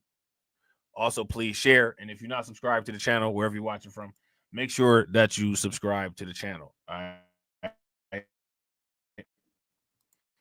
revisit our capital plan, and we'll put in place a new plan subject to market conditions at the time. All right, so we'll look forward to that. I am curious, with what you've raised so far, it seems like you've been tapping the market facility more so than converts in order to raise. Hey, I just looked at the time, right? I've been live for 3 hours. Shout out to Brooklyn Queen for hitting the goal. I see I reached the resistance on the goal. You know what I'm saying? So we're going to have to retrace it. We're going to have to retrace and put it back. Cash. And I'm wondering if there's anything to read into that. Well, just the equity capital markets were very enthusiastic over the past 4 weeks, and so we're always considering: is it the convertible market? Is it the fixed income market? Is it the equity market we want to go to? And that's going to change from time to time.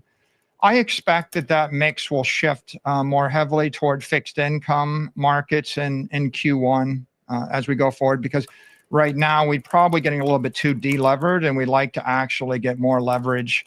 We have about $7.2 billion of converts, but 4 billion of them are already essentially equity. They're through the strike price, they're through the call price, and they're trading with a delta approximately 100%. So they're looking like equity. And a software company? Well, we have a very healthy software division now, and we're very proud of it. And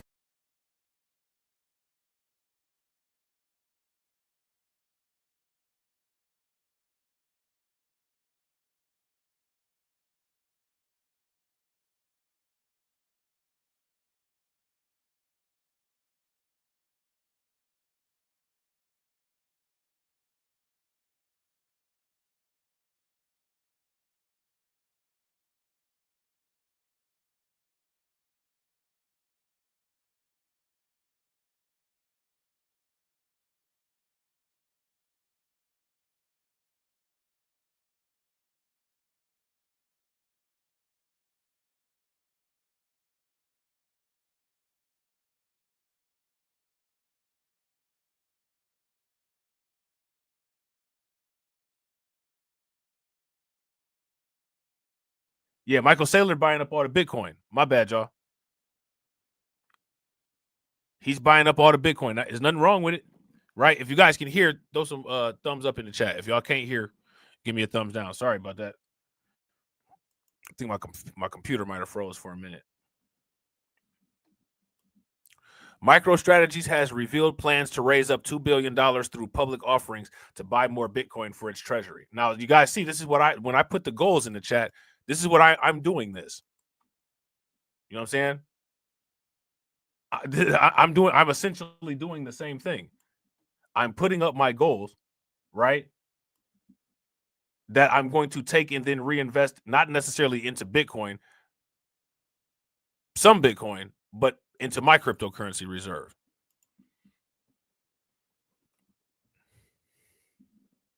The Blacklight cryptocurrency reserve. It's a y'all don't even know, man. It's a Blacklight cryptocurrency reserve that's gonna be happening too. Y'all just don't know how it's gonna get started yet. And when y'all see when it do get started, y'all gonna be like, man, where'd this come from?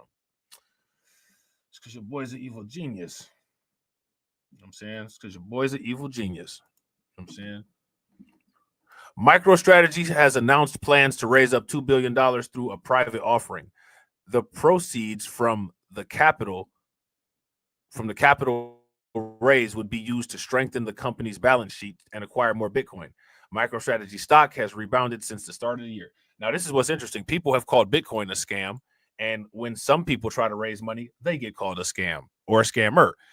How many people have noticed that no one has called Michael Saylor a scammer?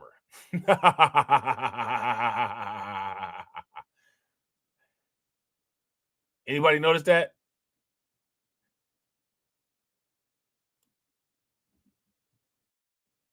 If you guys noticed that, give me a thumbs up. If you didn't notice that, then give me a thumbs down. Man, that's hilarious, man. I'll be cracking myself up.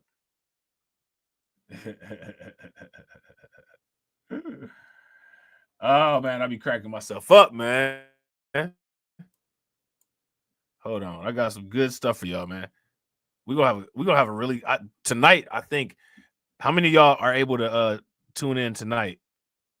If I go real late, because I could go real late, right? Like that's the time I like going late. Like I like going live late like this, right? But I know it don't be real favorable for a lot of y'all. You know what I'm saying? I'm just inconsiderate like that. I'm the one doing the streaming. Y'all motherfuckers gonna work around my schedule. You know what I'm saying? But you guys bought in with the call in. You know what I'm saying? So I definitely owe you all, some influence on how we do that, right? So what would be the best time to do one of the call-ins if we did it today? That's my question for you guys.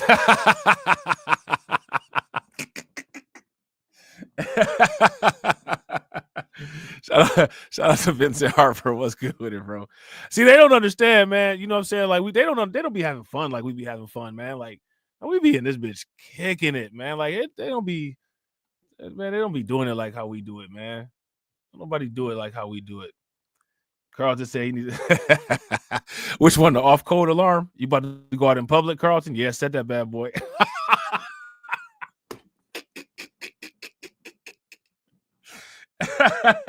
Yeah, set that bad boy. Don't let that don't you know what I'm saying? Don't fly off at the mouth out there. You know what I'm saying? Yeah, set that bad boy. Make sure it deliver a little shock anytime you go off code. You know what I'm saying? You about to say something crazy. You know.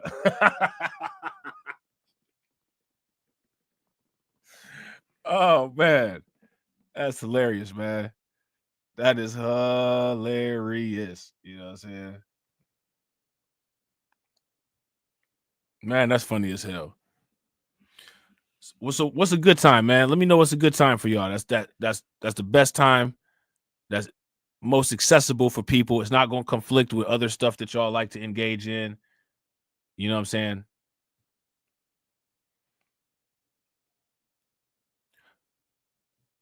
Leave some you can. It ain't. You know, the gavel hasn't been smashed yet. So, you know, y'all can leave some comments. Hashtag to the replay gang. Replay gang. Leave some comments. You know, say something in the Discord, whatever. Right. But this is gonna be good, man. This is gonna be really good. So, MicroStrategies has announced plans to raise more capital to purchase more Bitcoin for its treasury. This is a supplementary plan to the company's $42 billion fundraising campaign for Bitcoin purchases. MicroStrategies is trying to raise $42 billion for Bitcoin purchases. There's a lot of people who would psych out on that number and say, man, we can't even do that, man. There's no way. I don't care, bro. I don't care about none of that. If I go down, man, I'm going down hard, and I'm going down fighting. We'll find a way to get there. Now, what's interesting about it, right? $42 billion seems inaccessible, right? Now, let me ask you guys this question. Shout out to the people in the Discord that's been, you know, running the plays, right? How many of you all thought making as much money as you made over the last year and a half, 2 years was possible with the small amount of money that you put in? How many people thought that? So imagine if you have more money to play with. That's how you do that financial translocation that I was telling y'all about. Shout out to Carlton. Carlton said, I'm open for any time in the evening, pretty much. Okay, bet. I might do it early then. You know what I'm saying? I might do it like around 4 or 5 o'clock then. What y'all think?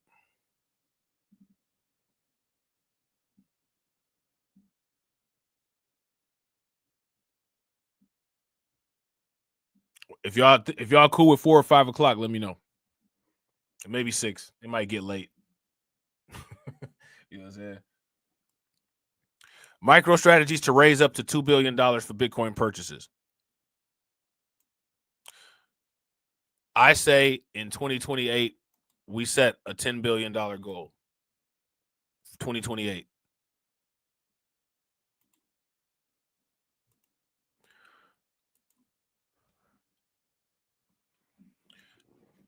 How many people down with that? 2028, $10 billion goal.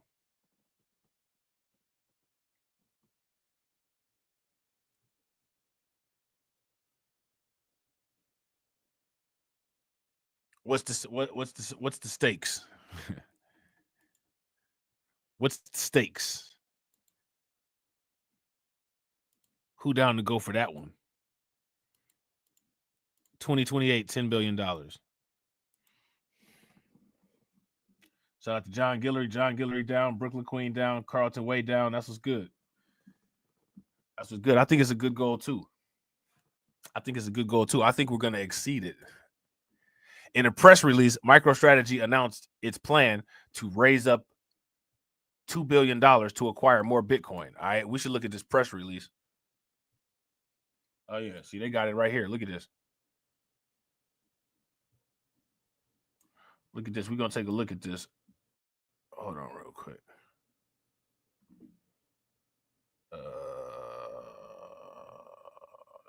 Yeah, we should definitely look at this.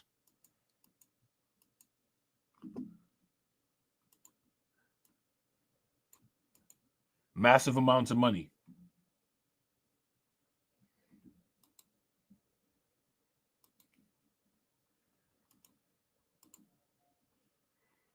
This is the best time to make it. We'll get the best growth. We'll have the best natural growth trajectory. We'll have plenty of margin of error during this time where all of this money is flowing into the market to be able to perfect everything we're doing, so that when the money starts to dry up, we'll be able to be more conservative what we do and have an experience curve and make less mistakes.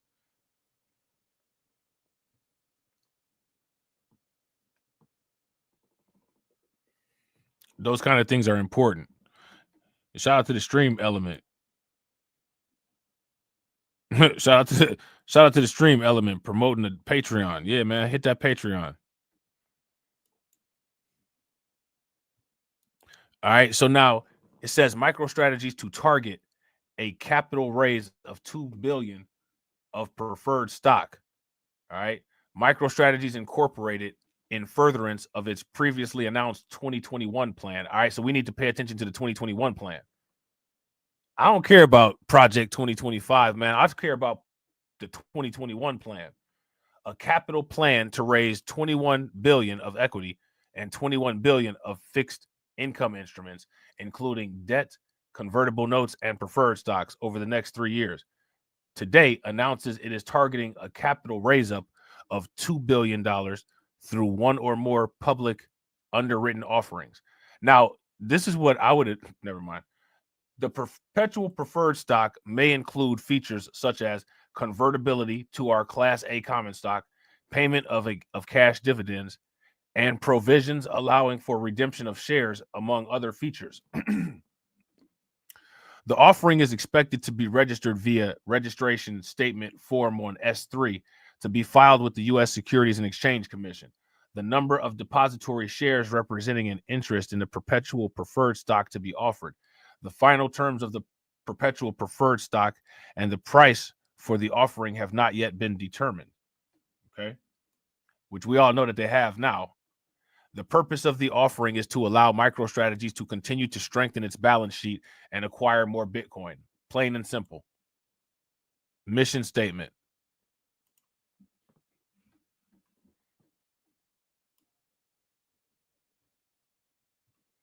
Right? Plain and simple.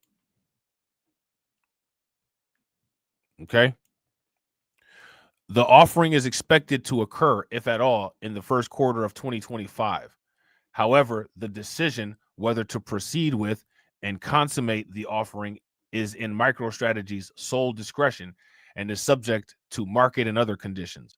MicroStrategies may choose not to proceed with or consummate the offering at all. This press release does not constitute an offer to sell or the solicitation of an offer to buy any securities. Any offers, solicitations, or offers to buy or any sales of securities will be made in accordance with the registration requirements of the Securities Act of 1933, as amended the Securities Act. This announcement is being issued in accordance with Rule 135 under the Securities Act. Forward-looking statements. All right. Statements in this release about future expectations, plans, and prospects, as well as any other statement regarding matters that are not historical facts, may constitute forward-looking statements within the meaning of the Private Securities Litigation Reform Act of 1955. These statements include, but are not limited to, statements relating to MicroStrategies' plan to consummate the offering, size and timing of the offering, the anticipated use of any proceeds from the offering, and terms of the offering. The words anticipate, believe, continue, could, estimate, expect, intend, may, plan, potential, predict, project, should, target, will, no, I'm just playing. Would, and similar expressions are intended to identify forward-looking results may differ materially from those indicated by such forward-looking statements as a result of various important factors. All right. So you see, they trying to cover them community guidelines.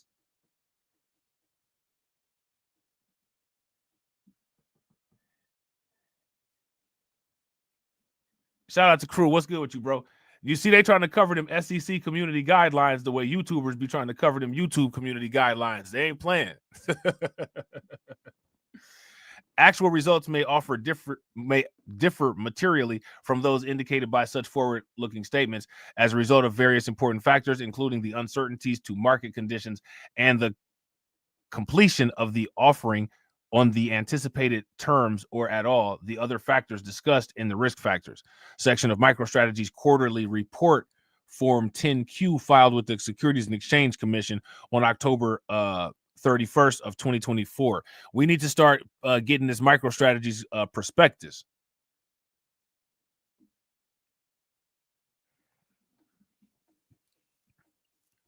You know what I'm saying? We need to start getting these prospectuses and reading them. I used to read prospectuses back in the day. You know what I'm saying? The little publication that a lot of these companies put out. When I used to own stock in GE, I used to read theirs all the time. That's when I thought GE was a good investment before I was introduced to cryptocurrency.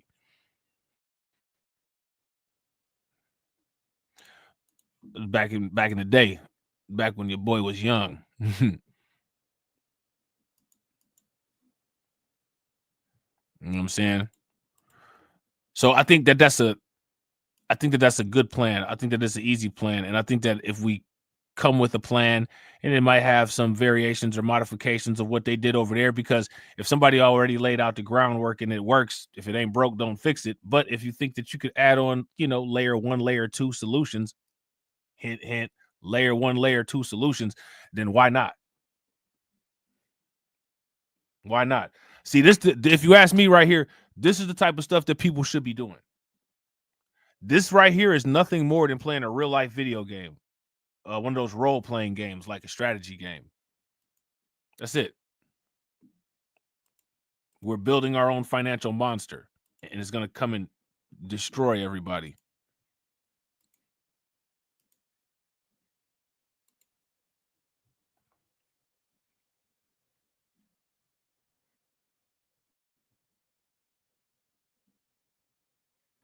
Oh, shit. Be careful, bro. I'm going to put this in the chat, and I'm going to put this in the Discord, all right? So give me 1 second. While I'm doing this, if y'all could smash that like button, that'd be great. All right, let me see. Put this over here.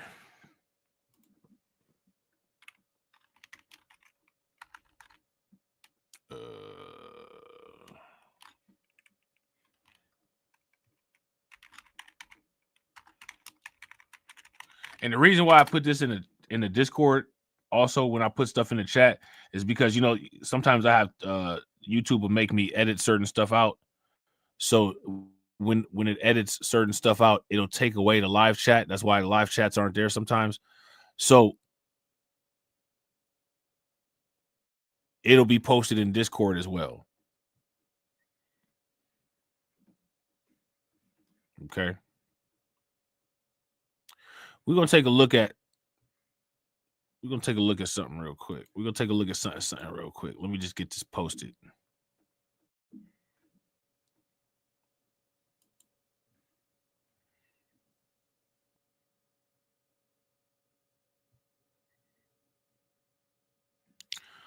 Let me just get this posted. There we go. I was about to say it. My computer going super slow. Still going super slow.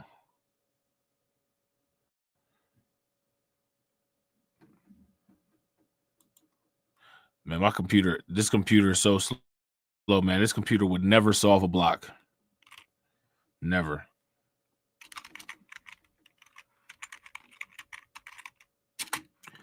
All right, let me see. Come on, man.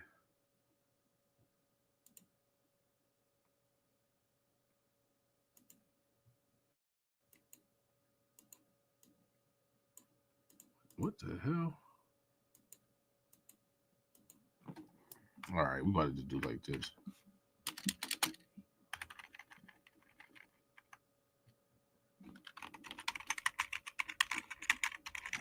All right, that should do it.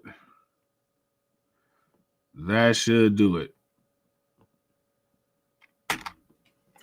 Good Lord, that was an unnecessary struggle, man. And look, that was an unnecessary struggle.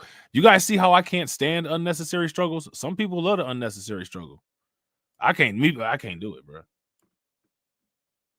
saying I can't do the unnecessary struggle. Can't do that shit. Let me see. Yeah, so okay, so there's that. Okay, so we're going to check out what they did, right? The software company remarked that the decision to proceed with and consummate the public offering is in its sole discretion and subject to market and other conditions. All right. Last year, the company announced plans to raise $42 billion, which $42 billion, as everybody knows, is 21 twice, right? Over 3 years to buy more Bitcoin. This latest proposed capital raise is in furtherance of the initial plan, meaning that the company could raise up to $44 billion for more Bitcoin purchases. Okay. Michael Saylor's company has purchased Bitcoin for 8 consecutive weeks. This week, it announced it acquired 2,138 Bitcoin for $209 million. MicroStrategies currently holds 446,400 Bitcoin. Can you imagine that? How many people could imagine life holding 446,400 Bitcoin? He has a financial infinity gauntlet for the most part.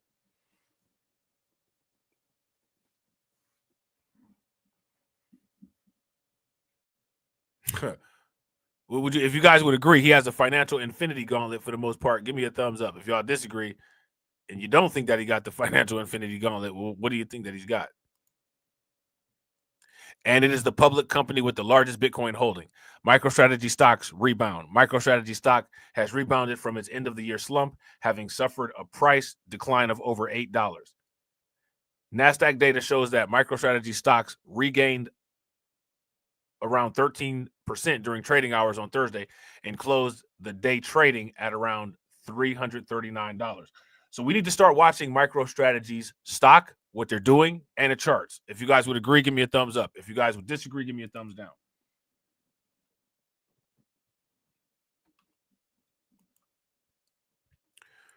The company's announcement of the proposed $2 billion capital to buy more Bitcoin also provides a bullish outlook for the price of MicroStrategy stock.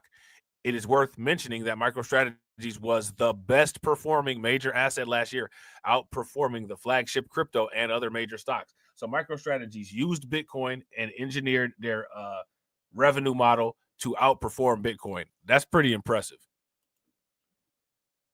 You know what I'm saying? Got to give credit where credit is due. That is pretty damn impressive. You know what I'm saying?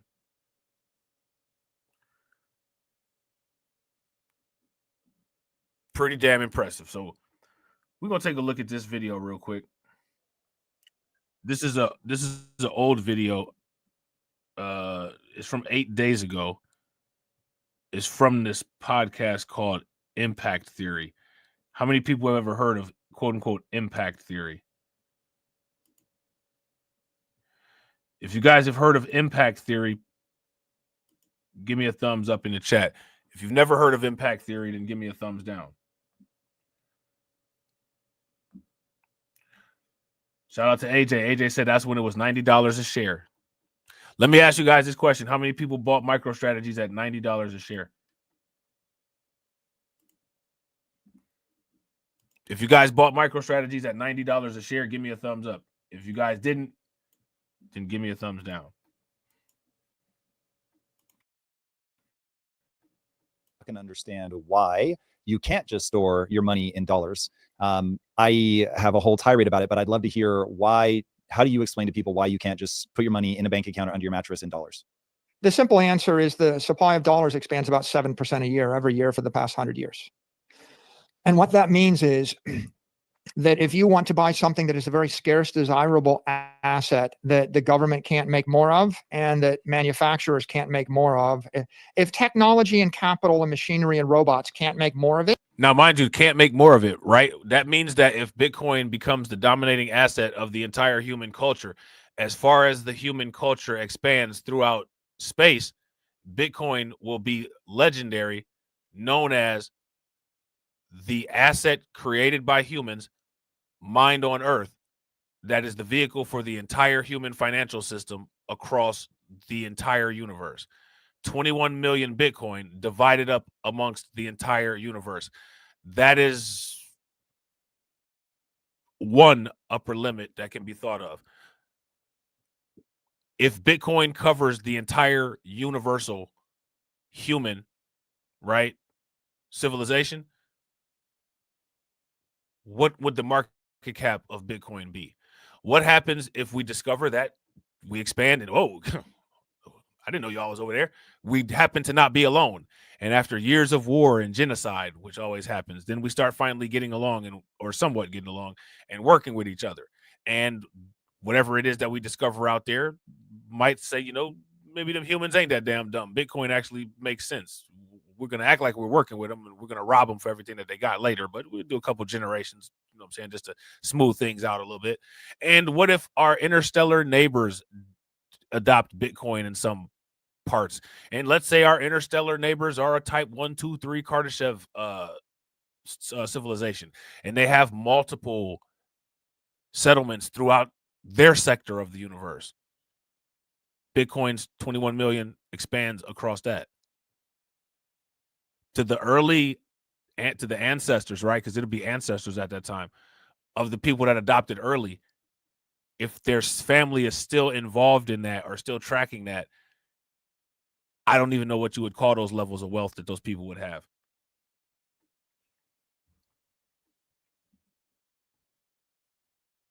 What would you guys call those wealth levels?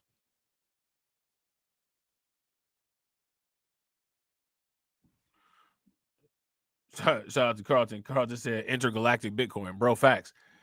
Here's my question: like, why do people not think in those terms? It's just to me, it's just, I don't know. I don't get it. It's wild, man. It's scarce and desirable. Here's an example. An acre of beachfront property in Palm Beach, or a beachfront house in the Hamptons, or waterfront property in Miami Beach. That's a desirable place to live. You can't make more of it. And if you go back 100 years, you'll see that the value of that acre was $10,000. And you go forward 100 years, and that is about $10 million.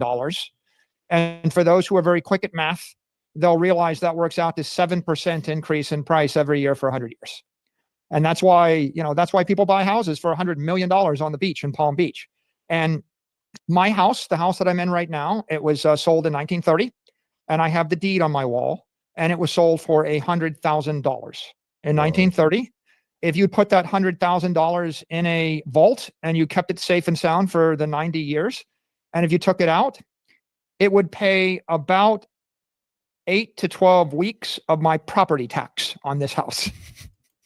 Like, you literally couldn't keep the house for 8 weeks. Hey, look! Shout out to Carlton.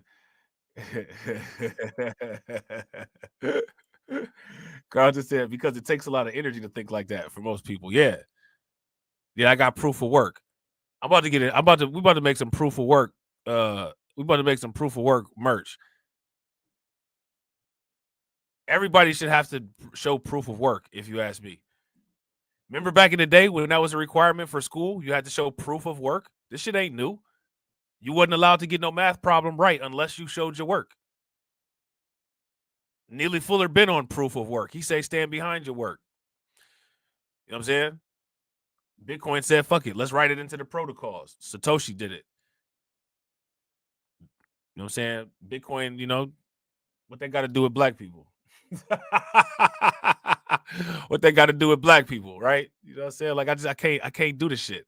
I can't do this shit anymore. Man, y'all remember motherfucking Agent Smith when he got all irritated with the Matrix because he was trapped in there? He couldn't do shit that he wanted to do. Y'all remember that? He was like, I got to get out of here. I hate this place. That's why he was on Neo. Agent Smith didn't care nothing about Neo, man. Neo could have stayed alive and had a great life and, you know what I'm saying, got with Trinity and they had a lot of babies and that'd have been that. Agent Smith ain't care nothing about that. Agent Smith was on Neo's ass the way he was on Neo's ass because that AI mind, right? That AI mind, this is what I got to destroy to get out of the matrix. He had no emotion behind that shit. He ain't care about that. He didn't. Hey, nothing personal. It's just logic. This is what my instructions say. And I can't stand this shit no more. So I got to complete these instructions. That's the only way I can get around this shit. Sorry. You know what I'm saying? About to whoop your ass real quick.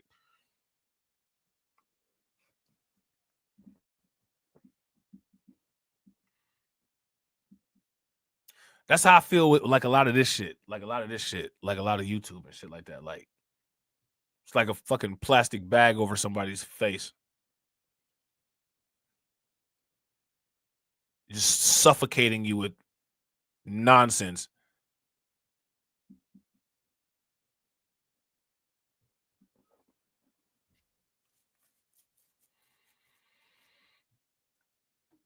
You know what I'm saying? If you guys would agree, give me a thumbs up. If you guys would disagree, give me a thumbs down. Go ahead. You say it in my way. Tell me if this resonates with you. The reason that you can't store your money in cash is that the government steals your buying power by printing more of it. I find it's very sobering to look at it as theft. Does that resonate with you, or do you think I'm being hyperbolic? No, you're correct. In essence, the inflation of the dollar supply means that your wealth is cut in half every 10 years if you hold all your wealth in cash. So he's talking about the inflation halving. The inflation halving. Except for with the inflation halving, the worth of what you have doesn't double like how it does with Bitcoin.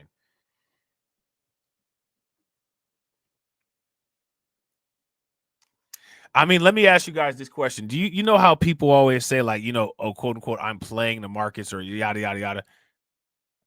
Would you guys agree that at this point, we've been on this journey for so long, on and off, talking about this stuff. Now we've been hitting it real hard because you know what's up.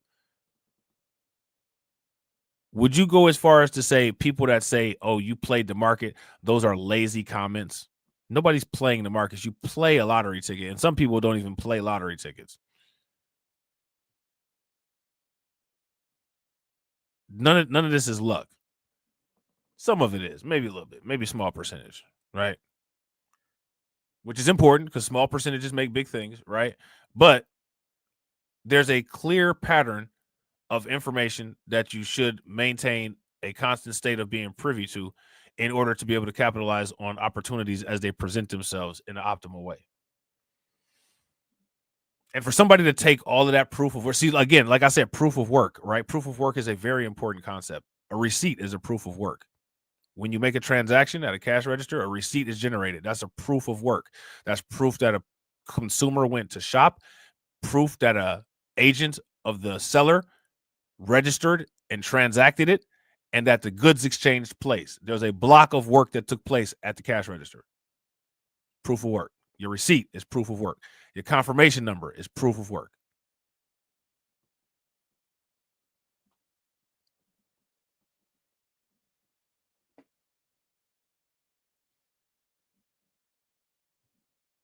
You know what I'm saying?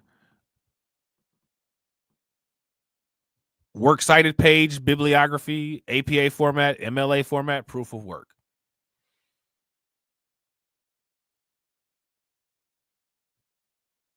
Proof of work. It's all over the place. Your degree from your school or your certificate or whatever, proof of work.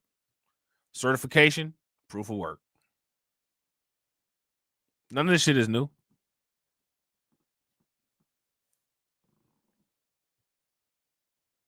None of this is new.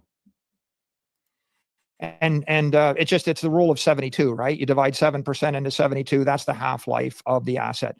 So the half-life of your wealth. Now, how many? The rule of 72? That's something straight from business school. Straight from business school. Rule of 72. How many people know about the rule of 72? We've talked about it before. If you know about the rule of 72, give me a thumbs up. If you guys don't, give me a thumbs down. Wealth is 10 years if you store it in cash. If someone gives you an asset you can invest in that goes up 7% a year, you're keeping up with inflation. You're not getting wealthier, but you're not getting poorer. You're just treading water, you know? And if you're beating that hurdle rate, then you're getting a bit wealthier. So once you understand that, Listen, shout out to my man John Guillory. John Guillory said, if anyone asked me, I'm going to just mean mug them and say, fool, I worked for this. Reading articles, watching videos, looking at charts, and collaborated with like-minded people. We work for this. Bro, facts. Listen, all you got to do is just tell them to go to YouTube and watch the Blacklight Revelations Ledger. And every time a comment that you make pops up, there goes your proof of work. Here goes some proof of work right here. Data is proof of work. Proficiency tests are proof of work. Proof of work. Quality control. ISO.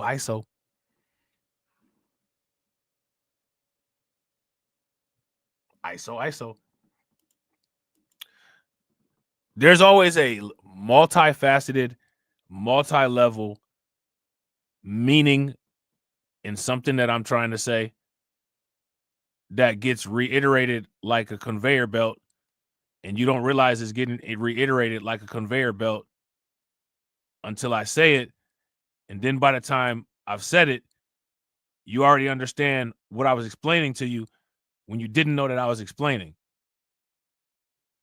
Because the problem with people is that most people tune out when they know that they're being explained something. So you have to work around the engineering of the human brain and human schematics of thought processes.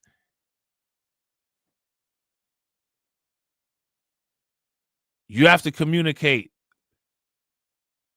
through people, not to people, and then verbalize an understanding afterwards. The reason why you know that this is true is because nonverbal communication is a more effective means of message delivery from sender and receiver than verbal communication. People concentrate so hard on concentration, the actual act of concentration is a distraction to learning. So you can't let people know that they're concentrating. You have to do like reverse subliminal messaging. Hopefully the person that's delivering the subliminal messaging is a character of integrity. You can see that you can't preserve your wealth for long periods of time in a fiat currency. And the best fiat currency in the world, Tom, is the dollar. But in most other currencies, they inflate it 14% a year. And that means the half-life of your wealth is 5 years. But in a weak currency, like in Turkey or Syria or Iraq or Venezuela or Argentina, it used to be for 20 years, the inflation rate looks more like 28% a year or 30% a year. And we take example, the peso. The peso went from 1 peso to the dollar to 1,000 pesos to the dollar over 20 years. Jesus. Okay, so I don't, in America, you got to keep in mind, you're an American. You live in the greatest country of the last 100 years. America won every war, right? We were the winner of World War I. We got richer. We were the winner of World War II. We never lost the war. We were the winners of the century. Our currency lost 99.9% of its economic power over the 100 years. But if you went to Nigeria or like Germany, the currency crashed like 2 or 3 times, right? In Japan, the currency crashed, in Russia, it crashed last time the Russian currency crashed in 98.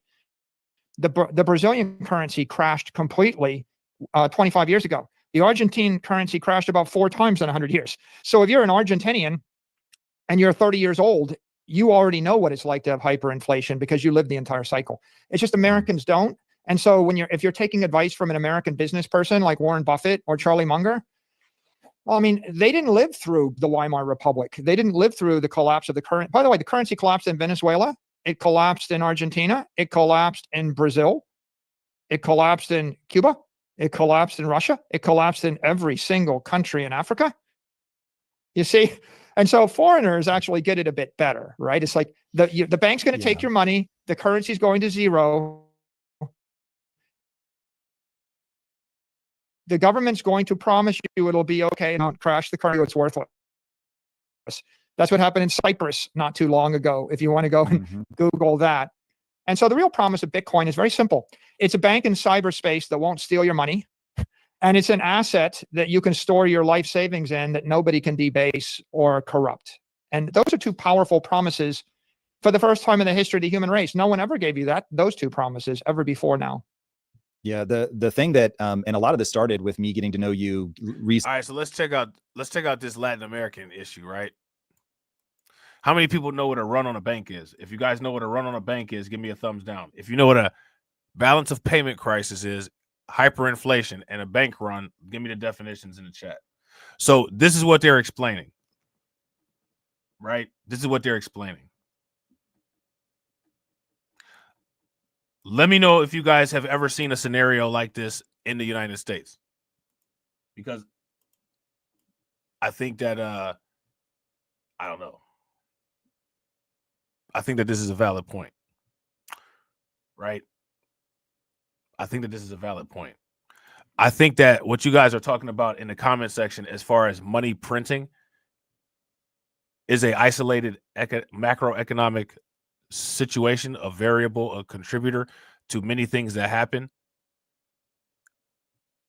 However, what he's talking about is a total financial system and how it's designed and how these particular independent variables run based on certain interactions between economic situations and macroeconomic and microeconomic situations. Now, shout out to Cameron.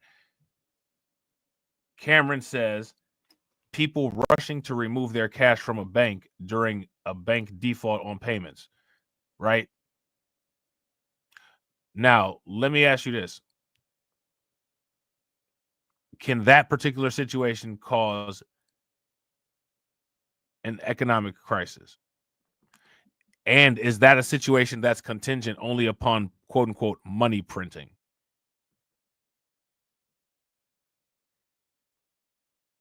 Because I think that like when it comes to like these type of topics, like it gets away from academia and turns more like YouTube-ish. And I think the problem is that people need to bring it back to academia, right? So with any of these financial crises that occur, shout out to Lehman Lucas, what's good with it, bro? All financial crises or all economic crises that occur are not contingent on quote unquote money printing. Now, shout out to Cameron. Cameron says it's not contained. It's not contained, but it's contained with more fake money. It can be, or maybe it's not. Because if it was contained, then what that would mean is that there wouldn't be a run on the bank, right? That would mean that the money printing, right, created a situation where a bank run didn't happen. Let me ask you guys this question. When is the last time a bank run happened in the United States? We print money all the time. This is one of the common things that people say. We print money all the time. Yes, we know. The United States dollar is just like Dogecoin. There's an unlimited supply and it's not capped. We know. When is the last time that caused a bank run in the United States? Shout out to Cameron Jones. Cameron Jones said Silicon Valley Bank. Now, as we know, a bank run is systemic across the entire financial system. It's not specific to one particular bank, right? Like what he's talking about. So we got to compare apples to apples, apples to apples, apples to apples. Michael Saylor is talking about an entire economic region dealing with hyperinflation, bank runs, and balance of payments crisis, right? Did the entire United States deal with that? Or did Silicon Valley Bank deal with that?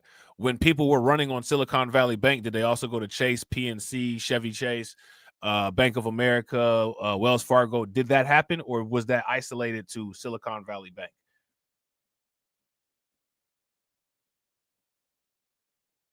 Chime, I guess, right? Chime.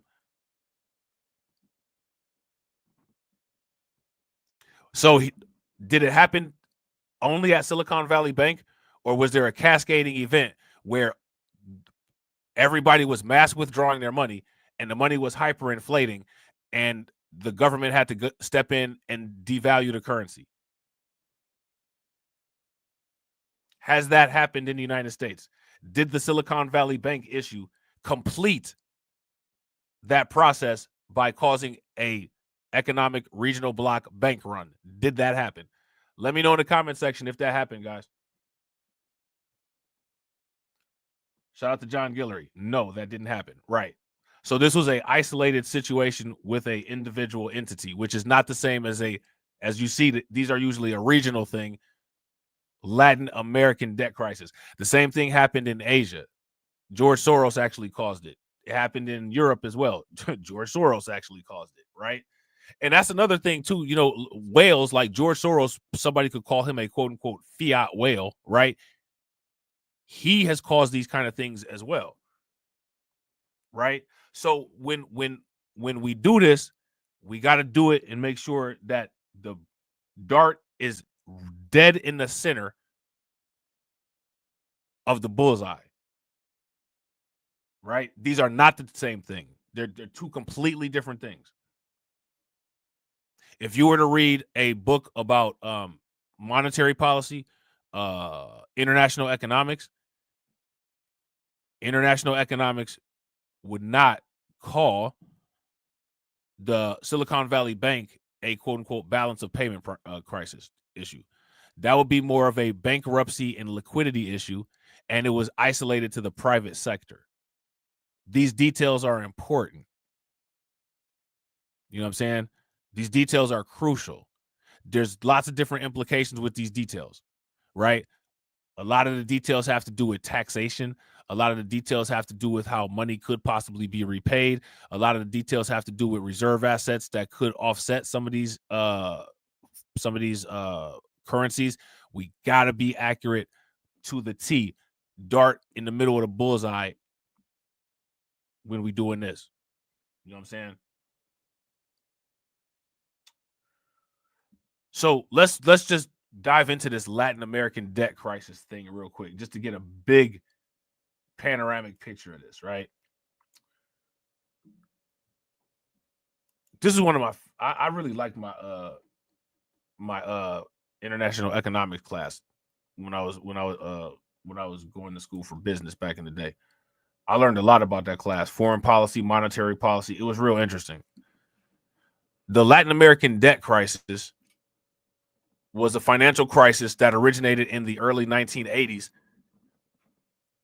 and for some countries starting in the 70s, known as La Década Perdida, the lost decade, when Latin American countries reached a point where their foreign debt exceeded their earning power and they could not repay it. Now, here's the thing. Here's how this is different from the United States. We have been currently existing in this situation for a very long time, and nobody's done anything about it. The public hasn't reacted yet. Businesses haven't reacted yet. Nobody's done anything about it.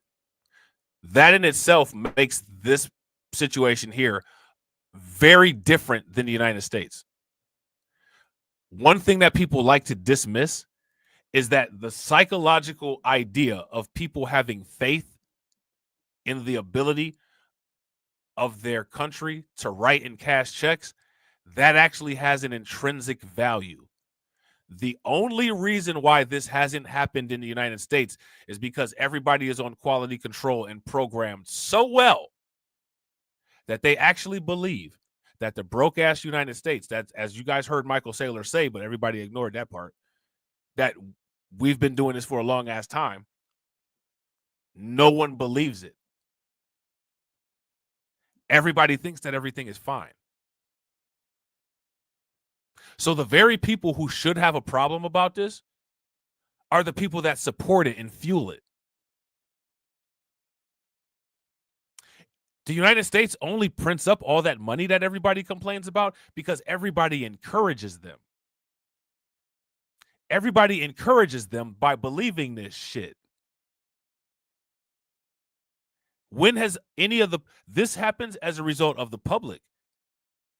Why hasn't there been a run on the U.S. bank money? I did my own run on the U.S. bank money, and I started investing in Bitcoin.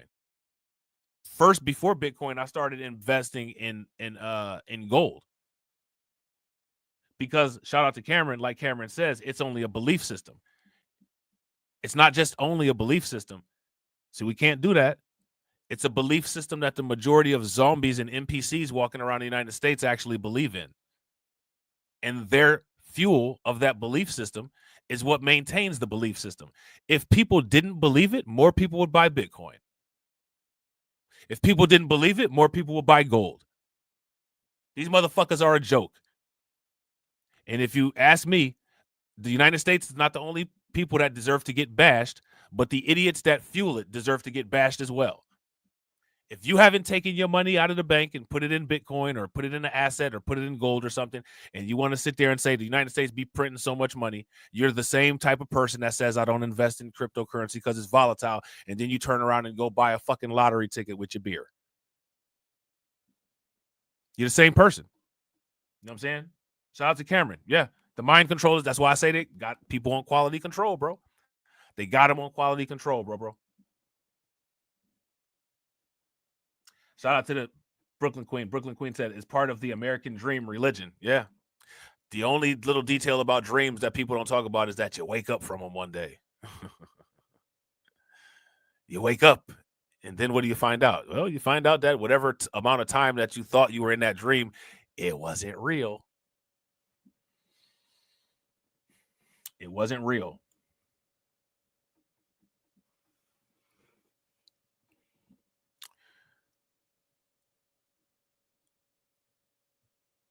These are very, very different situations. Very different situations. The American population is a huge undiscussed key factor in why American dominance maintains itself. The American dummies don't get enough credit. You know what I'm saying? The dummies is the ones that fuel the system. They don't even get any credit for being dumb. Their stupidity is the fuel. I believe that this shit is worth something. No, it's actually not. But because so many people believe it, it actually adds value to it. America's operating in this state of financial distress, healthy for such a long time, is proof of work that there is value in stupidity. If you guys would agree, give me a thumbs up. If you guys would disagree, give me a thumbs down. America's long-standing dollar dominance of the world being forced to its knees to pay with an asset that's essentially worth nothing, that is proof, man. That is a hell of a proof of work of a lot of idiocy. That in itself is its own beast. You know what I'm saying? That in itself is its own beast. You know what I'm saying? So in the 1960s and 70s, many Latin American countries, notably Brazil, Argentina, Mexico, borrowed huge sums of money from the international creditors. Ironically, which the international creditors trying to get El Salvador to not get the Bitcoin, right? Especially infrastructure programs. These countries had soaring economies at the time. So that means that they were able to get a lot of money because they leveraged the debt that they sold them against their current profits. And you're always going to pay back more for future money than you are for present money. That's why you can buy $1 million from Michael Saylor today for $3,600 to get $1 million in the future. It's the same process, just coming from the left versus coming from the right. Okay. Shout out to my man, Detroit 313. Detroit 313 says that's why George Soros has to go when Trump is having issues with the Euro Central Bank Reserve to attach to BRICS and Putin tariff each one of those leaders and governments won't restore the U.S. dollar. Yeah, facts. If you guys agree with Detroit 313, give me a thumbs up. If y'all disagree, give me a thumbs down. And shout out to y'all, man. I appreciate y'all. If y'all haven't hit that like button yet, please do me a favor. Take a moment, smash that like button. Also, if you guys haven't hit the bell, please take a moment, hit that bell. And also, please share the stream to your social media. Yeah, I did a stream on it, bro. I'm going to go back over it again eventually, in passing. But, yeah, I did a stream on it. You know what I'm saying? Yeah, we definitely talked about that. These countries had soaring economies at the time, so the creditors were happy to provide loans. Initially, developing countries typically garnered loans through public routes like the World Bank. After 1973, private banks had an influx of funds from oil-rich countries, which believed sovereign debt was a safe investment. I don't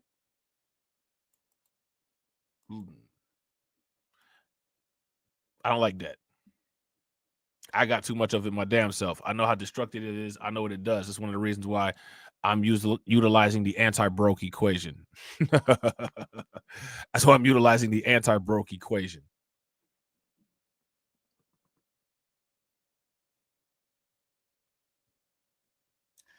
Yeah, bro. John Guillory says, it's funny how Alex Jones would talk about MK Ultra, blah, blah, blah, and the mind control has already happened. We are in the matrix, and you know this because when you talk about crypto, you were called crazy. Bro, look, listen. Shout out to everybody in the comment section, man. When I talk about crypto, when do I say just wild, outlandish shit? I don't really think that I ever really say anything and never back it with a validating fact. Like I said, one of the reasons why I agree with Bitcoin and why I advocate for it is because Bitcoin fits my personality profile. I'm all about proof of work. There's nothing about Bitcoin that's not consistent with the way that I do things. So it make like it's like this shit was made for me. You know what I'm saying?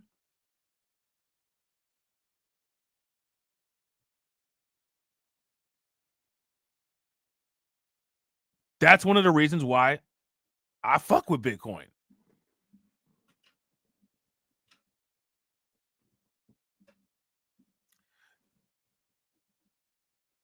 It's like money that was personally designed with my DNA.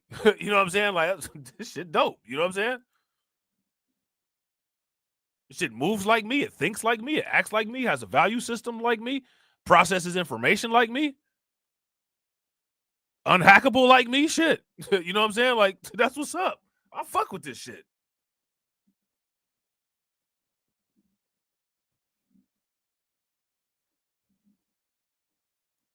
Breaks down barriers by itself like me. Like, hey, man, I fuck with Bitcoin all the way.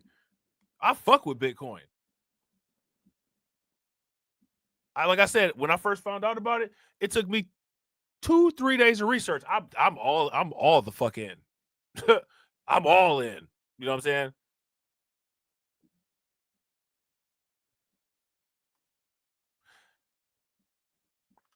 I like stuff that's consistent. Y'all know this about me. Like, I'm real OCD. I'm real consistent.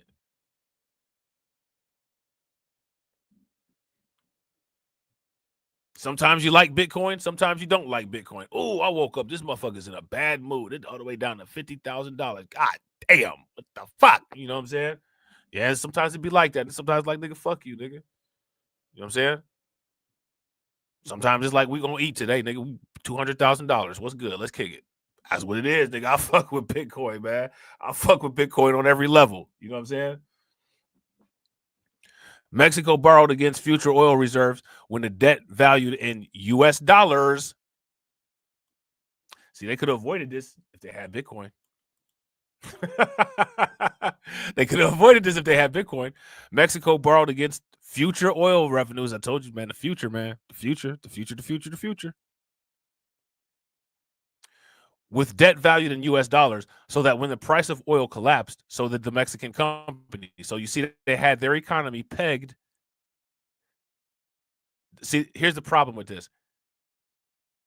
Nothing was like, there was no item for item exchange for the product that Mexico produced. Mexico produced its independent product, and it bought and exchanged this product for transaction vehicles that were pinned to other things. You see? So when the price of oil collapsed against the US dollar, the oil price against the US dollar created a shrinking revenue that tanked the economy. You see how that happened? You see the cascade of events that led to that?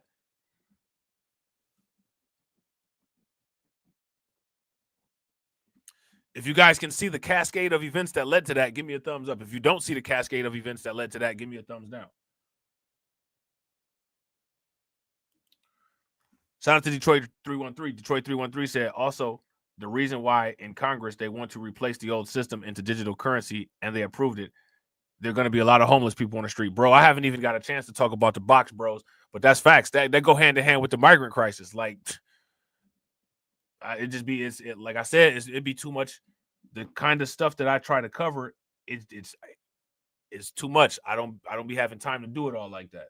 That's one of the reasons why I gotta get that strategic reserve up, so I can just sit at my computer all day and chop it up. You know what I'm saying? Shout out to Cameron. Cameron says, anytime they say something bad, I try to get all the info I can, because that usually, not always, but most time, means it's a good move. Absolutely, bro. Absolutely, 110%. They give you this bad information like, oh, look at all this money that outflowed from Bitcoin ETFs. They give you that to try to get you out the market. They try to shake you down and shake you out.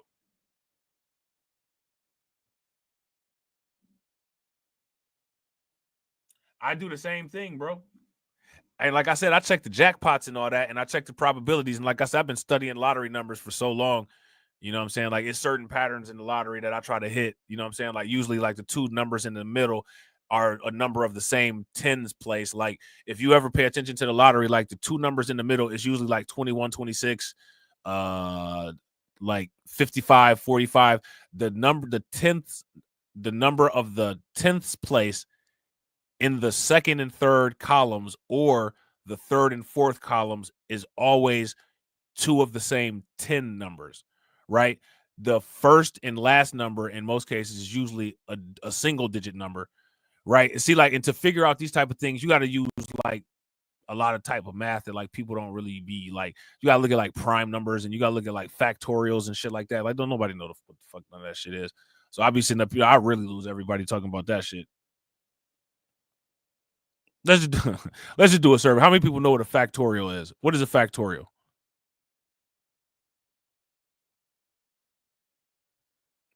Don't look it up neither. Don't Google it. What's a factorial?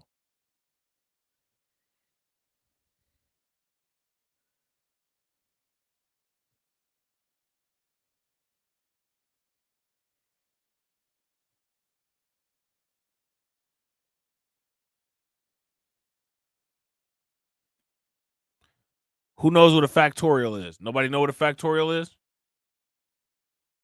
Y'all not gonna say nothing, and then as soon as I say something, y'all gonna be like, yeah, I knew that. That's why I ain't saying nothing. That's why I be letting y'all hang with them pauses, man. I'm from the street, boy. I size people up. I know what the fuck y'all doing. We about to sit here with this dead airtime forever. Don't play chicken with me. Don't play chicken with me. You mess around and get touched by that bus. Don't play chicken with me, boy. I'll step away from that bad boy right at the last minute. I can feel that. I can feel the windshield on my nose. The factorial is the math problem where there's one number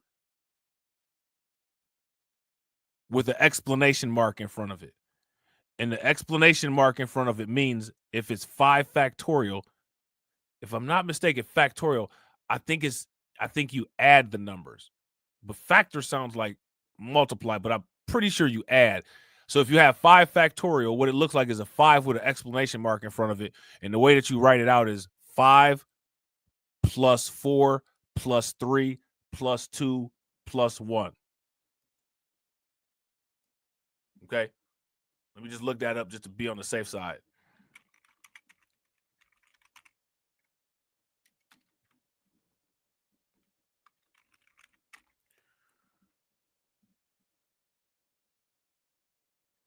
Yeah. Okay. And no wonder. Okay. Yeah. Yep. That's exactly what it is. So look, I'm about to show y'all real quick.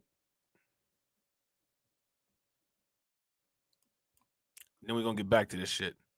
Yeah. See, I told you, look, boy, don't play with me, man. I try to tell y'all, man, I'm from the street. Seriously? I know all the little hustle moves. You can't bullshit a bullshitter. Fuck out of here. Now, shout out to John Guillory, right? John Guillory says, I think you multiply the number. Yeah, you do at some point, right? But we all know that multiplication is actually addition on a matrix, right? So, you know, it's the same thing. That's why they call it factorial, because it's a combination between the multiplication and the addition, right? Multiplication is just a different way to express a math problem, right? But you express it on a table, or express a add addition problem, right? So let's take a look at this real quick. Factorial in mathematics, the factorial of a non-negative integer denoted by n exclamation mark is the product of all positive integers less than or equal to n. All right. So here's n. Right. See how this works? See how it makes this pyramid? Pyramid babble, Carlton. Pyramid babble, bro.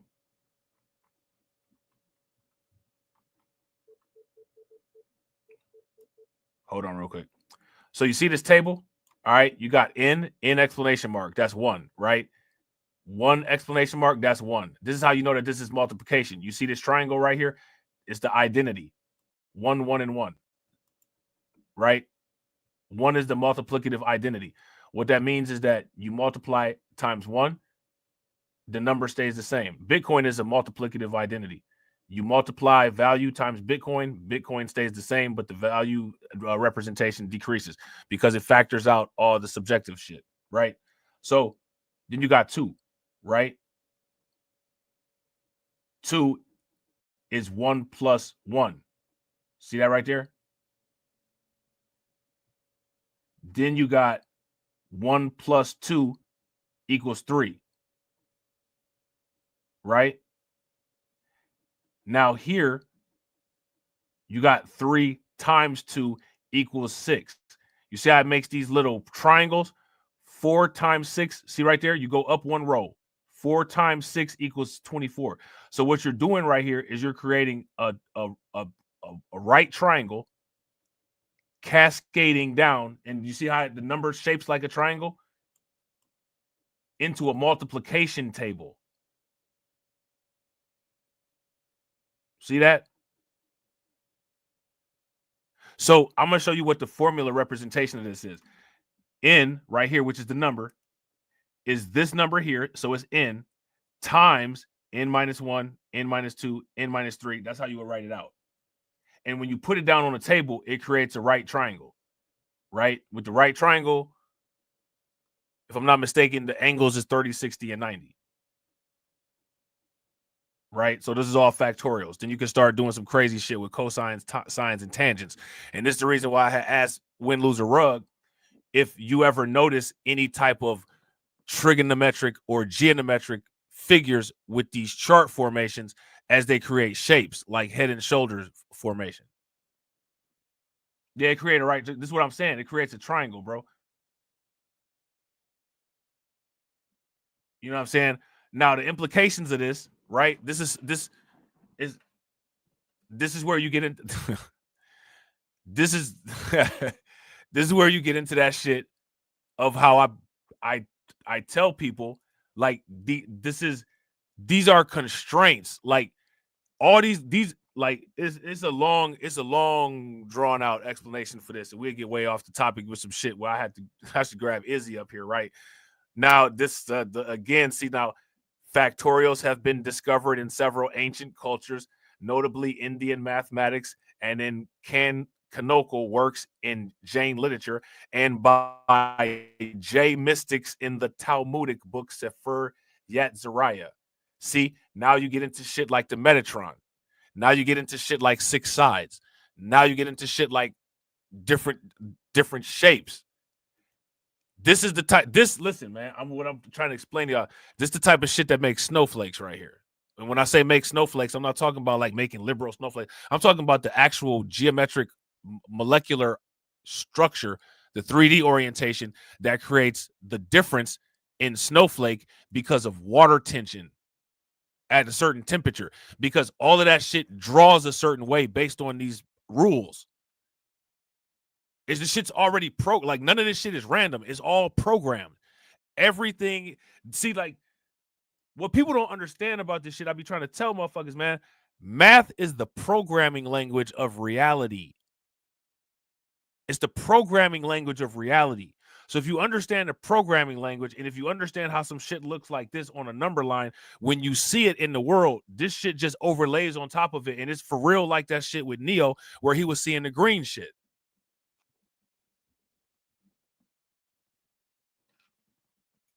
And people be like, oh, this shit is random. No, it's not random. It's a bunch of little complicated ass equations that have the instruction. Like basically with anything that you visualize in your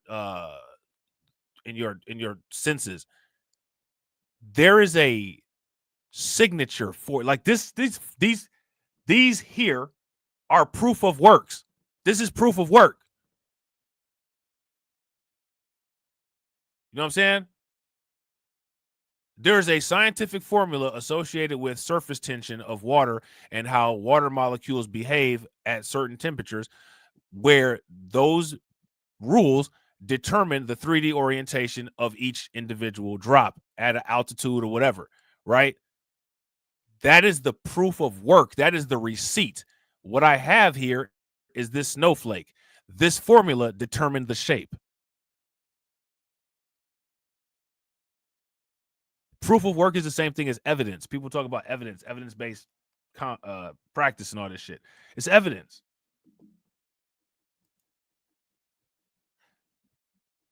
$30, 60, and 90 right triangles. It's the reason why it's 30, 60, and 90.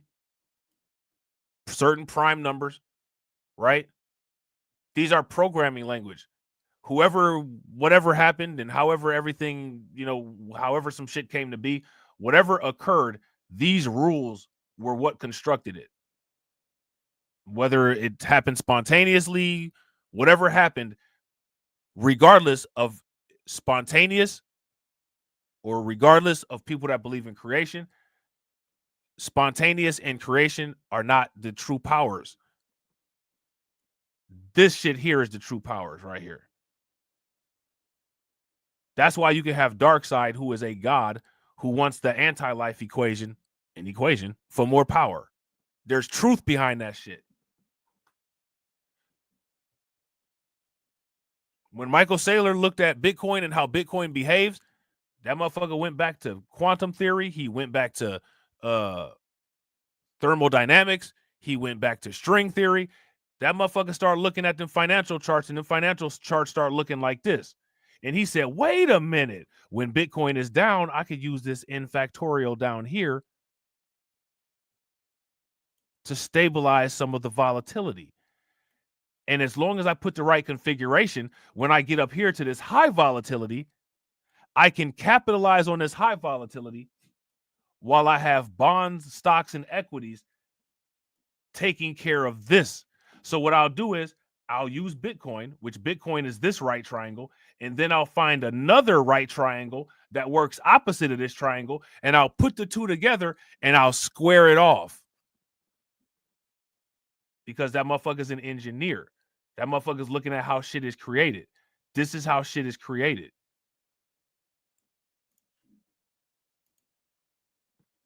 You know what I'm saying? Shout out to my man Frozen. What's good with you, bro? This is how shit is created. You know what I'm saying? Shout out to Frozen, bro. Make sure y'all show Frozen some love. Yo, I appreciate you, bro. Make sure y'all throw some flames, some radiation emoji, and some ducks in the chat for my man Frozen for funding the strategic reserve. Definitely appreciate it, bro. And he also funded some strategic nutrition for y'all, too. In Springfield, they're eating. Don't push me, ain't Donald Trump trying to grab him by the... Said it was some Haitians, somewhere out in Springfield. Women doing cartwheels. Have you seen Garfield? Eat the cat. Have you seen Snowball? This about to snowball. I'm about to go off. I can't let this go on. Miss me like an airball. Tell me when my cat is cough it up like a hairball. Eat the cat. I gotta tell them if they even put the fingernail on Santa's little helper to turn them to hamburger helper. Somebody better help them, cause I'm going to jail for showing them fellas helter skelter. Eating the dog. Usually I'm content, but if you touch my dog, then I'm turning into John Wick. I'm lit.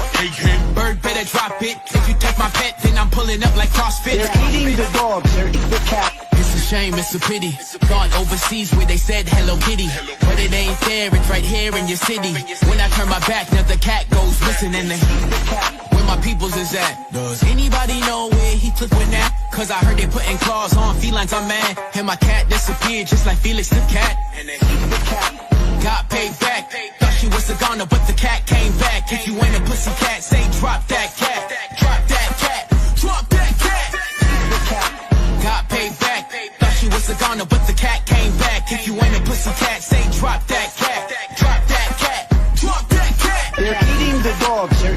cats, eat the cat, eat the cat. They're eating the cats, they're eating the dogs, eat the cat. Fuck that cat. Check this out, right? This is what's funny. You guys wouldn't believe this, right? But I'm so OCD. You see this factorial table? This is exactly how my cryptocurrency portfolio looks. So I got these small cap tokens down here, right? You see N 1, 2, 3, 4, 5. In like, okay, let's go right here. Like, so until we get like, we'll say about to 10. Okay, so here, right? 5 to this line here with 5 and 120, right? This is my meme coin line. I got small investments in each of these lines right here, right? Now you see like the highest that they go is 120. So what this little factorial right here does is this little factorial puts a minimum on losses, but no maximum on gains. You see that? The most that I'm going to lose here is 120. That's it. Now, that's the cap on what I'm going to lose. But going outward, right? Anything above this 120 is the upper limit of what I can gain. So I've contained this volatility in right here within table 1 through 5. Now, as we move up, right? We get right here. We'll just use 1,000 and say this 1,000 is Bitcoin. Because Bitcoin is so big, there's a possibility that you could lose everything, but it's not very likely. The likelihood kind of caps it, right? So we could be hovering out around here. Let's just say 100,000, right? 100,000, where we are right now. The lowest likely loss, if we move up 5, is going to cap off at 1,000. But as you guys can see, this is where we are with Bitcoin. We're talking about $100,000 prices. We're talking about $200,000 prices. We're talking about $1 million prices. This takes us right on into the end of the year. Right? So at this level here, now we have the God and Omega candles going even further on the right triangle. But because I've capped table 10,000 through 1 million, I've capped this into a small container of maybe like, I don't know, maybe like, let's just give us number. This is capped into a package of about $2,000. The volatility bumper is $2,000. Somebody that has all Bitcoin, they stand to lose everything. I'm only going to lose $2,000 if I only got $2,000 in Bitcoin. And then I adjust that $2,000 as I need to based on dips in the market. So every little piece has an interlocking container where the volatility is contained, right? That's just an example of like these type of formulas, this little type of mathematical signature here.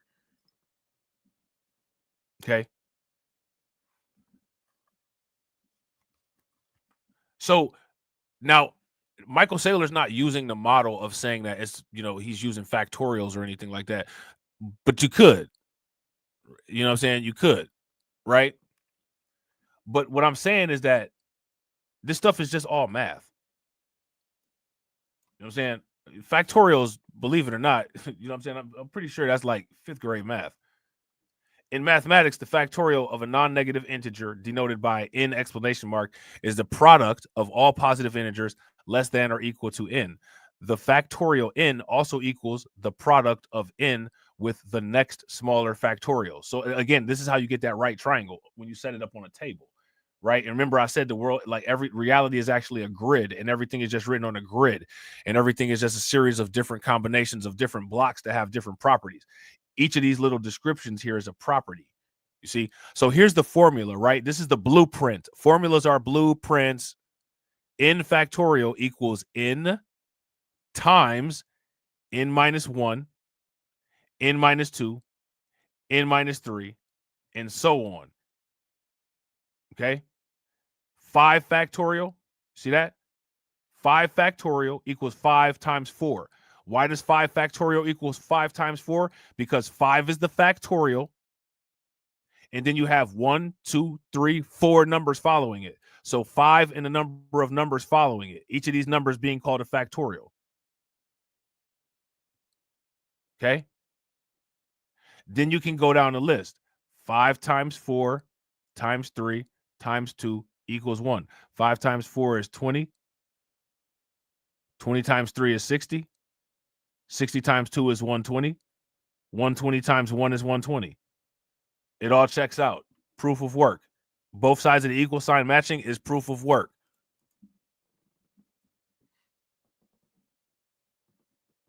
The value of 0 factorial is 1, according to the convention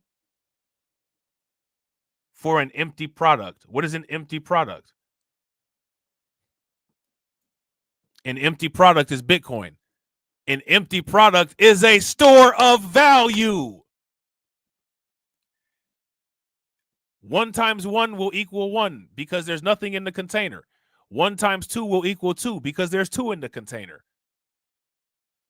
1 times 3 will equal 3 because there's 3 in the container. 1 as it applies to multiplication and 0 as it applies to addition are identities, the additive identity and the multiplicative identity. It can mathematically be stated that Bitcoin is the economic identity.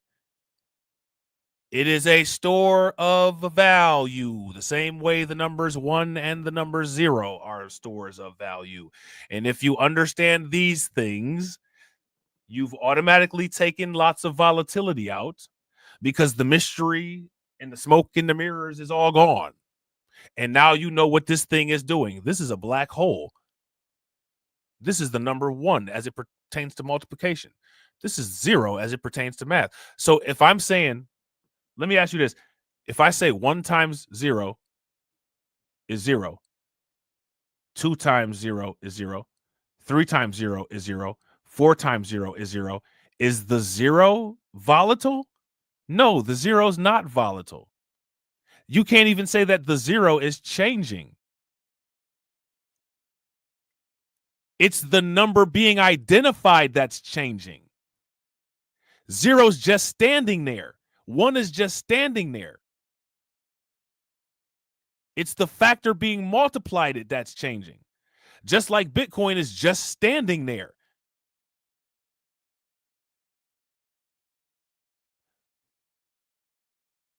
The economy or market cap that it's being factored against is what's volatile. And the reason why Bitcoin appears more volatile is because Bitcoin peels off the layers of bullshit. Bitcoin is like looking through a scanning electron microscope at the economy with all the quantitative easing and all the inflation and all the human pollution of the economy put in.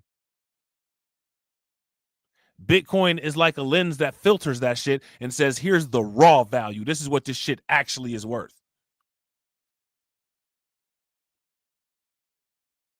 That's the volatility. So, ironically, technically, when people say Bitcoin has no value, I wouldn't go as far as to say Bitcoin has no value. I would go as far as to say that Bitcoin doesn't do anything. What Bitcoin does is Bitcoin provides a purification lens to be able to see the X-ray of what's actually valuing an item being measured against it. It is an identity. It is a store of value. Once the value has been identified, that value then is stored in Bitcoin because Bitcoin can now accurately price that thing.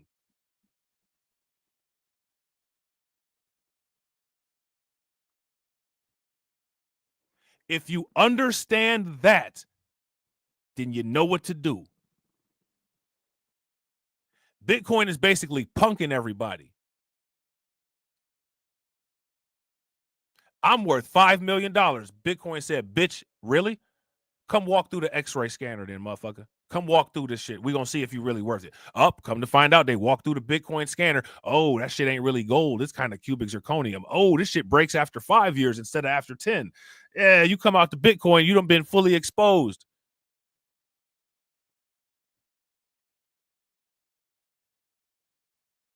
Bitcoin is a purification mechanism.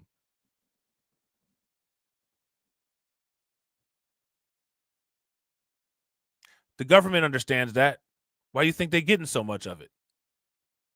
Because now they're talking about the Michael Saylor competition. Nobody's talking about the real competition. Now everybody is with George Soros betting against their own currency in favor of Bitcoin.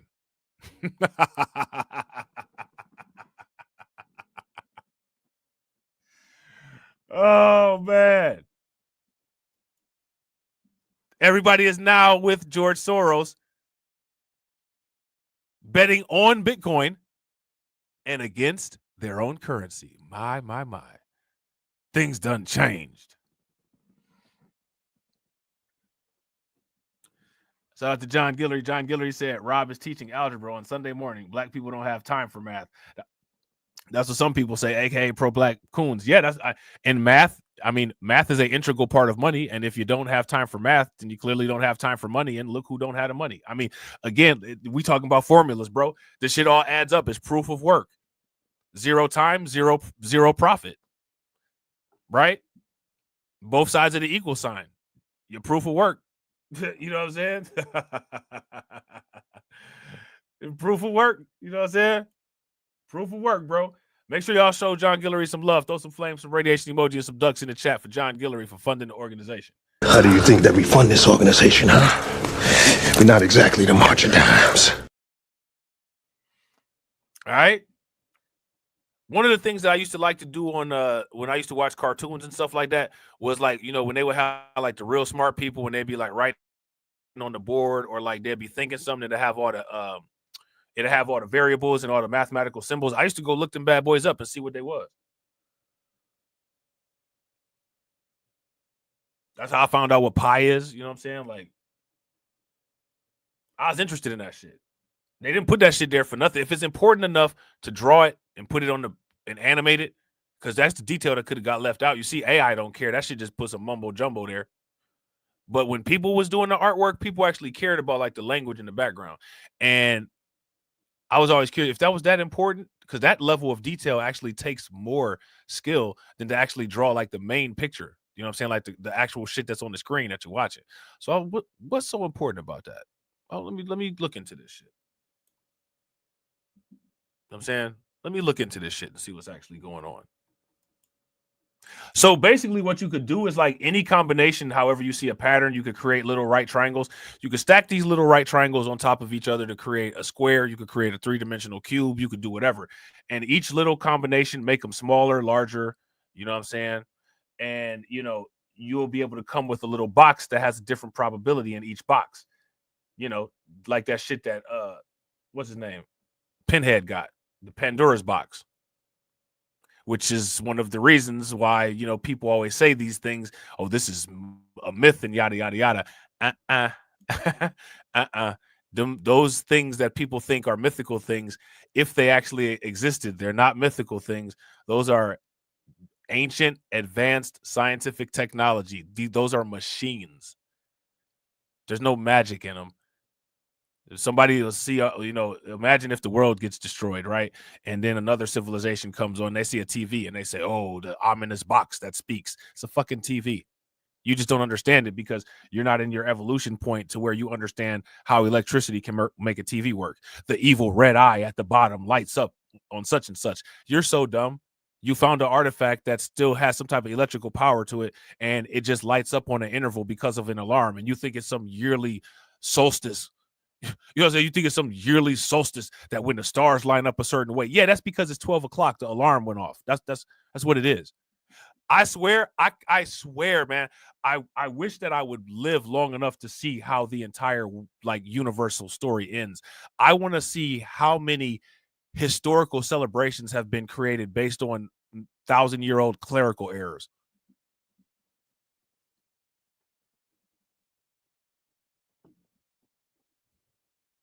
I just want to see it.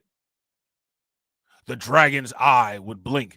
That's a street lamp from a civilization that was here like 10,000 years ago that somehow still had like some energy in a battery, and that shit turned on when somebody hit it. And you wrote a whole damn book about it with all kind of curses and shit to make it stop working. And it wasn't shit but some electricity. That shit worked but one time and burned out the rest of the power that it had in it. And it's never going to light up ever again, but continue to make millions of YouTube videos about it.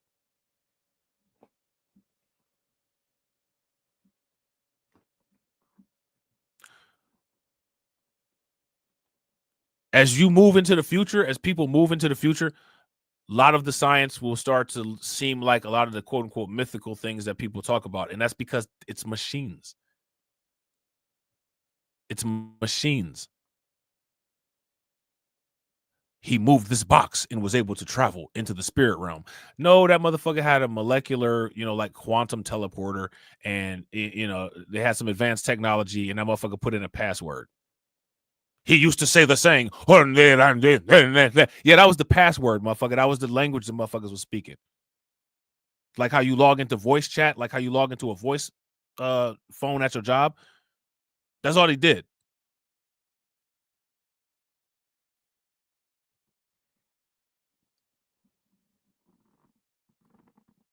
Yeah. Shout out to Brooklyn Queen. Yeah. Native indigenous people being called Indians was a quote unquote clerical error. You know what I'm saying? Look, shout out to Black Free Thinker. Make sure y'all show Black Free Thinker some love. Black Free Thinker said, man, please, that ain't nothing but the ancient spirits of evil being activated. Ancient spirits of evil transform this decayed form to Mumra, the ever-living.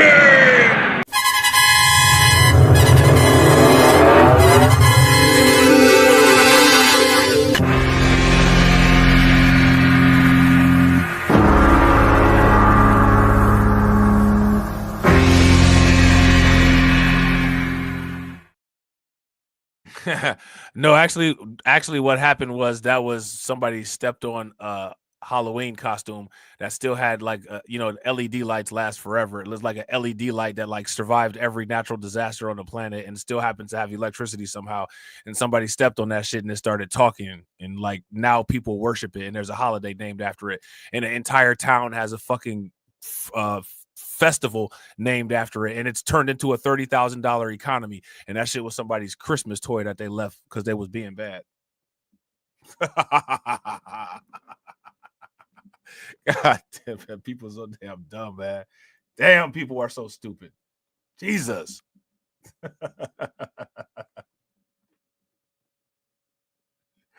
Like you can't, like I swear this shit is a constructed entertainment, and like somebody is watching it and really enjoying themselves. Because nothing else it doesn't make sense. And then the thing is that, see, here go the thing, right? Some shit is not going to come out correct, right? I would go as far as to say that people that are intelligent or have a heightened awareness are a mistake. We're an accident. Everybody else is correct and normal. Like, do you guys remember, like, on iRobot, Sonny was incorrect. He was wrong. He was a mistake. Somehow he was made and he had consciousness. Why? Because the idea was to manufacture docile robots that do what they're told, not to manufacture robots that think. Listen, in the Bible, anytime some outside force encourages people to critically think or to criticize the common narrative of the Bible, and we all know what that is, that's when like just everybody's getting extinct. It's an immediate escalation to an extinction level event. Why is that? Let's build the Tower of Babel so that we can talk and, you know what I'm saying, like develop a culture and understand each other. Nah, hell no. We knocking this tower down and we scrambling y'all brains. God loves us. Wants us all to get along. Doesn't want us to communicate. Okay? Hey, buddy. Hey, you with that apple. Did you realize that you were naked and so is your chick?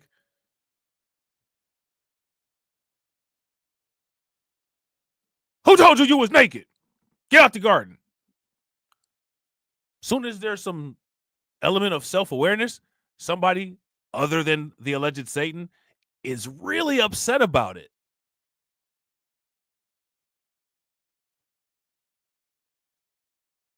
Nobody ever asked about that.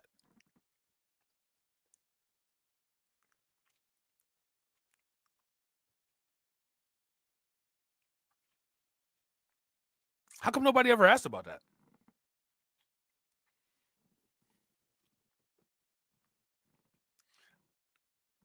People always say abortion is against God. Are you serious? God sent his firstborn son to die.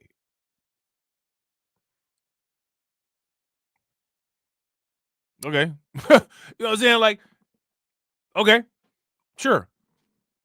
Yeah. Okay. Religion is against the Bible. Yeah, sure. Okay. Let's give up your firstborn son for a offering. You know, hey man, Isaac was about to get it. Somebody told Moses, put that motherfucking knife down.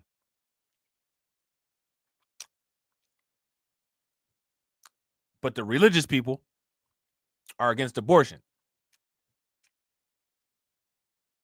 But we could talk about massive adult abortions that took place in the Bible as a offering to that guy that loves you. Plague on the firstborn. Facts. Take you to Egypt. I'm going to take out your firstborn. Send Azrael down to get him. Even though Azrael probably rather play PlayStation than come down to Earth and, you know what I'm saying, be dealing with humans because they don't like us. Right?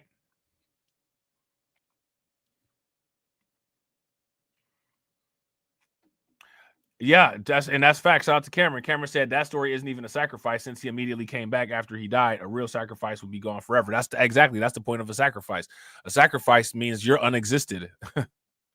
And I think it's the people don't understand there's a difference between unexisted. You know what I'm saying? Like unexisted means like, yeah, you're gone. Like you've been annihilated, antimattered. You know what I'm saying? Like a positron has collided with a positron has collided with an electron, and that's just it. Ain't shit else going on now. You know what I'm saying? How come people don't ask them questions though? I used to ask these questions. People said, "You must believe in the devil." Thank goodness doctors don't operate like that. You know what I'm saying? You say some shit with to a doctor that they don't believe. Thank goodness the doctor just can't say, "Oh, you disagree with me. You must got cancer." Thank goodness they ain't allowed to do that shit. But the dummies of the world, they don't have a proof of work that they're attached to other than their giant United States economy that they've falsely inflated and their pathetic lives that they waste their time doing. I would have rather there be less people and us have double lifespans that actually do shit with our life. You know what I'm saying? And you know, they just get to sit around and be dumb with no certification for anything other than idiocy, which is a badge of honor in 2024 on the planet Earth. And there's no way that this can be a serious situation. This is a clown show. This is one of the reasons, if you ask me, this whatever is going on here, you know what I'm saying? You know, this Fermi's paradox and all that. There's got to be a reason why we're so isolated. And, you know, what do people do? They put the dumb people in a corner somewhere. We're in a corner somewhere. It's not shit around anywhere in our alleged sector of the universe. Kuiper Belt, you know what I'm saying? Bunch of rocks and shit. I mean, the fucking black holes and cosmic, you know, large structures moving at the speed of light. I mean, asteroids try to avoid the people be like, yo, we've been missed by all these asteroids. Are we being missed by them, or do the asteroids just not even want to fuck with us and they trying to dodge us and shit, man? Let's make sure we hit this on a 90-degree angle so we ain't got to fuck with Earth. Because there's no way in an uncontrolled environment with large objects that are like the size of the universe moving at the speed of light, unguided by anything other than the laws of physics, there's no possible way that we could just be sitting out here and just not get hit or even a near miss by it. Like a shadow is never even cast by some shit flying by. Like, come on, man. Fuck out of here. I'm supposed to sit here and believe all this math.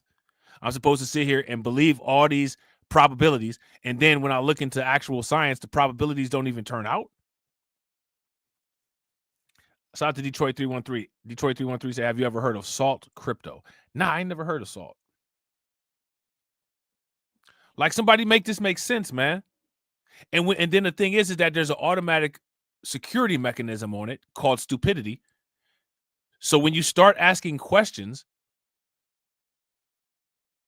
society looks at you like you're the crazy one. And sometimes it makes me think that there's two groups of people. I think they play this shit like an arcade game. I think that your body is just a machine, right? Your body is a machine. And your body has some type of neuroelectric, like some type of organic Wi-Fi, some type of organic, probably uses chemical communications like pheromones or something like that. Something, where you can remote, like we are remote controlled, right? We remote control from our central nervous system, right? I believe that there's probably only like 100 actual, what we would define as people on the planet. Everybody else is just some type of programmable prop. And the people who are the actual people were either here being punished. We either volunteered for some type of experiment. We volunteered for some type of game. And we're on some type of mission that's being tracked and monitored. Or, it's just for recreation, whatever. But whatever the case may be, there is no possible way you're going to get me to believe that the majority of people are actually people. There's no way. There's no way I'll believe that. There's no way I'll believe as many stupid motherfucking people as there are. These people are actually people. They're programmed robots. People do the same stupid ass shit. Like, people don't like artificial intelligence, and the reason why they don't like artificial intelligence is because it just says so much to people and it puts it right in their face. Do you guys notice that when you get on customer service and you're dealing with an artificial intelligence or an AI bot, it does the same shit stupid motherfuckers do? It'll just keep repeating some shit until you get irritated and hang up the phone. I'd like to talk about my internet not working. Oh, so do you like to talk about the new cable plans? No, I didn't say shit about cable plans. I said my internet doesn't work. I got Wi-Fi with y'all, and I need to get my Wi-Fi and my box checked out because the blue light won't come on. The blue light on your cable box won't come on. So you're sitting here having this argument with artificial intelligence, and then you reminisce, I've actually had this argument with people before. I've said, I think if Trump wins the presidency, the cryptocurrency market is gonna do really well. Oh, so you're a Trump supporter? No, I'm not a Trump supporter. No, I didn't ask you to do anything with my cable. I said cryptocurrency is going to do very well, and I need my Wi-Fi fixed. That's what I said. So the thing is that AI, machine learning, it does the same thing that humans do. And the reason why is because AI is designed after humans. It's designed to be like humans. It's designed to be a better human. Now, if humans are designed to be dummies, if humans are designed to be idiots, AI is designed to be a more efficient idiot.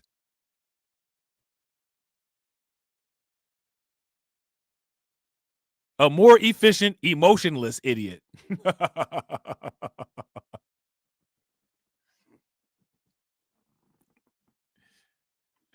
Shout out to Patrick. Patrick said, I'm the AI, and I tell you what you're calling to talk about. Yeah. Yeah. I'm a perfectly efficient, constructed idiot. I commit idiocy. I commit idiocy at an astounding accuracy. Astounding accuracy. I commit idiocy so naturally and so astoundingly that it doesn't even seem like idiocy. Because if you're an idiot, you can't pick up on idiocy. You'll see the efficiencies in the idiocy and think that that's a better version of you. AI does shit so much better than we do. Oh, right. Okay. All right.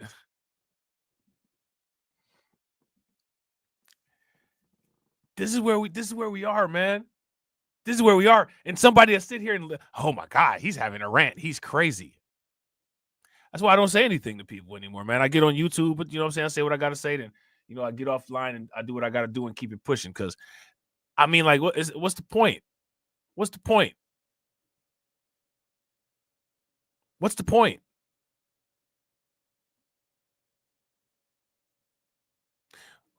Anybody that's looking to become a millionaire, we talked about 3 probably highly likely ways, step by step, that you could become a millionaire today. Nobody will watch this video. Everyone will complain about being broke.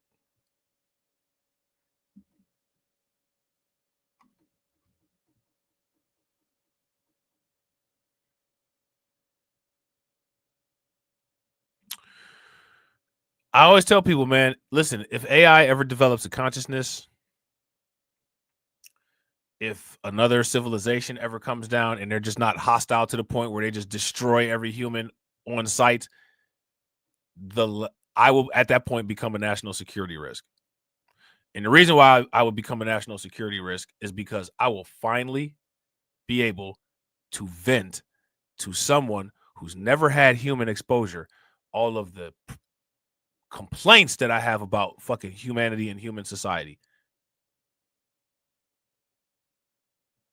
And after hearing my rant, motherfuckers might be like, shit, we better do what the motherfuckers did on Predator after the xenomorphs got out to this motherfucker, because he's sitting up here talking crazy and he one of them. Hey, man. I'm not talking crazy. You know what I'm saying?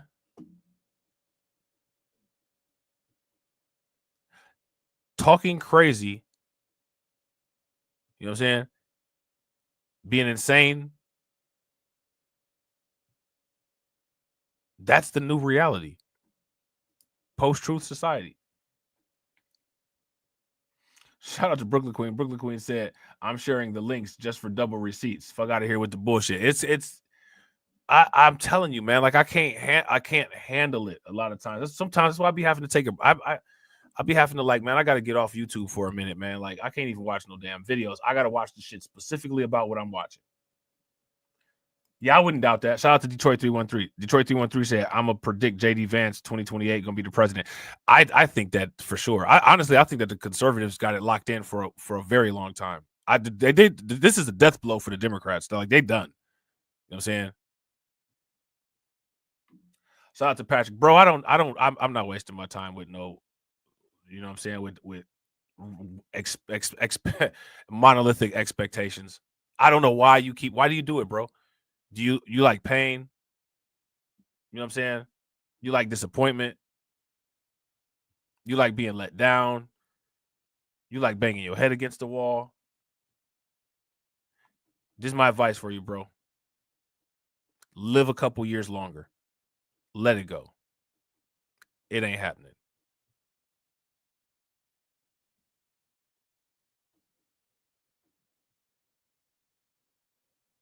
It's never going to happen.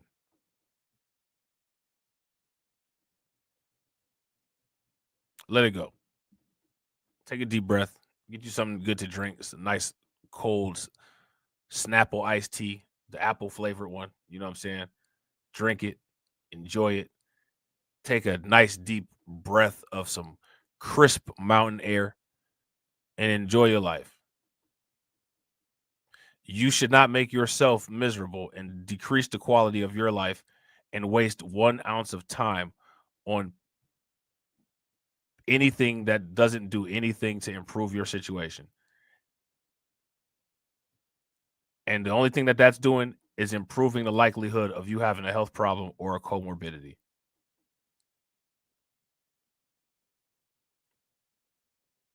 One thing that I think people should be okay with is that people should be okay with openly expressing, it's okay. We'll just let you all die. That's what you want. We'll let you do it in peace.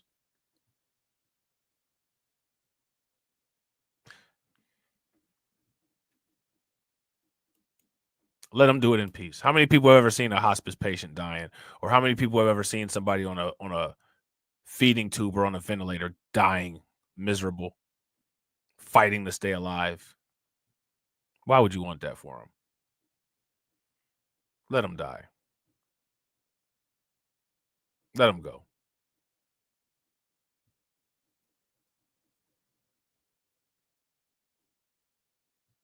Let them go. Celebrate it. Sit up on a mountain somewhere. Get you a nice, comfortable beach chair. Light a little fire if it's kind of brisky outside. Get a bag of popcorn. Get your telescope. Get your binoculars, and just watch them all jump off of a cliff into a volcano. They'll do it with great joy. You know what I'm saying? Excited. Fights will even break out to get to the front of the line, and just watch them all. Just watch them all. Who cares?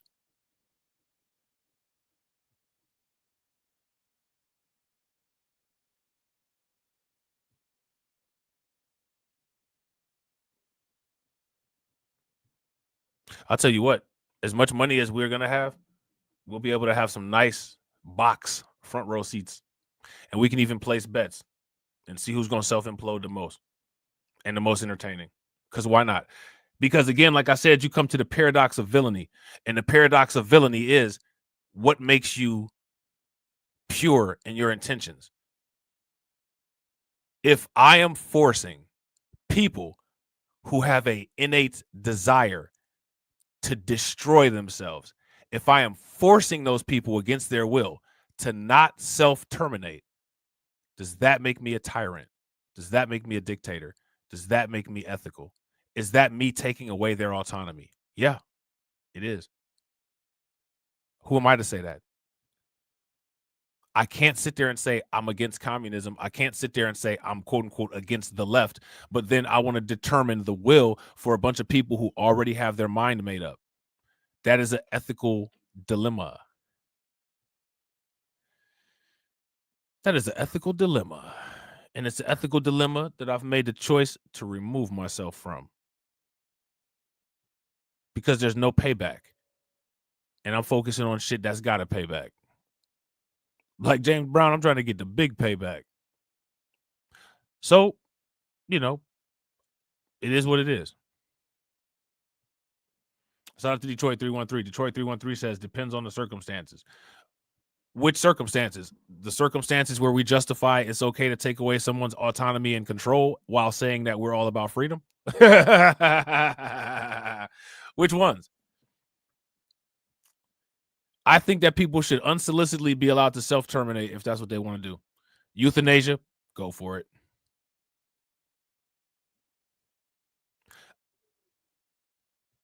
I don't understand. Let me and shout out to everybody, right? Do you all feel that you owe a duty to save someone who desires self-harm and termination? Do you all feel that there's something makes you owe that person something? Do you feel that?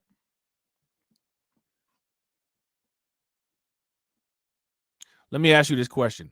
What if you have a family and your family is dependent on you for life, and you see some spiraling out of control piece of shit doing something, getting into something, and you decide to be the hero, you decide to be the simp, you decide to throw the shit on your back. I'm gonna go save this person, and you end up dying as a result. Dying. You were a good husband, so your wife was a housewife. She don't have any skills, and she's post-wall. So it's gonna be difficult for her and your kids. And instead of ensuring that you came back home to your family to maintain the family that you helped to create and commit, you decided to be a tyrant. You decided to force some human piece of shit that didn't want to live, and you ended up losing your life. And your family had no choice in that, because not only were you a dictator to that person to try to make them value their life, you told your family, this is more important than you are right now.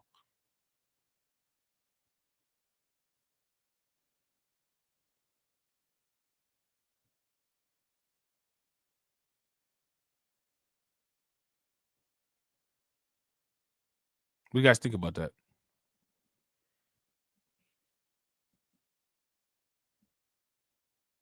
saving this futureless piece of shit scoundrel is the priority right now. Then your wife get a phone call from the coroner's office.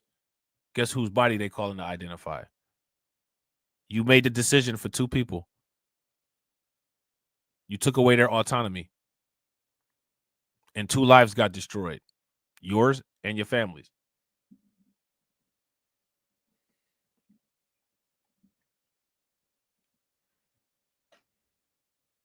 Now, here's this question for you guys. What's the correct situation? What should someone do in that situation?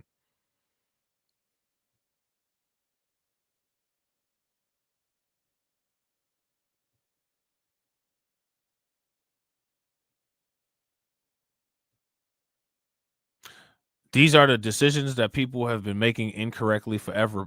They've been taught to, they've been conditioned to, and they've had a lack of self-responsibility to go out trial and error throughout the world and see that the things that they've been doing have been completely incorrect so that they can remain in their echo chambers. Save yourself. Facts. Shout out to Brooklyn Queen. Save yourself. Yeah.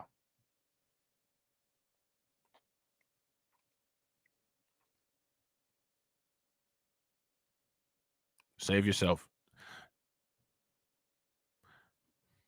I would agree. So now again, I want to know where the ethical implications lie in not allowing people who have a desire to follow through with their desire.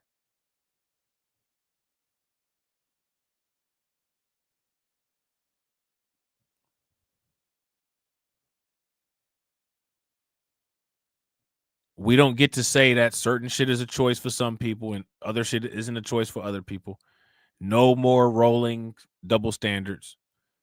No more utilizing of bullshit talking points to make false equivalences.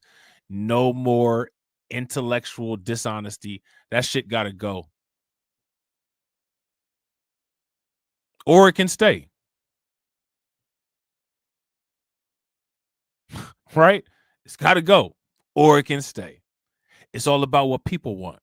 And people do and get what they want. I want that $1 million by the end of the year. I'm going to get that shit.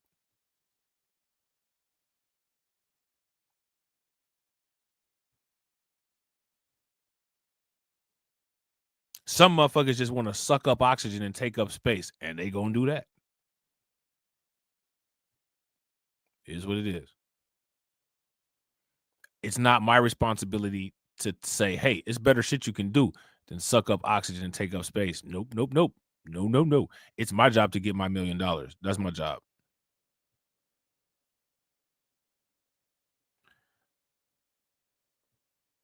The only person who's responsible is only 3 people's responsibility to install brains in people's heads. Your mother, your father, and your neurosurgeon. That's it.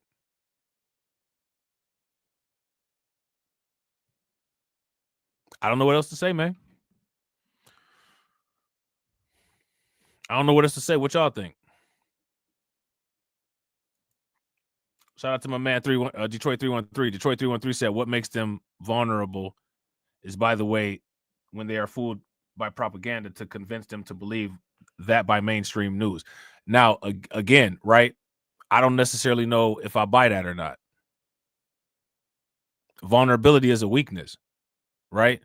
So if you decide to, if you know you're in a competition and you decide to not prepare yourself for a competition, if you have a susceptibility to get knocked out by right hooks because you have a certain stance and you don't switch that up, should somebody feel sorry for you because you had a vulnerability? Vulnerability, I let my hands down too low. You know what I'm saying?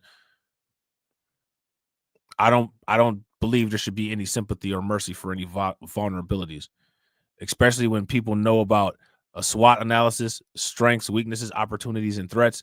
You figure out what your weaknesses are and you turn those into a strength. You figure out where the opportunities are, you exploit them.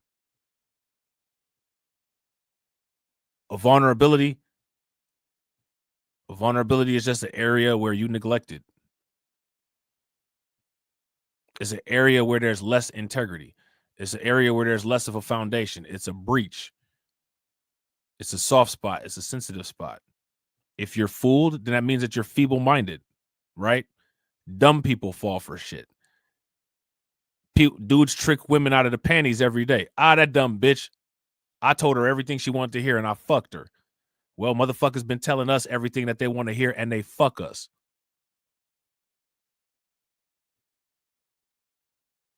Is that true or false?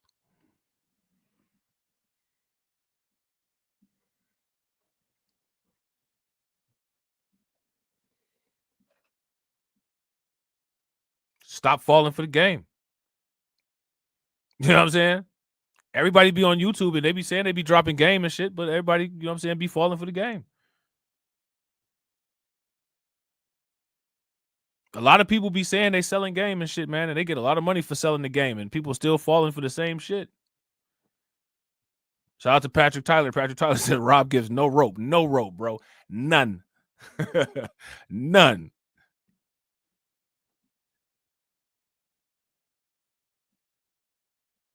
I should make that, bro. You just made me think of a merch idea. I should make a no rope shirt. I mean, this is the facts though. It's looked at different. It's celebrated if you trick somebody into getting some shit, pulling a jack move or whatever and shit, right? But then when the jack move get pulled on us, it's all kind of parameters on the shit. Oh, well, you know, we was yeah, nigga, you was tricked. Motherfuckers is dumb. You're tricked. Motherfuckers think that flossing a fucking gold chain is better than flossing a ledger wallet that got 700,000 Bitcoins in it. You're dumb.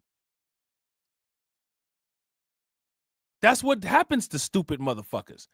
That's why hunters use traps, because animals can't pick up on the patterns.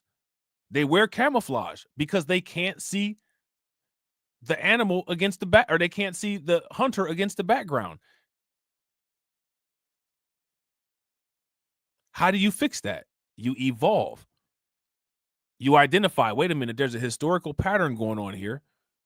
We need to change that shit. Even animals do that shit. Hermit crabs, they go and hide in seashells after snails die. And the reason why is because they're a crustacean at the bottom of the ocean with a bunch of hostile predators, and they got a whole part of their body that don't have an exoskeleton. So a crab that has allegedly a lower IQ than humans, after thousands of years of evolution, said, you know what? I can't develop the type of proteins that I need, but if I see these seashells on the ground, I can slide right up in one of these bad boys, and this will work like a little armor suit. Okay, bet. I mean, a damn hermit crab figured that shit out.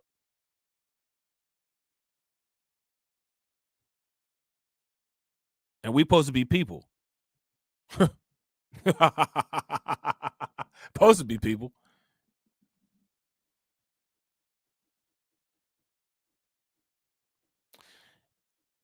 In most realistic human lifetimes, allegedly, right, it takes you 4 years to become a bachelor in a particular topic at an organized institution, a year to become a master, right? Then you can take certificates and special programs. Certain shit that we should be experts about in those time frames.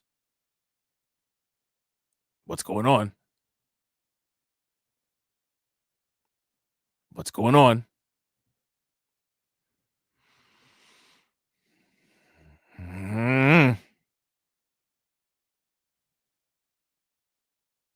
One of the things that's not going on is the shame sensitivity of people. You know, you can't really have these type of conversations with people because they can't handle it. What's up with the overperforming at underperforming? Like, what's up with that?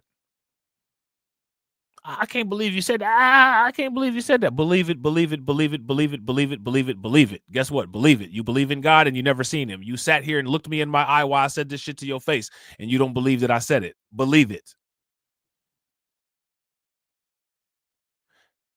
Now let's talk about it. Why is that shit happening?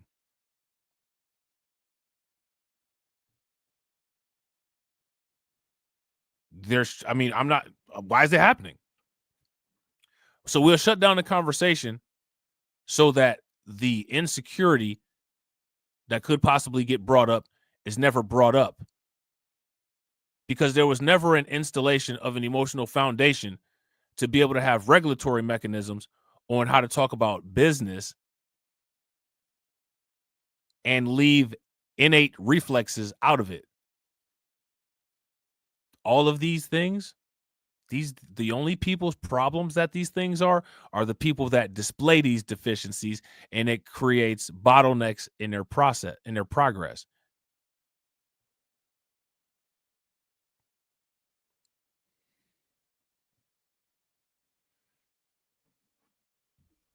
So the thing is that what people need to really understand is that this is the reality of the situation. The reality of the situation is that no problems that we have been addressed because we have not effectively addressed them properly, and we continue to not address them properly. I am addressing the racial wealth gap, which is moving at light speed with an asset class that appreciates at light speed. And I have motherfuckers tell me that I'm saying crazy shit. I'm fucking done. You feel me? You feel me? How many of y'all feel me? I'm sitting here showing example after example of how people are utilizing the properties of Bitcoin to be able to create massive amounts of wealth for themselves.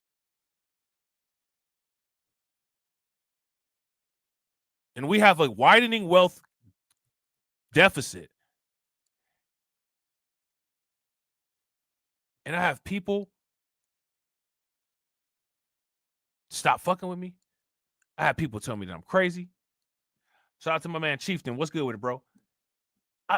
Make it make sense.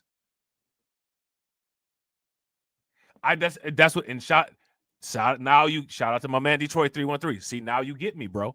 Now you understand, bro. Now you get me. That's what I'm saying. You come to I call it the paradox of villainy. You have displayed that you have an innate desire to self-destruct. Who am I to restrict you from your desire? I'm done. I'm done. Like I said, that last stream, shout out to that last stream when I went full Dark Sith Lord. I reviewed the tape just like the YouTube manual reviewers. Yeah, and like I said, I think I said everything. I think I said everything that I had to say. You know, people's like, oh, you go take what you said back, and no, not at all, not at all. Matter of fact, like I said, it'd probably get worse. You know what I'm saying? For real, probably get worse. Yeah, shout out to Brooklyn Queen. Brooklyn Queen said, I've done the working poor module. Good on that. Facts. Big facts. Matter of fact, I'm an expert at it. There's nothing else I can learn. I'm on to new experiences. Right? Shout out to Frozen. Frozen said people are mentally and spiritually stuck. Yeah, I would agree. Shout out to Frozen. Frozen said, I'm the bad guy, crazy guy, because I've been giving you a way out. Listen, that you're onto something with that, bro. How long have you all heard people just sit there and say white supremacy is an undefeatable, unstoppable force? It's the ultimate force on the planet. I mean, they talk about this shit like motherfucking, you know what I'm saying? Like, they talk about this shit like it's like the fucking necromongers just arrived on New Mecca. And you know what I'm saying? Like, Riddick happened to be there or some shit. Seriously? Yeah. Not so much. You know what I'm saying? I'm more like Riddick. I'm just passing through. But I will take a piece of that guy. You see, I'm walking through, right? I see Michael Saylor over there. I'm just walking through. Fuck these motherfuckers on New Mecca. Fuck the monolith. Right? But I will take a piece of Michael Saylor. And then I'm going to swing my Bitcoin around on my wrist and be like, 20% up, 40% down. Deuces.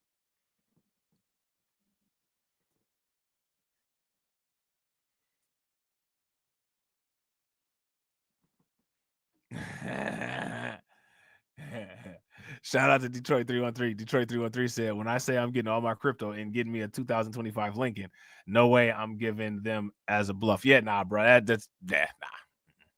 Nope. Nope. No. Shout out to Frozen. Frozen said people are afraid to have total agency over 24 hours in their day. Absolutely. They need work, bro. Listen, you know, it's amazing to hear people. It's amazing to hear people, man. Like, and I guess like when you got the, like, just the kind of way that I'm engineered, you know what I'm saying? Like, I see this kind of shit immediately. I listen to people. Listen to this. This is going to be crazy, right? I'll hear people sit there and have a whole conversation about how people in jail are institutionalized. And then when they get done telling you about it, they'll sit there and say, well, I only got 30 minutes on my break, so I got to go. A lot of times, like I said, when people talk, I just sit there. Sometimes I don't. Sometimes I'll say some fuck shit and see if they pick up on it.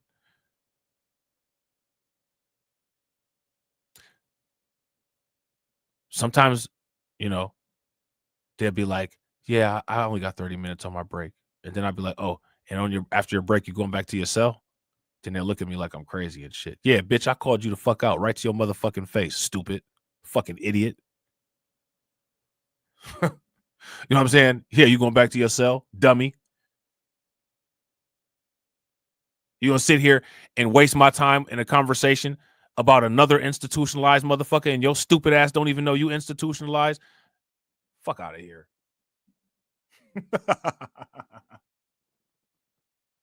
Like, make it like, I cannot. This shit is too damn limited and one-dimensional. You know what I'm saying? It's too limited and undimensional.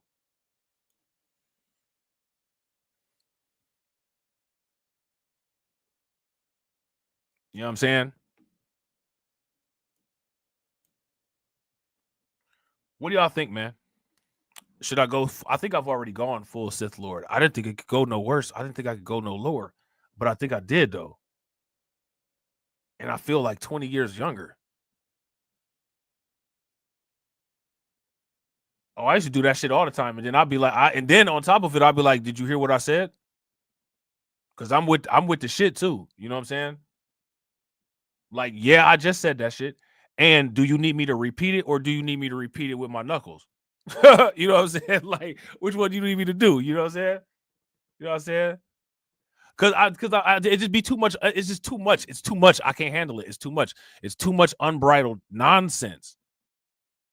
People be so rude to you. Like, man, have you ever seen how, like, when rude people get people being rude? I'm that person that the rude person will be rude to me, and I will break that motherfucker like they're rare porcelain in front of everybody, and they just, like, they need to go see therapy for a fucking week. You've literally been treating people like this the entire time for years and shit. For years. And now you can't even take a dirty look from me. The fuck out of here. I'm supposed to respect you and shit.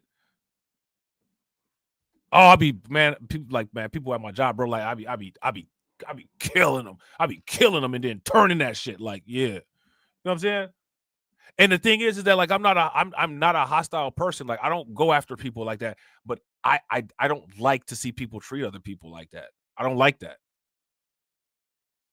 I don't like that. I don't like that. It's too much unfettered, just nauseating, just disgusting filth and poor human culture in the world.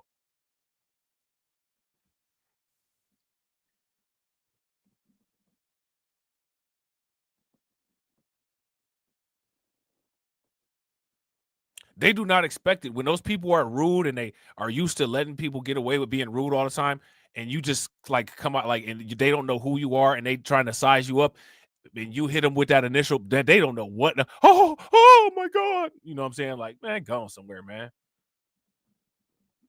I see a million people like you all over the place. You know what I'm saying? I'm Cold said MAGA coin is pumping right now 60% in the last hour. How come you ain't come in here when it was at 15% and tell us so we could have caught the other 45% right now? You know what I'm saying? You're going to tell us when it's at 60. Try to get us hawk to it out here. You know what I'm saying? Come on, bro. Don't do us like that. Shit. You know what I'm saying? I want to get in on, if we're going to do the rug, I want to get in on the rug. I don't want to get it pulled from me. You know what I'm saying? Shout out to In the World Today. It's live, bro. Detroit 313 said, then they want Kamala Harris of her trash ass giving loans. Bro, wait, you said it's going to pump till the 20th? Yo, all right, I'm going to look at it. I'm going to look at it. Don't have that shit pumping on the 19th, and then I'll be mad at you. You know what I'm saying?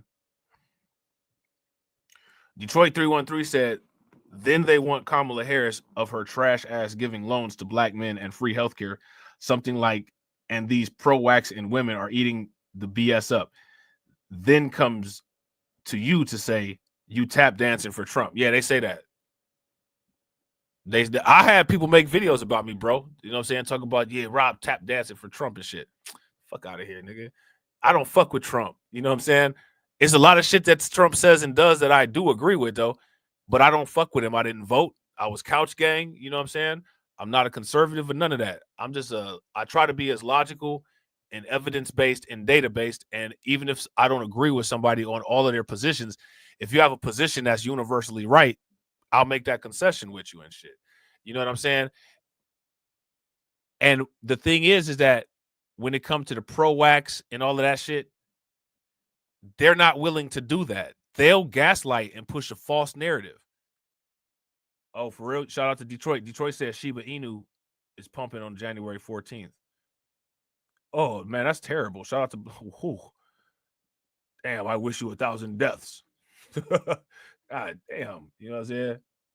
Ancient spirits of evil, transform this decayed form to Mum-Ra, the ever-living!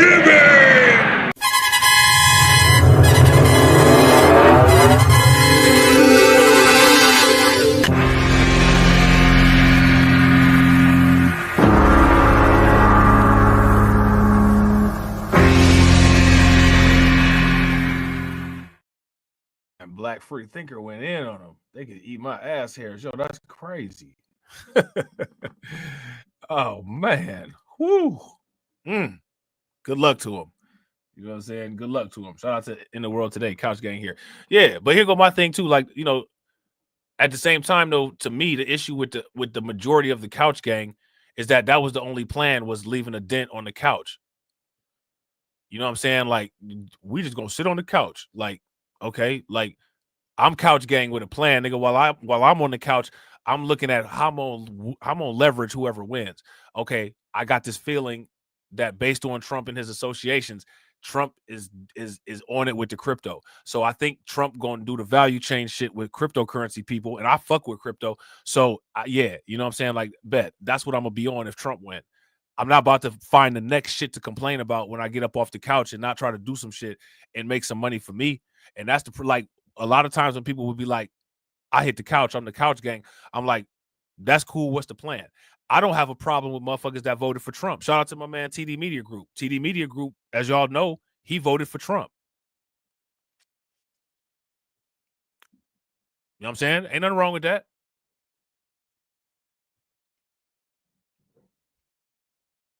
The very people that be sitting up here saying, we're not a monolith, motherfuckers is liars. We are a monolith.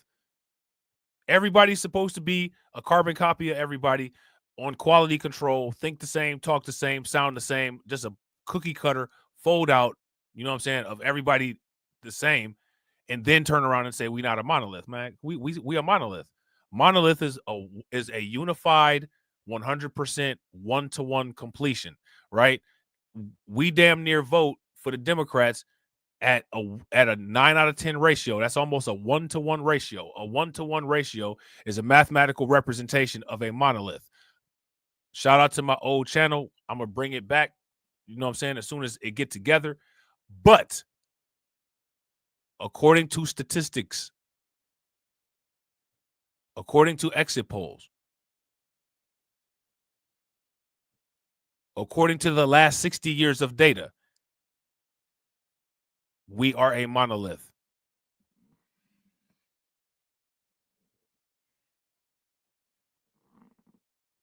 Bro, I don't know if you saw the stream that I did about that. Now, shout out to In the World Today. In the World Today said the Dems would have sent crypto into a deep winter for another 4 years. Here's the thing, right? Kamala Harris had the bullshit plan for black men where she said she mumbled something about cryptocurrency and nothing was real clear. And at the same time, you know, this ain't going to be popular opinion, but this ain't a popular channel, so who gives a fuck, right?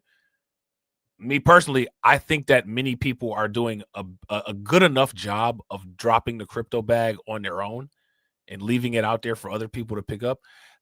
We don't even need Democrat involvement to mess that up, man. The way people about to get rich off of cryptocurrency, bro, man, like people ought to be ashamed of themselves the way they're sitting around letting this racial wealth gap stay open.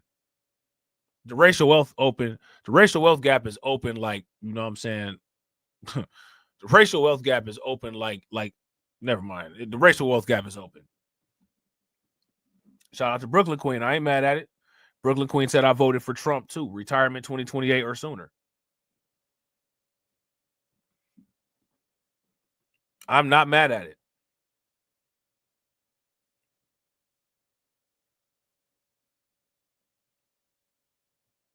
You know what I'm saying? Shout out to Patrick. Patrick voted for him. TD voted for him. Like, you know, like, and then you got a bunch of people running around on YouTube. Oh, if you voted for Trump, you a coon and this, that, and the other. What makes a coon?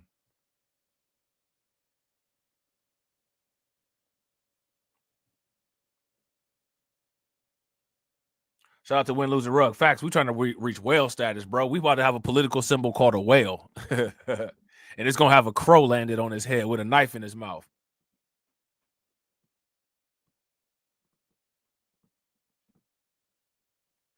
Detroit 313 said, guess who gets blamed on Kamala lost at the election? Black men, even though they voted for Kamala Harris at 78%.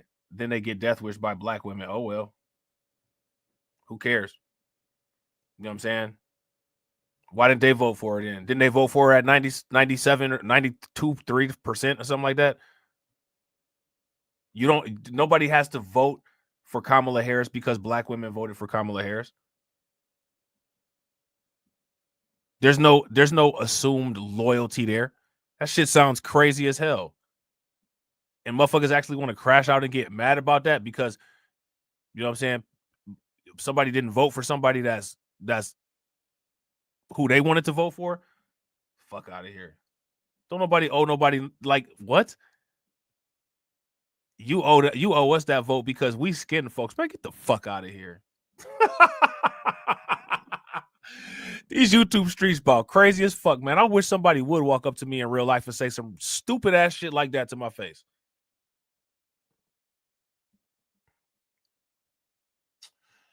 Nigga, you know you better vote for Kamala Harris. Excuse me?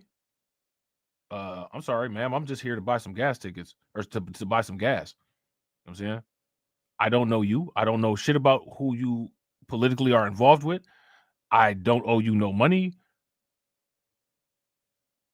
Why are you telling me who I need to be voting for again?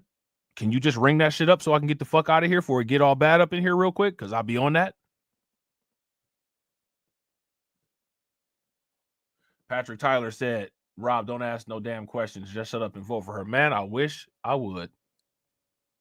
Bro, you would see some motherfucking fireworks like it was the 4th of July. And I'm telling you, every single pookie that came in that was upset the way that I talked to that female, you know what I'm saying, would be on their motherfucking back. Fuck out of here. That's the shit that need people. That's what people need to start being on. Oh, I know you didn't talk to me like that. Guess what? Now ain't no males that you cool with about to talk to you like that because you invited them motherfuckers into a hornet's nest. And now you can get some spray paint shirts done. Because these motherfuckers love violence. You know what I'm saying? They love embracing that criminal culture. So that's what you gonna get hit with. Fucking with my normal 9-to-5 ass. Because I'm on that shit. I do not like criminals. I do not like pookies. I do not like thugs. I'm the motherfucking anti-pookie. I'll take it right there with you. Right there with you. Right on the spot. Because I know what your weakness is.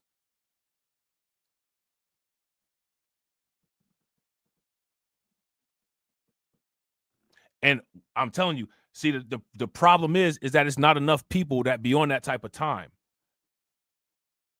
Most people will let some clown with a fucking rag or a face tattoo let them get off on them in public. Man, stop it.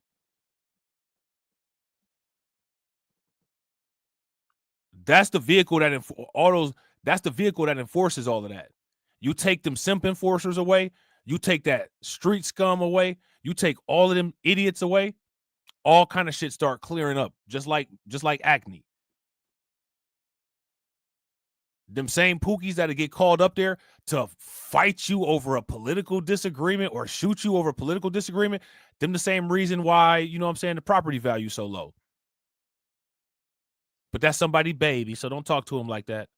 That's somebody baby. Somebody baby. Yeah, well, I'm going to put him in an incubator. Put him in the stinkubator. You know what I'm saying?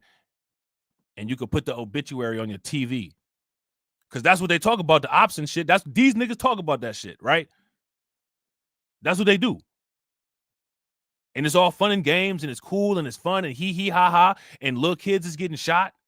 You know what I'm saying? These dumbass criminals, they so stupid, they can't even shoot straight. Somehow they never get the op, but somehow the little kid, you know what I'm saying, Jerome McDonald's, who was a 5th grader, who had completed 8th grade work, somehow he randomly be walking out of a school and get shot in the head all the time. Somehow he gets shot at the time. These niggas be doing that shit on purpose, bro. They be killing these little kids that's prodigies, that's about to, you know, become doctors at age 12. They target them on purpose. You know what I'm saying? It's too many instances of somehow it's always the one person that was about to make it out of the hood that ends up getting deleted at 5 years old. And don't nobody say anything about it. But we love the kid.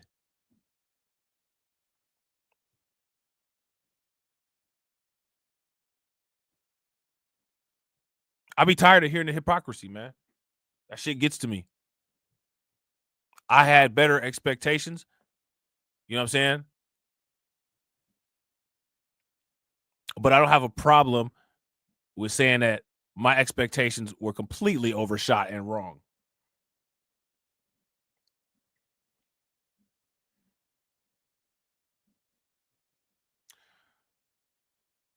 Patrick said, hold on, Rob, it's not blacks, I believe. Now, here's my question. How can you make a statement like that? Okay, so what instance do you believe that is quote unquote not blacks? Because I didn't put a race on it.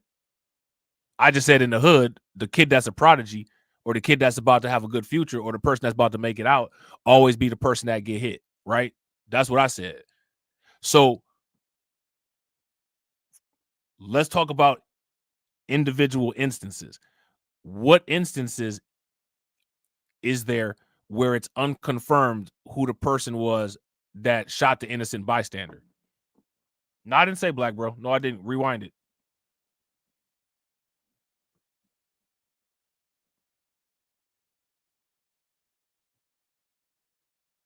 I said a pookie, right?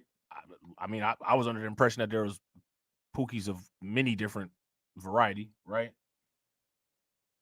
And I was talking about a hypothetical situation about a woman at a gas station calling some people up there to fight because, you know, other women do that.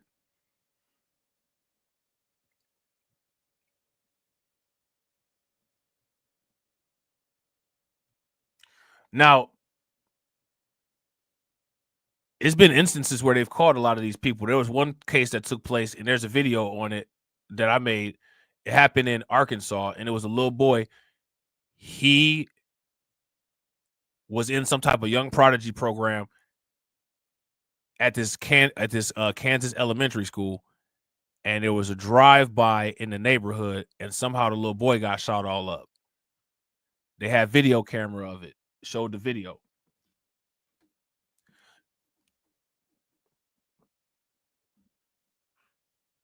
I got a cousin that got killed by a stray bullet, maybe like about 2 or 3 months ago.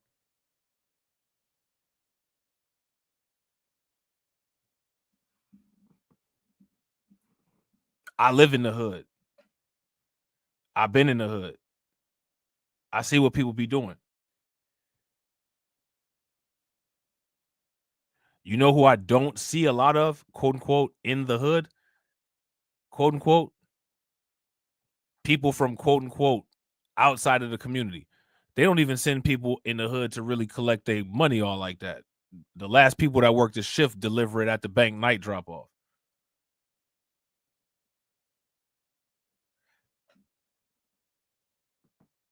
I want to know why people are okay with these little kids getting killed. And I also want to know why anytime any of the fuck shit that goes on is brought up, it's not addressed. This is what I'm talking about. As much conversation as people have about quote unquote people outside of our community, which nobody knows about people outside of our community because we got a bunch of socially awkward ass motherfuckers that couldn't even spark up a conversation with a chick that's dripping wet for you at the club. You know what I'm saying?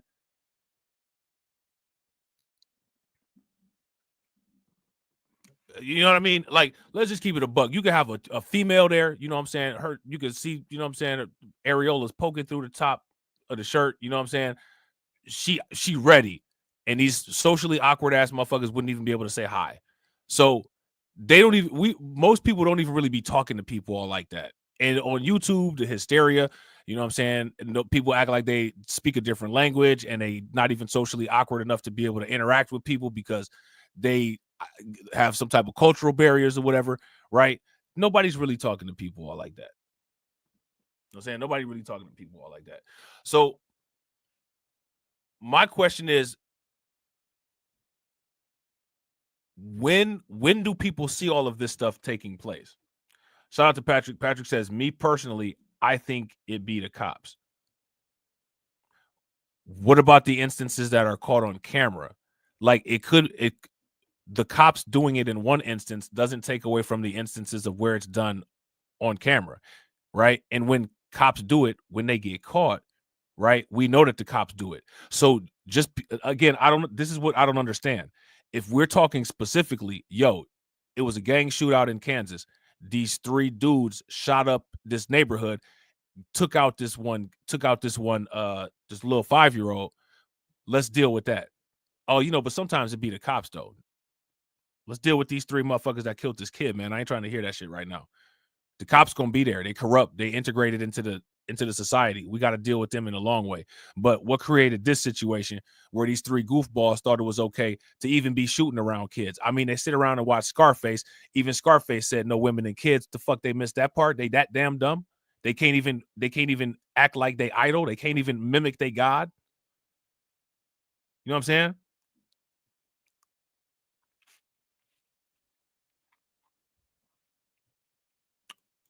Right, I get that. Everything, and this is why I always say go by a case-by-case basis. But every time you go by a case-by-case basis, the way to get out of the case-by-case basis is to say, well, I don't have any evidence, but I think that, it's this other situation that's taking place.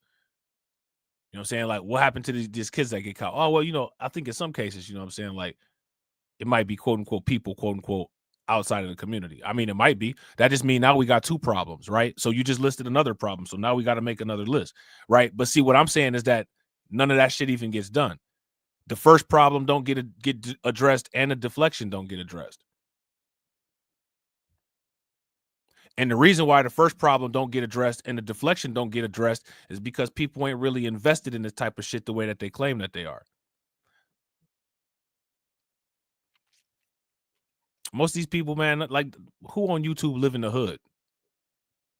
Who on YouTube even live in a metropolitan area?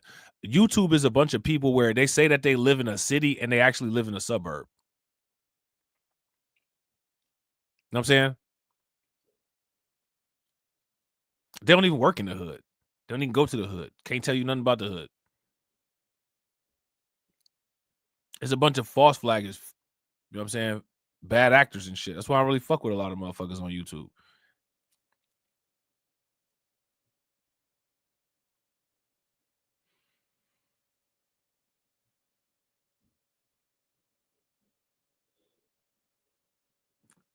You know what I'm saying? Shout out to Patrick Tyler. Patrick Tyler says, what about them stores about those black human masks that they've caught white people with? A white dude was just caught killing someone and the witness said it was a black person. It sounded to me like he got caught, for one. And it sounded to me like that might be something that Chicago Flips Red should also be in Brandon Johnson's face about, but I haven't heard that. That's what that sounds like to me. Is that what that sounds like to you?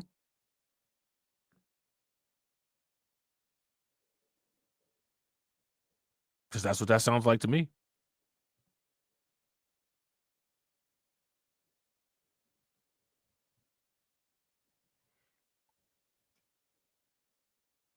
But that ain't what Chicago Flips Red. That's not what their little thing that they're doing is.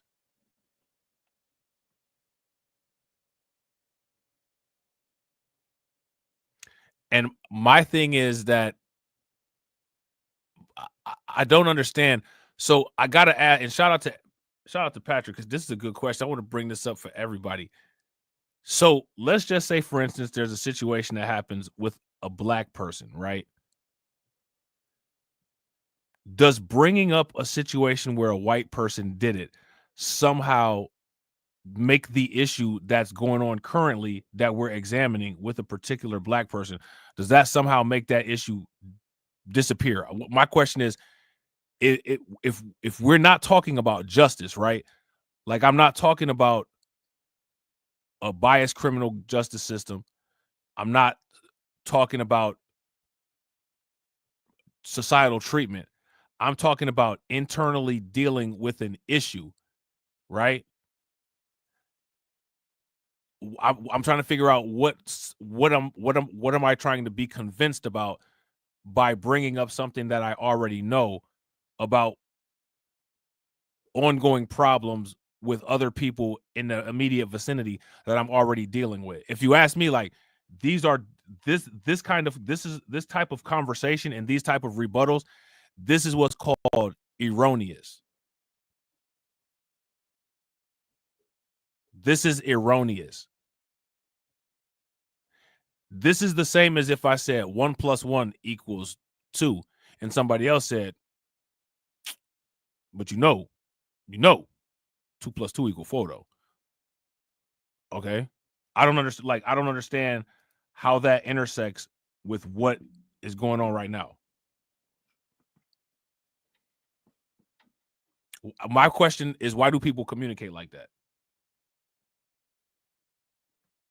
Shout out to Patrick. Patrick said he got caught because the mother of the victim was like, she know it was him, and the police checked it out, and they ended up finding something by happenstance, got a warrant, and found the mask.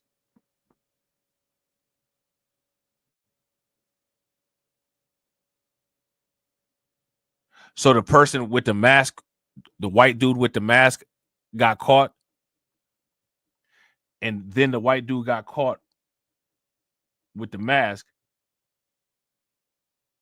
as a result of the police checking it out.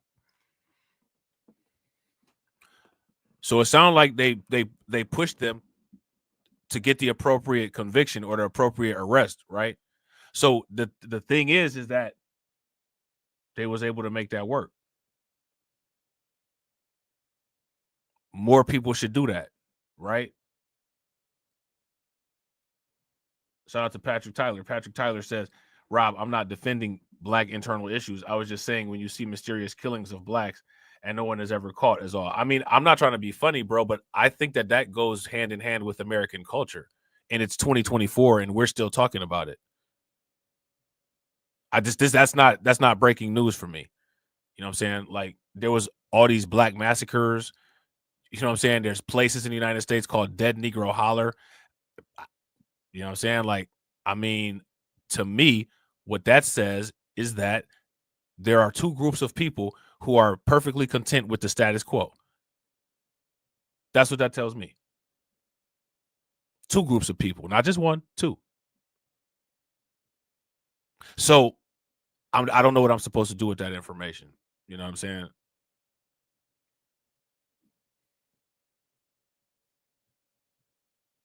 Oh, you said they let him go, but it was some small detail that came up by happenstance. I got you. I mean, to me, like, I don't know, man. You know what I'm saying? If you ask me, the problem is there should be no mysterious killings of blacks. That's the problem. No one should be out here mysteriously killing black people. No one.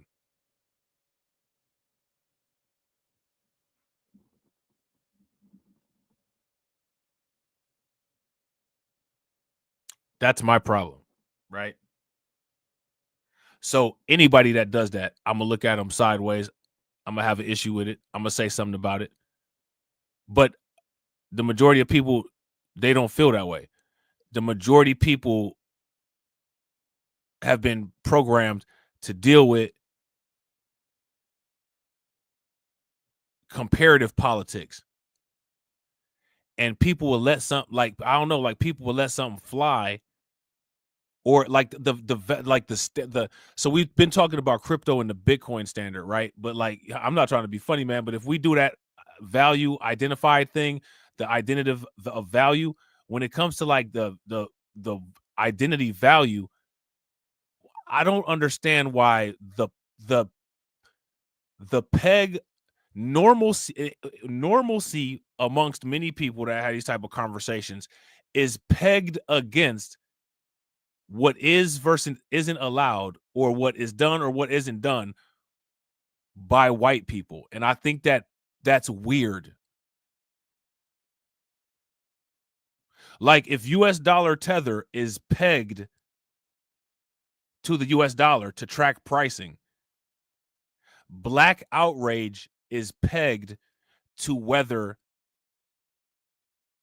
the system that we live in assigns equality on a spectrum to actions that are done by black people in an isolated situation and by white people in this isolated situation.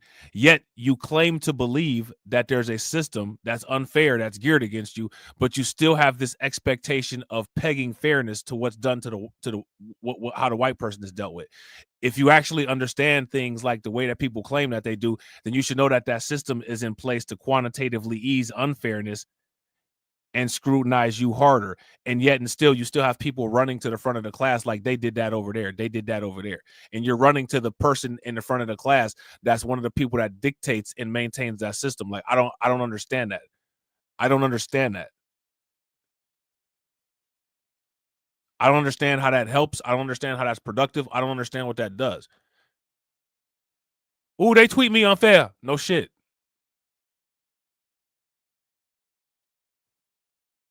Mama, they treated me unfair over there. Like, I don't understand that shit. Okay, that means that we got to deal with the system. You see how Bitcoin dealt with the financial system? Bitcoin dealt with the financial system. Bitcoin dealt with that shit. That shit said it's wrong. Fuck this shit. I'm gonna start at the underworld, and I'm gonna level this shit out and go all the way up through it. And it is. Started with drugs, started with illegal shit, went into the cryptocurrency arena. Now it's moving into the financial arena, about to take over gold, about to take over silver, about to take over real estate, about to take over the world.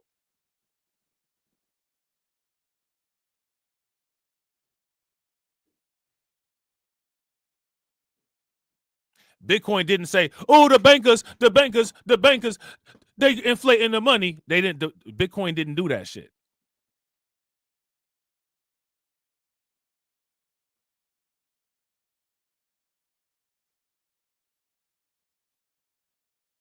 And I think, honestly, for real, now that I come to that conclusion, I got a new value proposition. I think that that's one of the reasons why people hate Bitcoin so much, because Bitcoin did in 10 years what motherfuckers have failed to do consecutively over 60 without no coalition.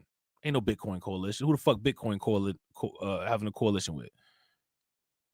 Bitcoin don't even have a brain, and it did that shit.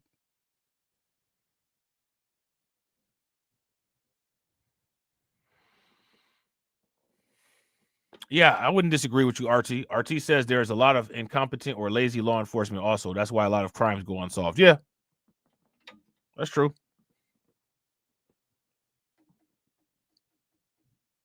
And again, remember, Bitcoin is a value, it's an identity, right? So we said that Bitcoin is the piercing lens that shows and exposes everything.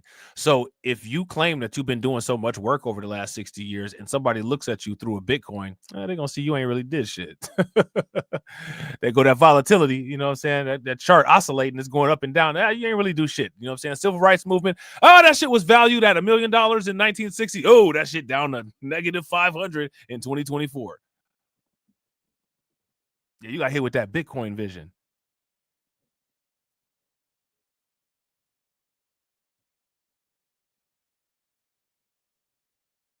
Jim Clyburn, the first black congressional black caucus head person. This is wonderful. Oh, that shit was 15,000. You know what I'm saying? In 1960. Whoa, Bitcoin come around. Oh, nigga, that shit's only worth $5 in 2024, bro.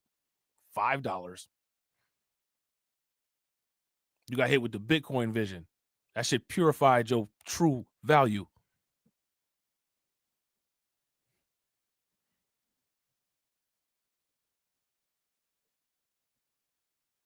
I think that's one of the reasons why people don't like Bitcoin.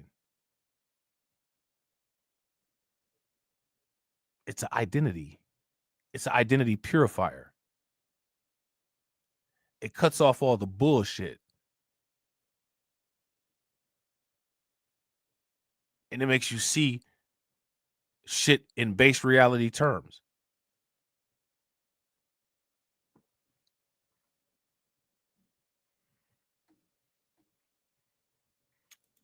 Shout out to In the World Today. In the World Today says, I agree about law enforcement too. I grew up around cops. They tell me, to them, it's a job, not an adventure like with non-blacks. I don't mess with the police, bro. I don't talk to them. I avoid them. I try to make my interactions with them as quick as possible. I don't really care what they say or what they do. I just want them as far away from me as possible. I don't want nobody that has the ability to get societal backing, that has handcuffs and a gun, to be able to violently have access to me where I can't fairly fight back. So I try to avoid the police. You know what I'm saying? I take back roads. You know what I'm saying? All my license and all that shit is up to date. Anything that I could do to avoid an interaction with them, I try to avoid it.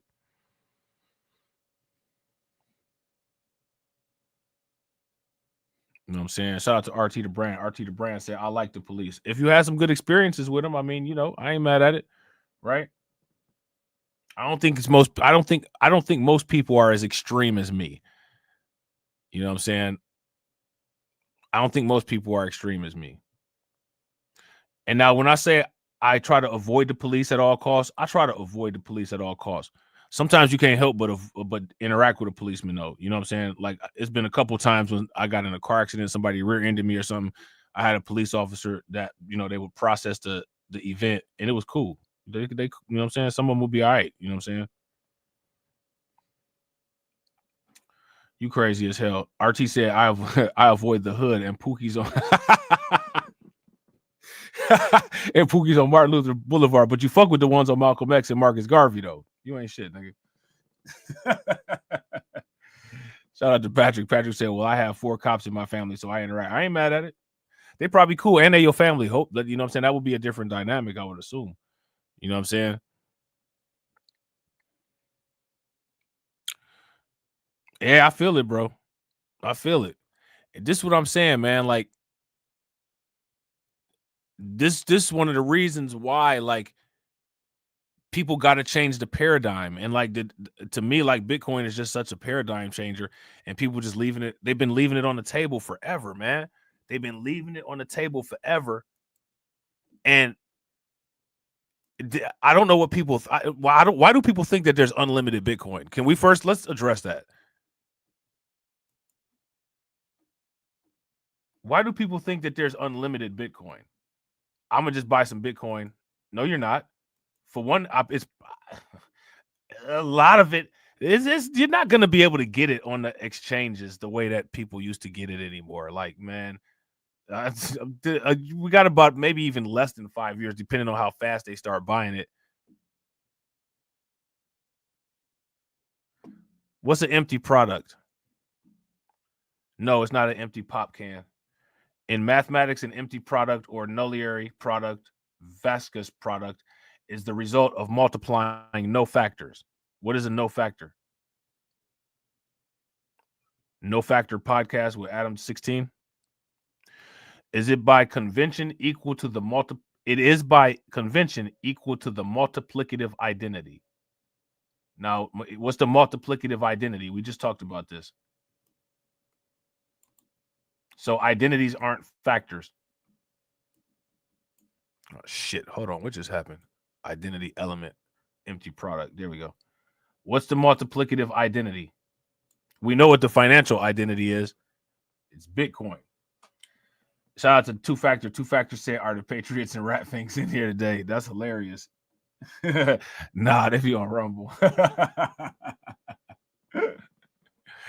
Oh, man, they be on Rumble, bro. They be on Rumble putting in that work. You know what I'm saying? Go ahead and do it. I ain't saying nothing. You know what I'm saying? I ain't saying nothing.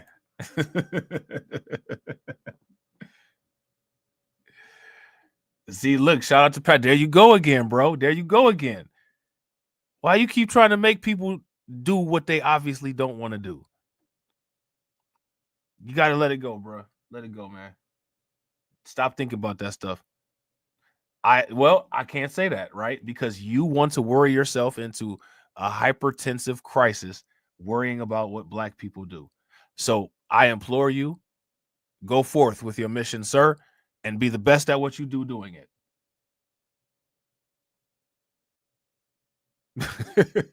Patrick said, to me, blacks need to be cops and not be like, no. Studies have showed that higher and fraudulent arrest and police brutality is higher when it's not black cops. Maybe. They didn't do too well with that with Tyree Nichols. You know what I'm saying? All right, say RC the brand crazy. This nigga dish you right to your face.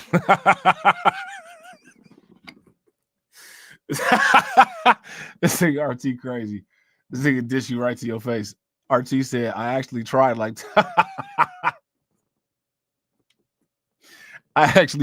2 years ago. That shit is boring as hell, like watching crypto streamer. Oh, that's why, man, when RT come around, man, that should be hilarious, man. RT be with the fuck shit. He going along with the fuck shit. Don't touch me! I'm about to change on your ass! I'll beat your ass with my elbows! Werewolf style!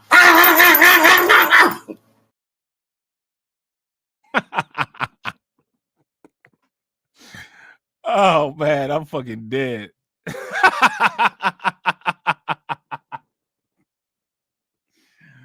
Oh, man. RT the type of nigga say some shit right to your face.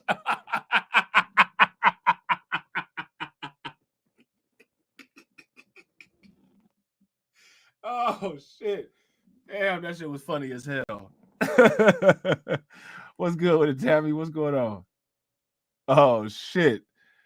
Shout out to Tammy. Tammy said, Grand Rising BLR family. I think a lot of black people either didn't know or understand Bitcoin and think it's a scam like my 23-year-old son, but I'm following the BLR youth. There you go.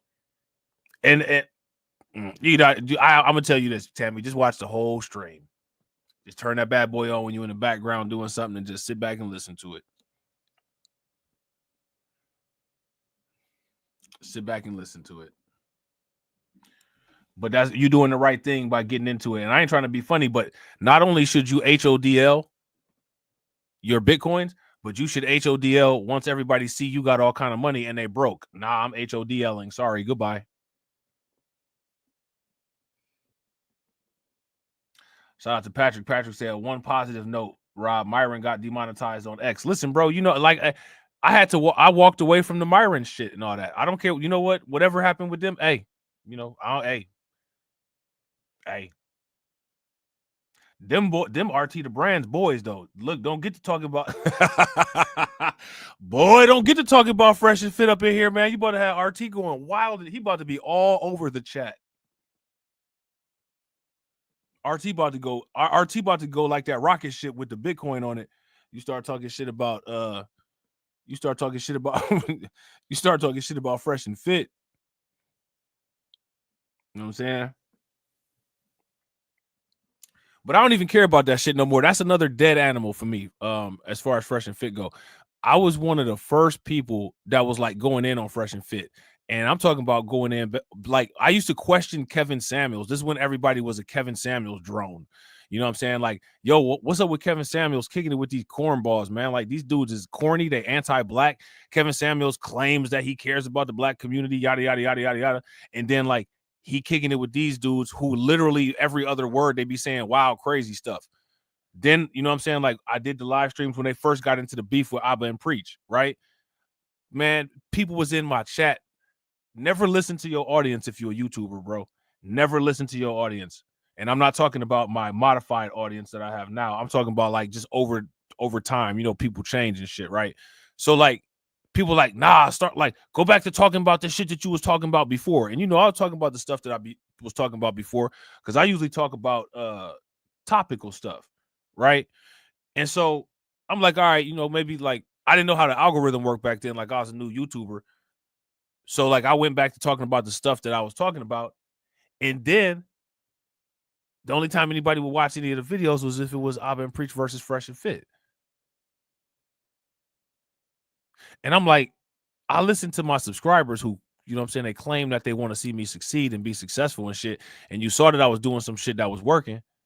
And you told me to do the shit that didn't work. Oh, I made adjustments on that. You know what I'm saying? But then, you know, people would be like, you talk too much about Fresh and Fit. You talk too much about Fresh and Fit. You talk too much about Fresh and Fit. Now everybody say Fresh and Fit talk too much about FBA. The same people that were saying I talk too much about Fresh and Fit. All right, hey, that's y'all, man. Deal with it. Y'all got it. Y'all got it. Because when I was on them niggas' heads, motherfuckers was telling me to shut the fuck up. So now I'm shutting the fuck up and I'm talking about cryptocurrency. I'm indifferent about Myron and them getting demonetized. I don't care.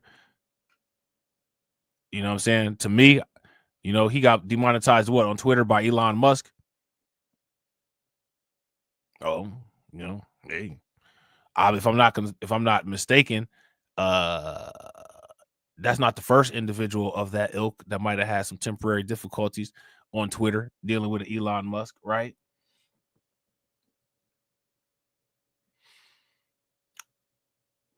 I'm just saying, like, these are the things, and then see, like, when this stuff come back full circle, then that's when you got people they flipping and flopping on the deck like a tuna fish that fell out the net. Oh, why you gonna go in? Nah, man, nah. Nope.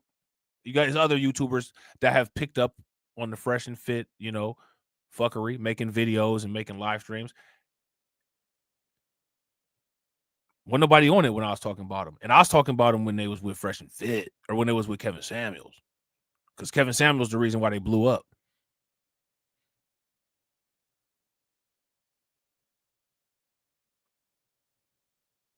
I don't be playing like I be trying to tell people, man, like shout out to RTVO. You should join the Discord, bro. I'm surprised. You seem like the type of cat that would be into crypto, but you don't fuck with crypto though. It's a bunch of people that make them little 10-minute videos. Just type in like Bitcoin or type in cryptocurrency or type in altcoins on YouTube. If somebody will come up, your punk ass should support my channel. You know what I'm saying? But you be on some bullshit. Motherfucker, you need to sit through these 9-hour streams just like everybody else and shit. But you want some little 10-minute shit cut up for your ass. You know what I'm saying?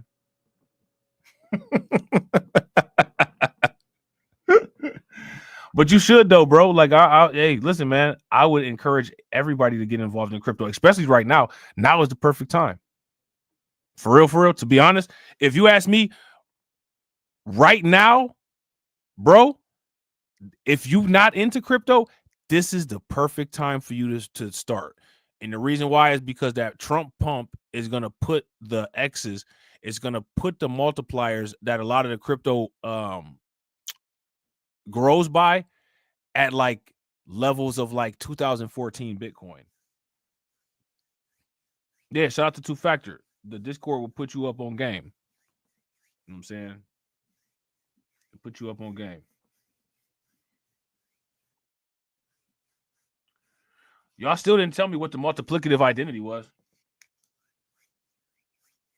Shout out to Patrick Tyler. Patrick Tyler said, I never watched Kevin Samuels like that. Heard about him and watched him one time. I got a fanboy vibe from him, as Red Supreme would say. Rip to him. Yeah, rest in peace to Kevin Samuels. Yeah, man, I don't hate Kevin Samuels or nothing like that. I didn't disagree. I didn't agree with a lot of some of the stuff that he did and a lot of the talking points that he did. And the thing is that his supporters and his followers, they just as phony as he is. Kevin Samuels was striking people's channels, bro. You know what I'm saying? That's the ultimate fuck shit that you can do if you're a YouTuber. Like, if you're a YouTuber and you strike people's channels, you a bitch. You know what I'm saying? And Kevin Samuels was one of the main people sitting up there striking people's channels. And on top of it, he wasn't even striking people's channels that was like, he wasn't even striking people's channels that was critiquing him and shit. He might have, I don't know. But he was striking people's channels because that was back when making reaction videos to Kevin Samuels was paying. Like, you was getting at least 50,000 views a video if you simply was an unknown YouTuber and reacted to Kevin Samuels. And Kevin Samuels was trying to put a stop on all that. This nigga had some shit up, made a community post talking about you gotta like a permission slip, you know what I'm saying, to make a reaction video and email me and I'll tell you if it's okay and shit. Like, man, nobody doing all that. The fuck? And then he got up there with the lead attorney. You know what I'm saying?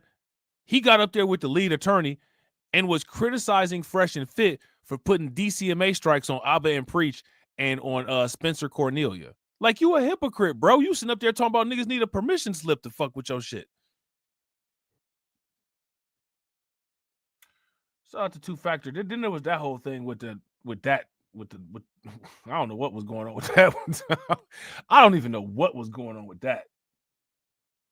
You know what I'm saying? There was that situation where the Zoom camera went somewhere, it zoomed in where it wasn't supposed to, and some shit got seen on the camera, and people was asking all kind of questions about it.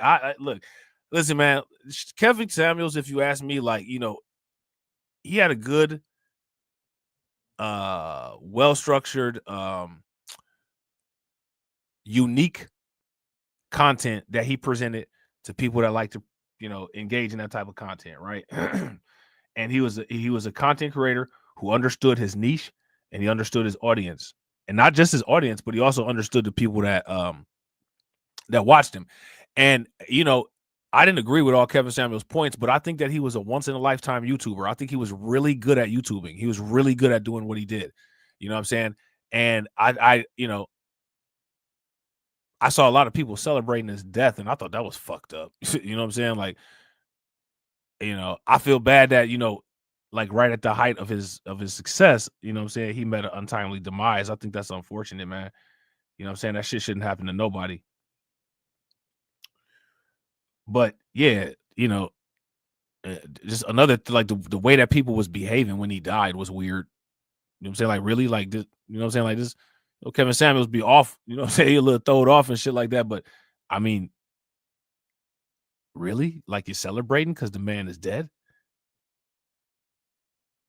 Way worse motherfuckers out there than Kevin Samuels, man. And y'all motherfuckers act like the world has just been purified of all problems. Like, just the delusional shit.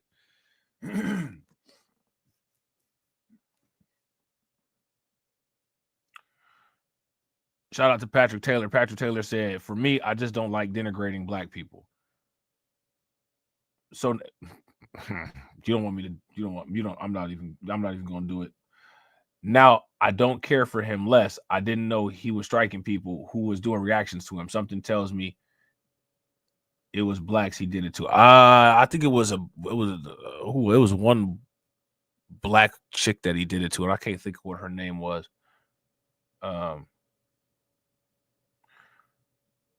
Yeah, but I don't know, man. As far as I don't necessarily know if what Kevin Samuels did was quote unquote denigrating black people. It seems like any kind of critique is quote unquote denigrating black people. Me personally, like me personally, like I don't like that shit. I feel that it's a denigration to say that every critique is a denigration. At some point, people need to be able to have open air conversations about stuff. You know what I'm saying?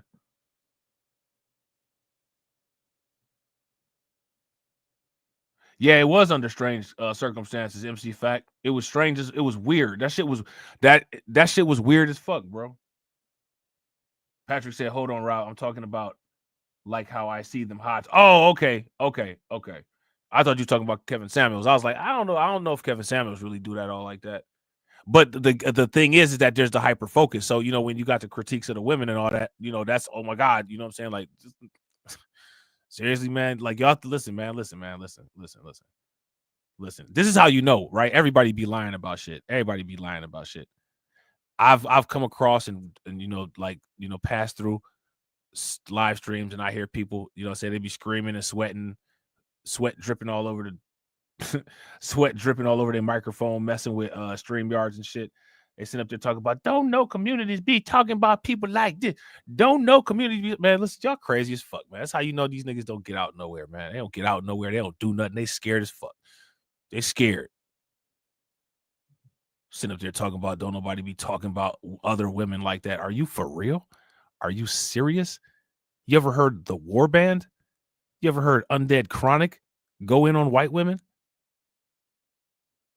Are you serious?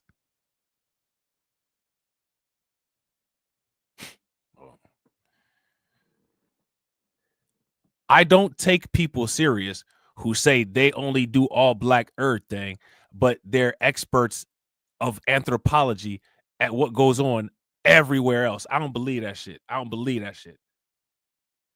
It's always these, you know what I'm saying? It's always these conscious community pro-whack plebiscite babbling ass people. You know what I'm saying? Calling everybody family, and you know what I'm saying? Like the only thing that they know is what black people do and shit, but then they the experts on what everybody else do, but they don't have no receipts or never dealt with nobody, never talked with nobody. It's like 50 said, never shot nothing, never popped nothing, nigga, stop fronting. You know what I'm saying?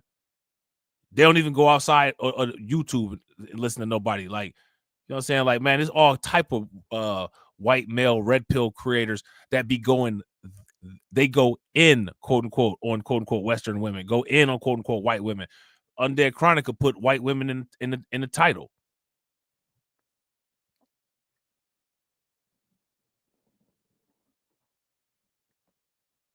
But because people tend to constrict themselves to their own information, people tend to constrict themselves to maintain a narrative.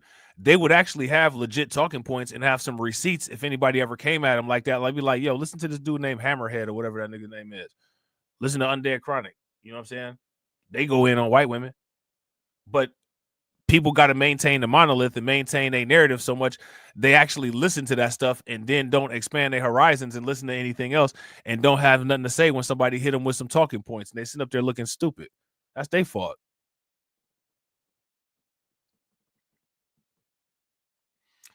Shout out to Black Free Thinker. Black Free Thinker said the pro-wax are too immersed in ethno-state layer to solve any serious issues. And that and again, the whole idea of an ethno-state, that's something that, is there anything that these pro-wax didn't pick up from white supremacy and white people and try to blanket it as something that's quote unquote good for the community? Is there anything? I mean, is there anything that's unattached from any white supremacist narrative that any of these people ever came up with? Oh, they're trying to replace us. Well, really, man? You know what I'm saying? Like coming with the clergy theory.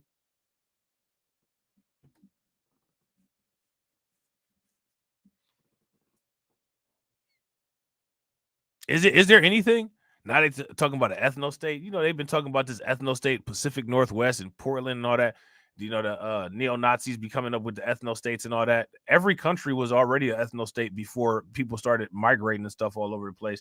And I'm not even talking about like the migrant crisis. I'm talking about every country was an actual ethno state. It's only the newer countries that's not ethno states. You know what I'm saying?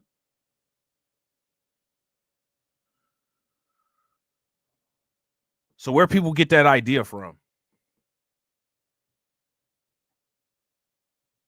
And again, this goes back to that standard.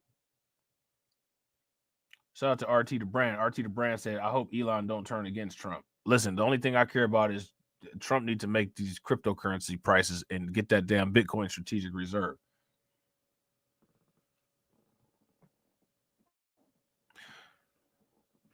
Well, shout out to Patrick Tyler. Patrick Tyler said, thank you, Rob. These mofos complain about the damn diversity that they created. Well, yeah, to an extent, like, yeah, they in the current modern world, yes, you know what I'm saying, they've definitely contributed to migration patterns and they've contributed to displacement of people all over the world, right?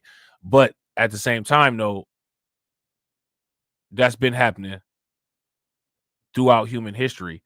And even as it happened through human history, usually the ethno state all moved together. But I don't know how concerned other groups of people are with an ethno state, right? Like, I don't know why. shout out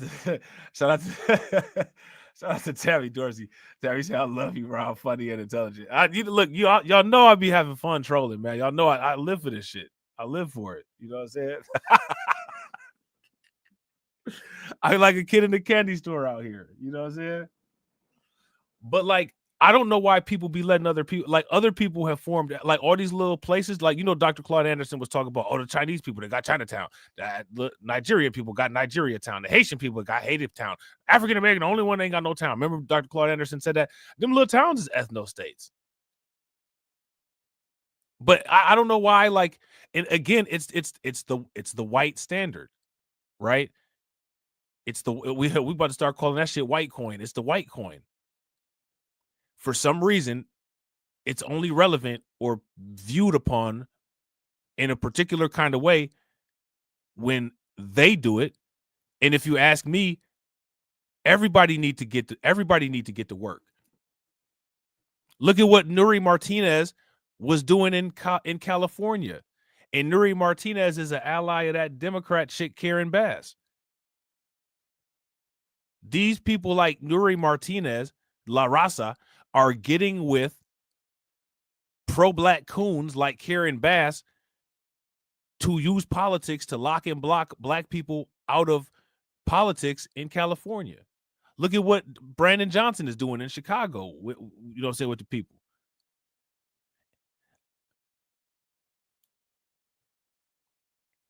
You know what I mean? Other people have figured out the business model. And we still stuck on one target. And it's a lot of people with shit pointed back at us. But again, it is what it is. That's what people want. So, whatever. I want Bitcoin.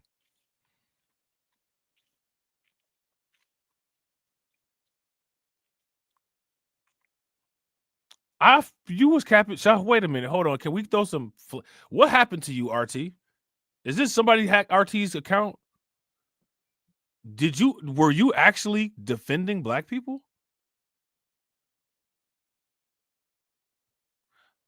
RT said Tommy Sotomayor's intro was saying, "What have blacks built?" He was responding to me saying, Black Wall Street in the chat. Look at RT the brand. Look at the evolution of RT the brand.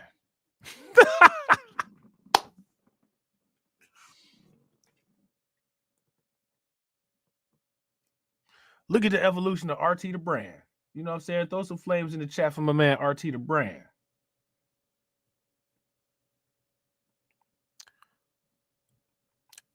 I want you guys to picture my vision, right? So how many times have people talked about how like black people was locked out of the Homestead Act? Black people was locked out of GI Bill, right? All that. Hear it all the time. Now, this Trump presidency, because of Trump's narcissistic ambitions, is a wealth of opportunity for people to possibly make the type of gains and strides like people should have been allowed to make back then. I'm not saying that that's any type of replacement. I'm not saying that that's justice. I ain't saying none of that shit. All I'm saying is if you drop $1 million bag around me and you think I'm not about to pick that motherfucker up and put that bitch to work, you out your mind. You're out of your gourd.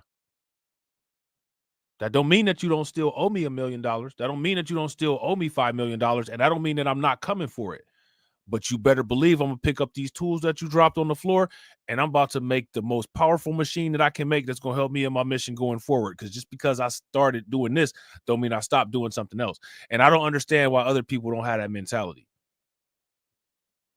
But again, that's all it is. That's where it stops for me, is just a misunderstanding. I don't have any commitment to try to force my vision of the future on anybody else. That's why I said when they're talking about Trump about to get all these places, he's talking about getting the Panama Canal.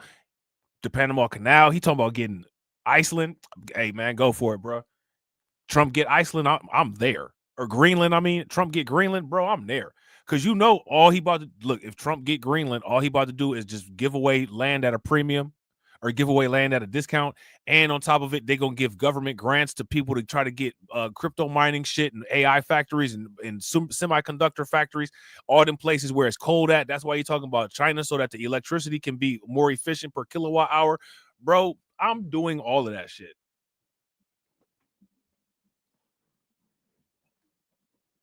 You don't know that, bro. How crypto? It's cryptocurrency. Let me ask you this: who are the Bitcoin whales? There is a black guy that's in cryptocurrency. Da Vinci. He's still alive and making YouTube videos, and he has a ton of money. Can I please ask, why does everybody fucking do this?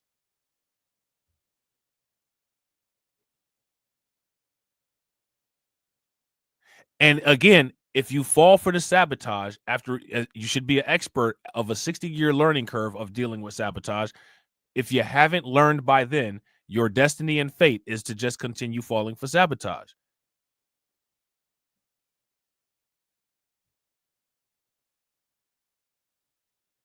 No, I'm raising a question with you raising a question. To me, in my opinion, this question here, this question, I would like to know a scenario of how this will play out.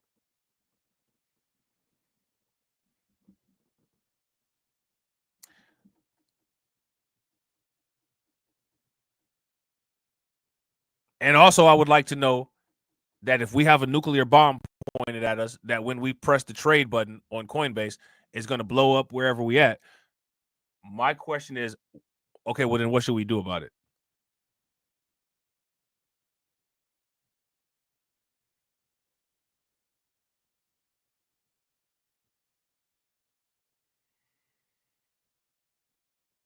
What should we do about it?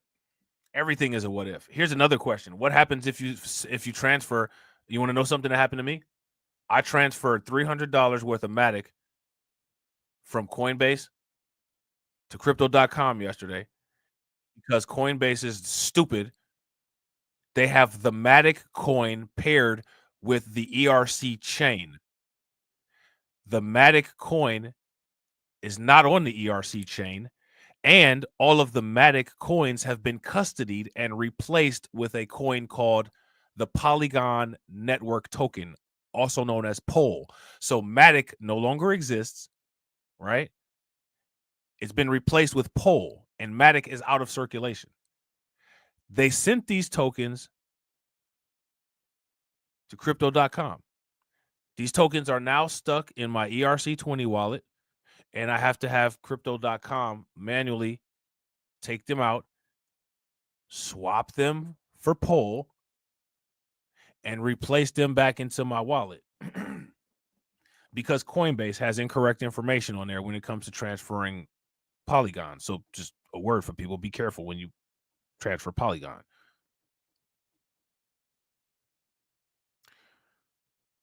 What if I had transferred some like 2 or 3 Bitcoins and that shit got stuck somewhere? And it got stuck, and it got stuck for real because it was on BitcoinNet, not on ETHScan. I mean, that's there goes some sabotage. You know what I'm saying? Like, my shit is all gone. That could happen too, right? So here's the thing, like, what if?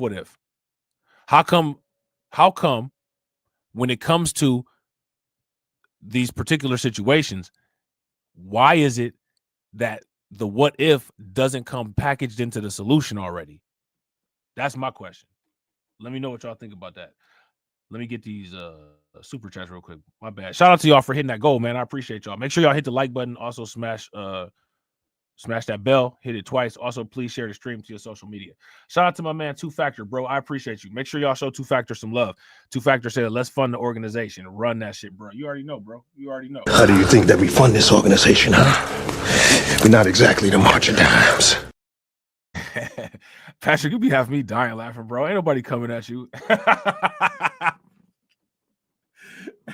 I'm asking a question, bro, because we got to deal with this. We got to deal with it, right? So, like, you know, like let's get it. Let's deal with it.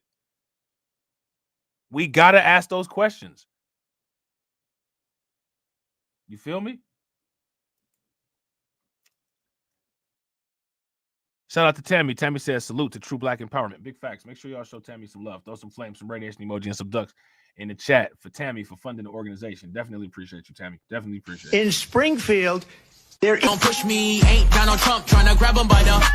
Said it was some Haitians somewhere out in Springfield. Women doing cartwheels. Have you seen Garfield? Have you seen Snowball? This about to snowball. I'm about to go off. I can't let this go on. Miss me like an airball. Tell me when my cat is cough it up like a hairball.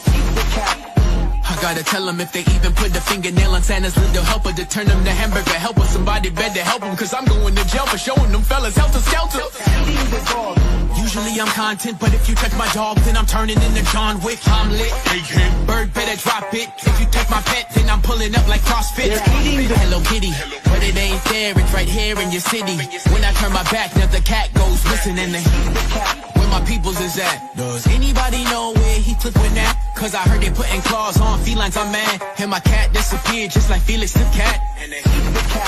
Got paid back. Thought she was a goner, but the cat came back. If you ain't a pussy cat, say drop that cat. Drop that cat. Drop that cat. Got paid back. Thought she was a goner, but the cat came back. If you ain't a pussy cat, say drop that cat. Drop that cat. Drop that cat. they're eating the dogs, they're eating the cats. Eat the cat. Eat the cat. They're eating the cats. They're eating the dogs. Eat the cat. Drop that cat.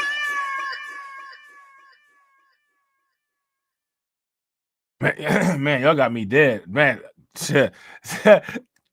Tammy got the eat the cats drop. I didn't even realize I hit that. That's hilarious. Shout out to Tammy, man. That's what's good. Shout out to Patrick. Patrick said, I know you ain't what you be funny, bro. You Bro, you know I be having too much fun with this shit, man. You know I be having too much fun with it, bro. I appreciate you, bro. Shout out to Patrick, man. Make sure y'all show Patrick some love. Throw some flames, some radiation emoji, and some ducks in the chat for Patrick for funding the organization. How do you think that we fund this organization, huh? We're not exactly the march of dimes. Oh man, it's hilarious. Yo, we could talk about this math shit later. Hold on, let's go back to this real quick. Let's see, hold on real quick. Of course, now my computer gonna get stuck. If y'all haven't smashed that like button yet, do me a favor, take a moment, smash that like button. Also, if you guys haven't hit the bell, please take a moment, hit that bell. Also, please share the stream to your social media. And also, make sure you go check out the channel on Rumble. Make sure you go check out the channel on Twitch. And also make sure that you go and check out the channel on Kick. All right. Let me see. Hold on real quick. What we got going on here? Okay, yeah, there we go. There we go. Just get this up off of here. Boom.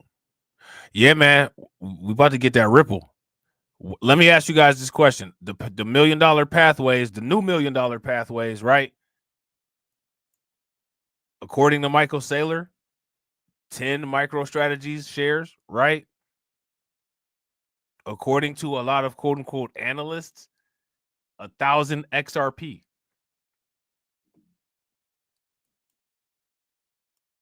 That's what they're saying.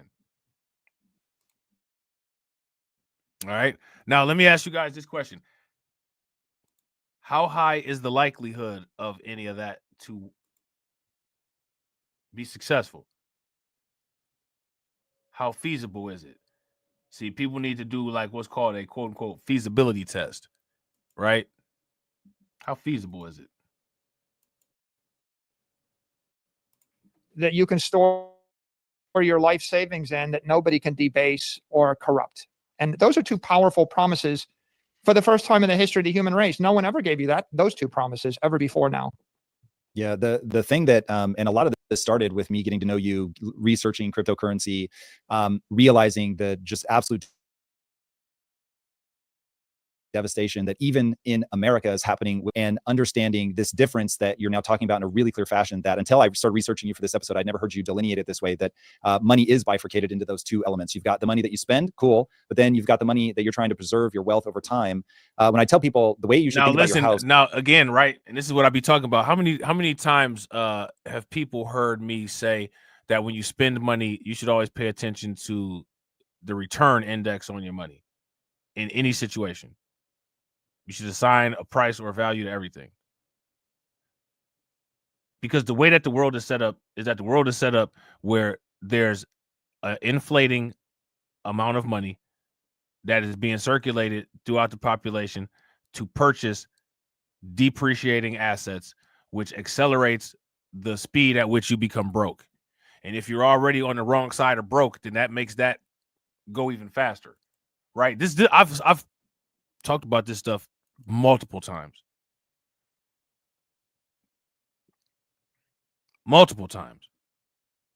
Right? So what percentage of expenditures do you spend that actually return money to you? Most people don't even track that. Now, here's an assumption that a lot of people make that they really shouldn't make. People think that because they don't do something, that other people don't do something. I never think like that. When I come across something new, the immediate thing that I think of is how behind am I on this? Who has the advantage over me on this? And how much longer than me have they been doing this? And what do I need to do to try to catch up? Those are my immediate first thoughts.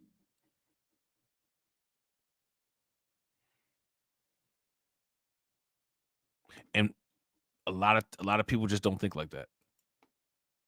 And nobody really encourages them to either.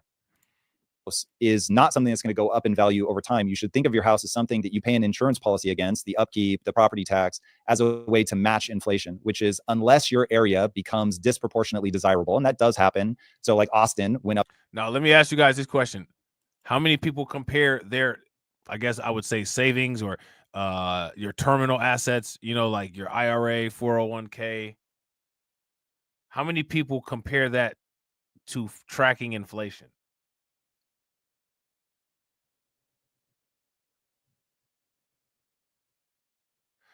The reason why Bitcoin is so expensive, it's not volatility. It appears volatile because humans haven't picked up the pattern. Like I said, Bitcoin is a purification lens and a storage of value. Bitcoin stores inflation. It looks at something, reanalyzes its price, cuts off all of the inflationary pollution and garbage, and gobbles it up. the stripping of the inflation is what transfers from the object Bitcoin is being paired against, from that object to Bitcoin. The inflationary garbage has been engulfed by Bitcoin. Then it moves on to the next. Then it moves on to the next. Then it moves on to the next. Then it moves on to the next. And what happens is that you leave behind a purified asset that has been corrected. Okay? It's been corrected by Bitcoin. Because Bitcoin exists and has absorbed the inflation from this, it can now be looked at the pure price. Now we're starting to question if money is actually worth what it's said that it's been worth. This is why the United States is trying to get a Bitcoin strategic reserve, because Bitcoin is exposing everything. Bitcoin is cutting away the inflation, and the ability to see that inflation has value, and that value transfers into Bitcoin. One of the factors that makes the price go up so high. Okay, so Bitcoin is not really as volatile as people think. There's a pattern on top of the volatility. If you look at Bitcoin like a big ball of boiling, like a big ball of lava, a big ball of fire, you will see all these solar flares that jump up off of Bitcoin. There's one that's sky high. You know what I'm saying? There's one that's small. There's one that's high. Those flares are not random. You know, the scientists that think they know everything, they look at Bitcoin under the microscope and say, oh, do you see these periods of random oscillation? They're not random. They're all of these comparisons happening at the same time. And Bitcoin is reacting like the Spider-Man symbiote suit. Bitcoin is being compared to gold. It's high oscillation. Maybe not so high, because gold is kind of okay. It is an oscillation though, because you got all kind of quantitative easing involved, and it's overvalued. But gold is a little bit more similar to Bitcoin, and that people compare stuff against it. So it's not going to be as high of an oscillation.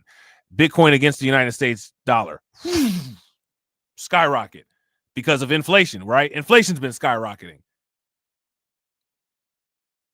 Now what happens is Bitcoin against real estate skyrocket, because real estate's been skyrocketing.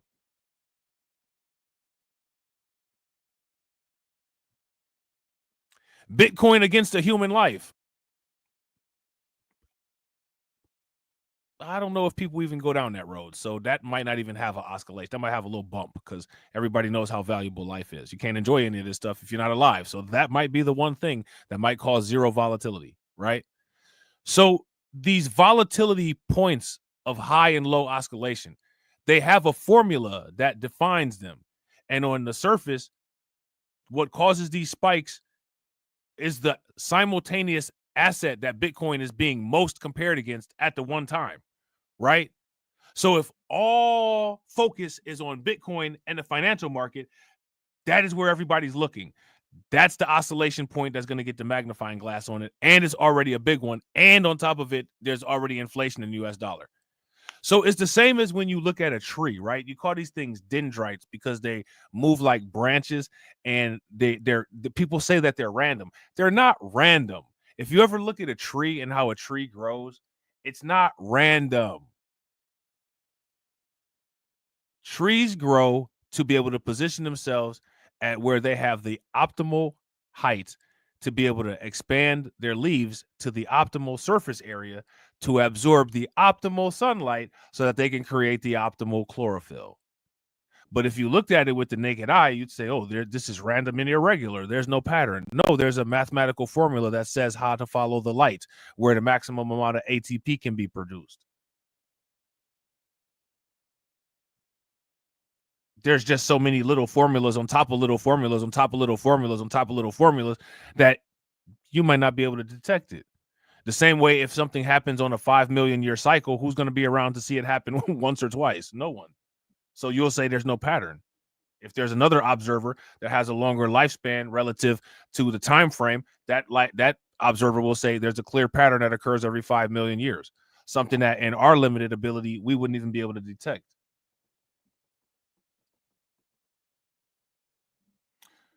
I'm about to come at Patrick with this BRICS question.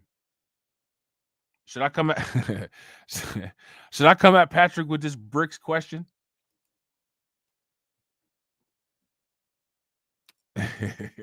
Shout out to Patrick. Patrick said, how do you factor BRICS into crypto? What y'all think? How do you factor BRICS into crypto?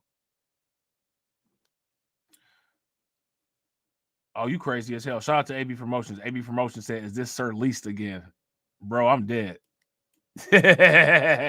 I'm dead.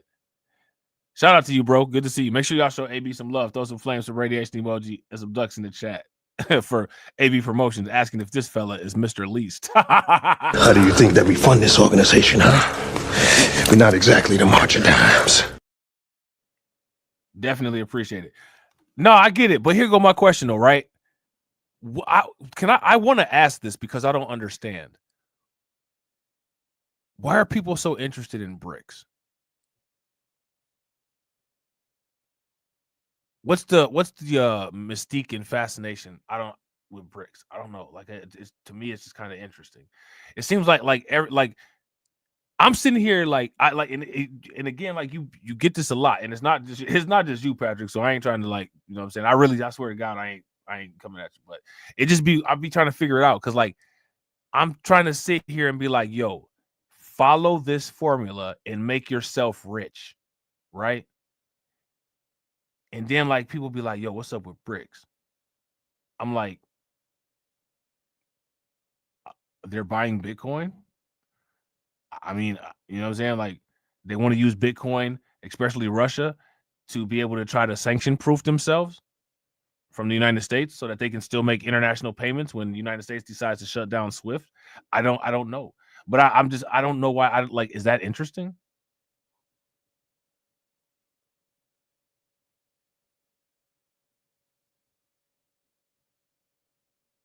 Oh, okay. Shout out to Patrick Tyler. Patrick Tyler says, I'm asking because you mentioned how the U.S. want to create reserves. And I was wondering, does it have anything to do with BRICS? I think it's got to do with a lot of things. I think it's got to do with the fact that there's a possibility that BRICS countries might do that. There's countries that already have done that. El Salvador's got about 6,000 Bitcoin.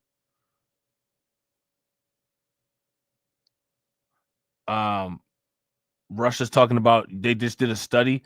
They're talking about using cryptocurrency to bridge their payment network.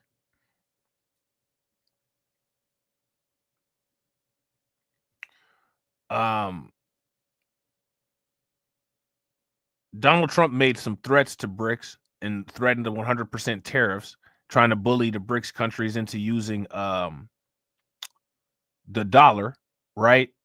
Said that if they try to do anything to take away from the currency or anything that harms the dollar, he'll lay on the 100% sanctions. So there's that. But here's my question. What's more exciting?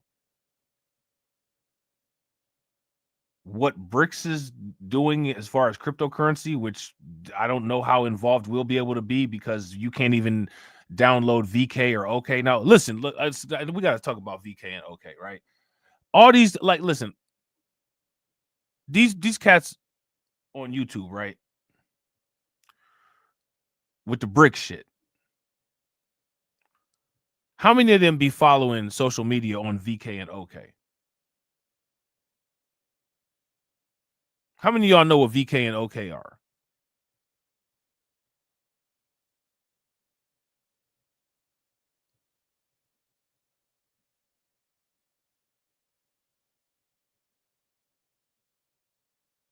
Shout out to Brooklyn Queen. Brooklyn Queen said, we covered it. In my opinion, people are waiting and watching. Now, here's what they are. VK and OK are Russia's two main social media apps. It's like the equivalent of the Russian Facebook. They have live streaming on there. Yeah, shout out to Brooklyn Queen. See, social media apps. They got live streaming on there. They got Tinder type shit. You know what I'm saying? You can swipe right, swipe left. Same shit like Facebook got. posts where you can update status and all that, but it's controlled by the Russian government because everything is controlled by the government in those countries, right? But here goes my question. Like most of the information that we get, it'll come from our social media, right? When people be talking about BRICS and stuff like that, they don't ever play nothing or post nothing off of VK or OK or like none of that. And I'd be just curious, like, why are people so interested in BRICS? It's just odd to me. It's just it's weird.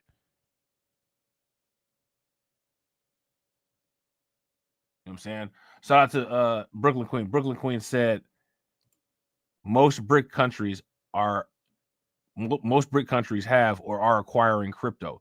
We covered it. In my opinion, people are watching and waiting for the US to become a third world country.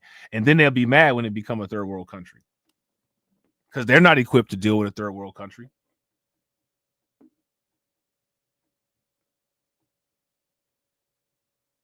How many people in here are equipped to deal with the United States as a third world country? Most of y'all ain't even equipped to deal with if the electricity go out for 2 or 3 hours. Y'all will lose all the food in the refrigerator. You'll burn up all your candles.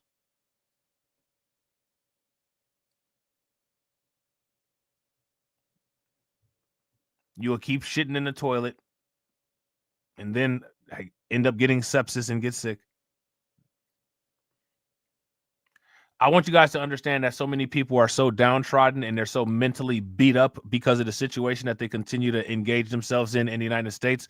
People see things like China rising and people see things like Russia rising, and they attach themselves to that and think that that's some type of W or some type of win for them. I'm here to tell everybody there's nothing that BRICS is doing at all that's going to benefit any of us. Now, there's nothing wrong with BRICS. I don't have no problem with BRICS. You know what I'm saying? I think that they're doing the right things by inflation proofing themselves. I don't understand why people are concerned with BRICS, and many of the people who are concerned with BRICS, to the extent of what I would say about them, BRICS is doing the shit that I've been saying to do. BRICS is saying I'm about to use the Bitcoin as an alternative to the dollar. Now, most of these people who follow and track BRICS don't fuck with Bitcoin, but they follow and track BRICS and want to know what the fuck BRICS is doing. BRICS is fucking with Bitcoin. Now what?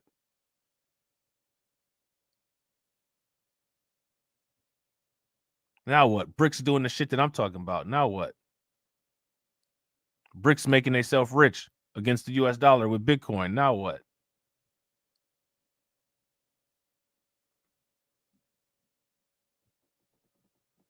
Shout out to Detroit. Detroit 313 said Putin said Bitcoin can't be stopped. Facts. Putin also said that the people who win the AI race will win the future. The people that are concerned with what BRICS is doing all the time, ooh-wee. Well, here, if anybody that's concerned with BRICS, come on over and watch a crypto stream because they're doing crypto.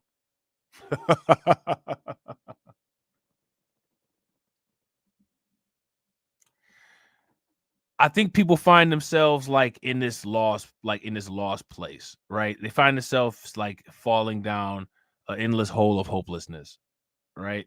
And sometimes like if you're falling, there might be like something that's sticking out and like you can hang on to it for dear life. And I think that like a lot of times like what it is, like people hang on to like they look at like BRICS as a resistance movement. I'm gonna hang on to this shit for dear life, yeah. They sticking it to America. That America that I love so much that I call myself American every other word, right? But BRICS is doing the shit that I'm saying to do. Russia been buying up massive amounts of gold forever to sanction proof themselves. Russia sanction proofing themselves. People tend to like play these team games and shit. You know what I'm saying? Like it's a psychological thing with people. They're like rooting for BRICS. You know what I'm saying? Like BRICS is the underdog or some shit. What's hilarious is that neither BRICS nor the United States is the underdog.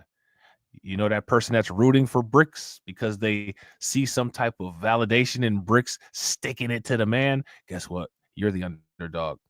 And neither BRICS nor the United States is rooting for you. I'm not saying you doing it, Patrick. Shout out to you, bro. I'm not saying you doing it, but I'm saying a lot of people do. And I just want to make sure that those people who do that are very clear You know what I'm saying? That they're very clear that that's the situation. You're not getting a job with BRICS. BRICS ain't about to send you no Bitcoin. You know what I'm saying? To me, like we was talking about erroneous, those are those. The only thing that BRICS can do, which I would like them to do, is I'd like them to race the United States in buying Bitcoin. I encourage China and Russia to put the pressure on the United States for buying Bitcoin. And the reason why I put the pressure on Russia and China for the United States for buying Bitcoin is because it is in my interest that Bitcoin goes to $1 billion as soon as possible. That's why. That's the only interest that I have in BRICS. It's not exciting. It's not relevant. Maybe one of these days, if I ever go to Russia, you know what I'm saying, chop it up in St. Petersburg, you know what I'm saying, or Moscow, you know, maybe chop it up with somebody or whatever, you know what I'm saying, see what they doing over there. But as far as like anything else goes, I don't know. The only thing that I care about is them driving the price of Bitcoin up. And they are. You know, I mean, they are, you know what I'm saying? And again, you know, I'm not hating on BRICS, right? I'm not hating on BRICS, but I'm not saying that you're doing this, right? But I see a lot of people do this. A lot of people do this. And I'm not talking about you, bro, because we do go over BRICS and talk about them in regards to a lot of this shit, right? But I just want to put that out there so that people know that they're wearing it. And you might not think that you have a big shit streak up the back of your pants, but we're all looking at it and like, what happened here? Just saying. You know what I'm saying? Like, yeah, we see the bullshit. Like, stop. You know what I'm saying? Like, come on, man. But people do that shit, though. And I know y'all know what I'm talking about. It's like when, you know, like, I don't know, like people had this weird antagonistic relationship. And to me, if you ask me, that's one of the reasons why people can't like visualize shit to strategize. Like people really feel like so powerless and so downtrodden. They feel like they got to look to like a big buddy like Avatar to try to like, you know, get some hits off on the United States. And then they can run off and like, you know, tell about it. You know what I'm saying? Like, and the thing is that, look, man, I don't care about none of that shit. I don't care about none of that shit. Me just getting all them Bitcoins, that's going to be enough right there to already disrupt what's going on with the United States. Then once I start doing the shit that I do, oh yeah, that's really going to make some waves. And so what I need to happen to be able to do that kind of stuff is I need Bitcoin to go as parabolic for as long as it can, as fast as it can, where I have as much of my healthy, viable life left to be able to utilize my time to its optimum. That's what I care about the most.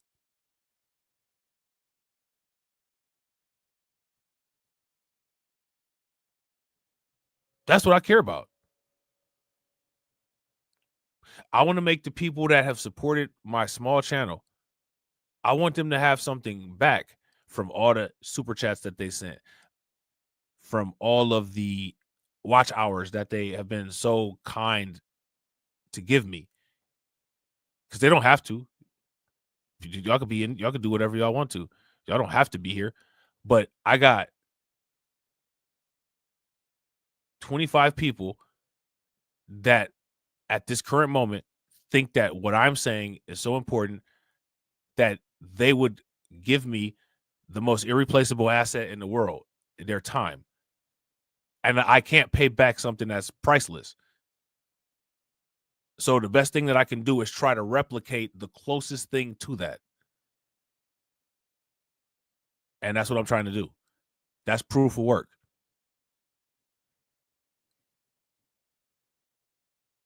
That's what's important to me. You know what I'm saying?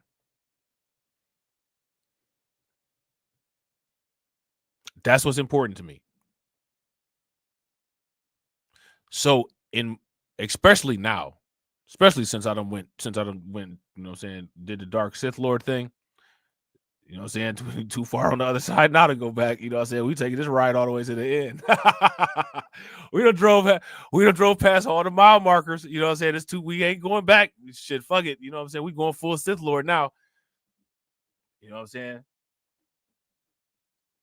We in it to win. So that's my biggest, that is my priority. You know what I'm saying?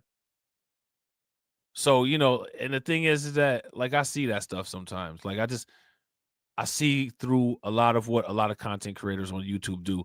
And sometimes it just be like, I wonder if they know that. Like, I wonder if they know that that we know. You know, like, it's just like, okay. Up in value because people just flooded into that area. But for the most part, what you're going to see is actually just keeping up with inflation. That as the dollar is devalued, it looks like the price and the value of your house is going up, but it's really not. Now, I think that's fair, by the way. I think that's definitely a good way to think of it. Yeah, I think so. My own company, when I start talking about this stuff, my employees look at me a little bit like I'm crazy because I'm so aggressive about getting people to understand, and it'll be very interesting to have this conversation with you, that ultimately the stock market is gambling. And once you understand that people have been forced to become gamblers based on inflation, that you have to find a way to outpace inflation, otherwise you lose your money.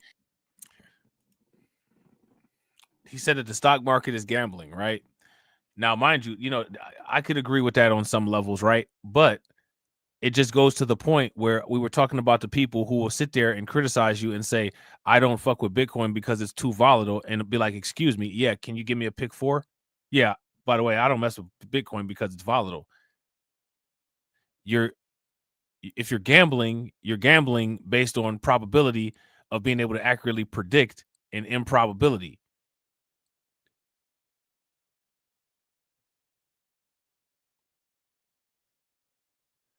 How many, see, this is what I'm talking about quality control, right? And we talked about this during the Black Voter Monolith series.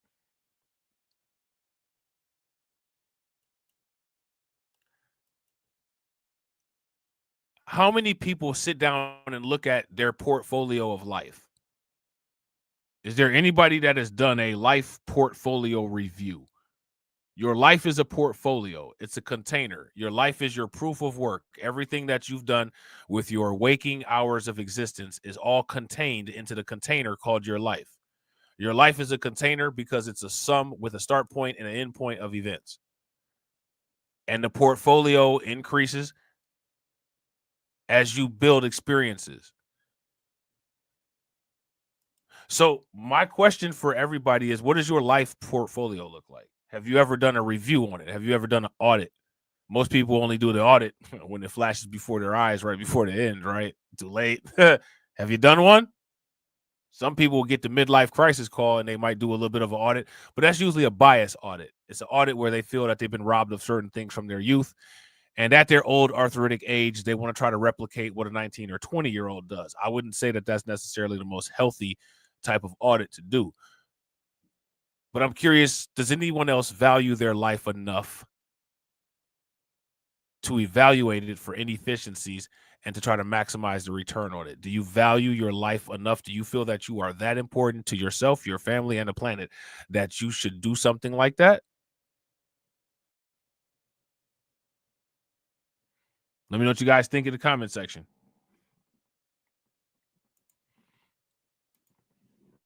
And the really smart among us look at the capital system, look at the equities market, and they go, oh, cool, I have a really complex way that I can find arbitrage basically in these moments where if I find an area of risk that I think I understand better than the next person, I can come in, I can buy that asset, it goes up in value compared to what I can sell it for down the road, and I'm able to sell it for a bigger win than inflation. And that forces everyone to play that game or to just have their buying power stripped away from them, which of course is what happens to the vast majority of, call it normal to undereducated. They're just going to get eaten alive because they don't have the time, energy, or intellect to figure out this relatively complicated game.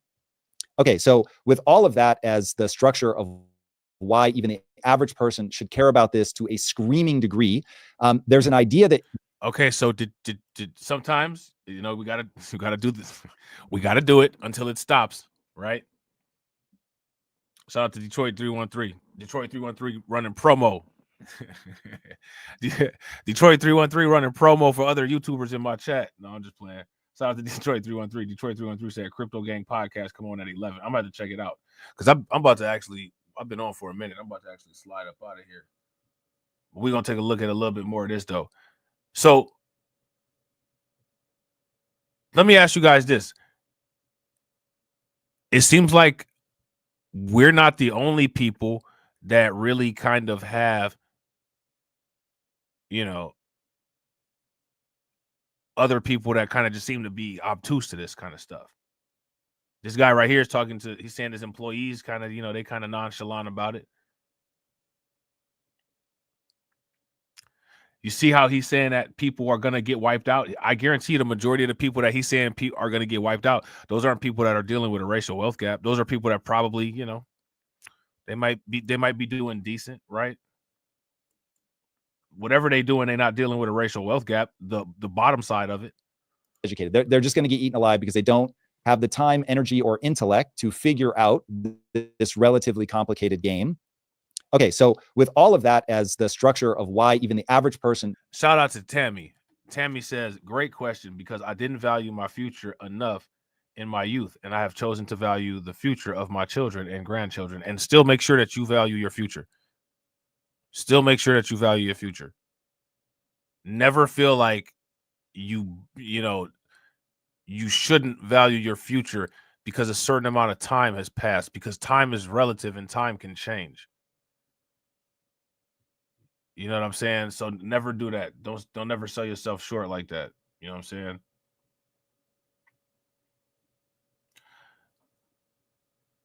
What people need to look at Bitcoin like is people need to look at Bitcoin like time.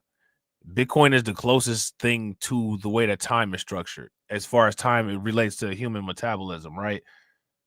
When you're first born, you're born with a finite number of years, days, hours, and minutes that you have on the planet. A new day is produced, every revolution of the sun or the earth around the moon around the earth, right? So you have a finite supply of this irreplaceable resource that can speed up or slow down depending on what happens throughout your life, right? But the difference between life and Bitcoin is that we know that Bitcoin has a finite supply of 21 million. We know what will cause changes in Bitcoin metabolism. The halving causes changes in Bitcoin metabolism. We don't know if we're going to have a halving of our life or not. You could go to the doctor and find out you got cardiovascular disease. Guess what? Your life just went through the halving. You know what I'm saying? You can get in a car accident, get some really bad neurological damage, and get a bunch of comorbidities. Ugh. Unplanned halving. You know what I'm saying?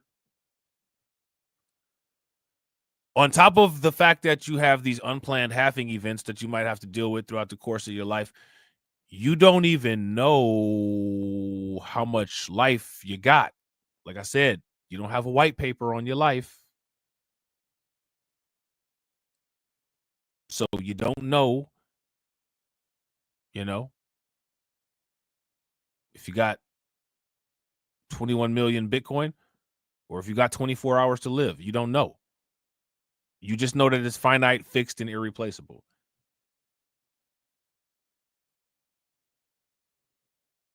If you treat securing Bitcoin in a way that is less obsessive, or if you treat maximizing your life experience in a way that's less obsessive than you treat tracking Bitcoin,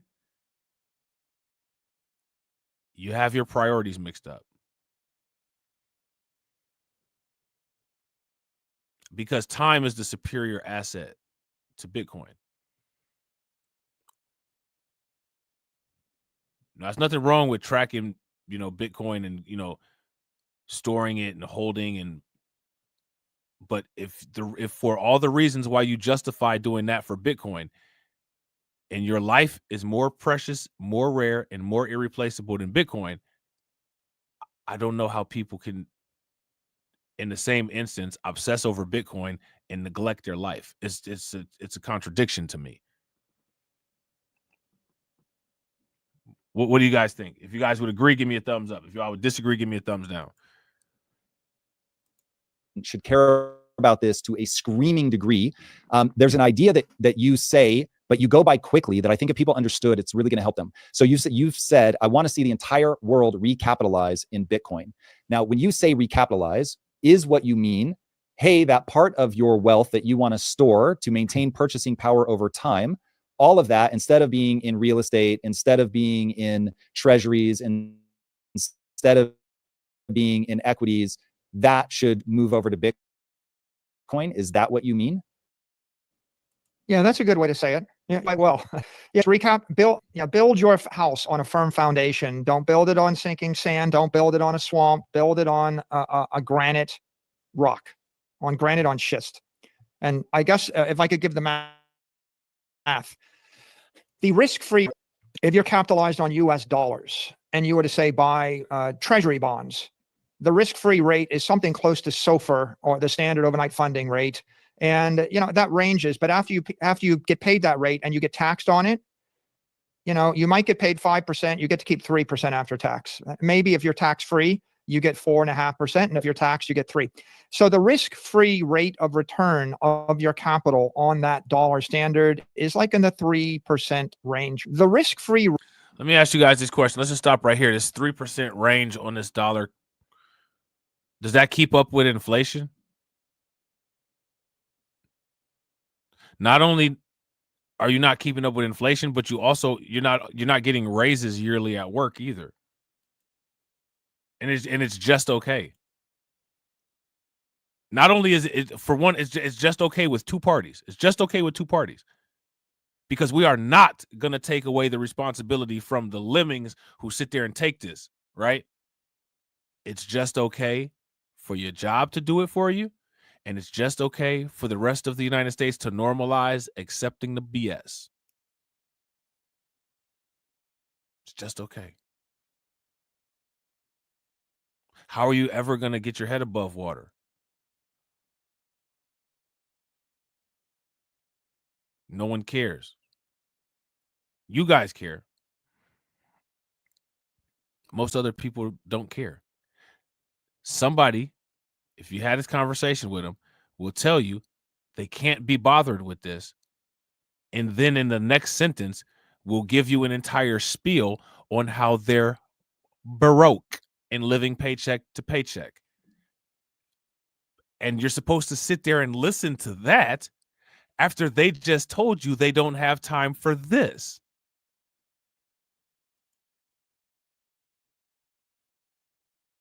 You just told me you don't have time for this, but now you're giving me the entire reason of why this should actually be required listening. What do you do? That's the question, ladies and gentlemen. What do you do? Rate for Bitcoin, as I just described it to you, 29% over 21 years, about 30%. So the way I look at investments is when you're pitching me an investment idea, I say, well, I've got a lot of money in Bitcoin and I'm expecting about 30% risk-free for the next 20 years. You have to actually pitch me an idea that generates more than 30% plus the risk premium plus the tax efficiency. If you told me here's a thing that'll make me 50% a year, but it was going to be taxable, that might be 40% a year or 35% a year. And I'm like, well, after the risk, it's still not as good as my risk-free rate of 30%. So if you're, let me ask you guys this question. How many people have investments? And I'm not talking about, shout out to us, right? Because, yeah, but other people in the chat, the, people who are, not regulars, if you happen to be, stopping through, how many of you all have assets that are bringing you back 30% APY?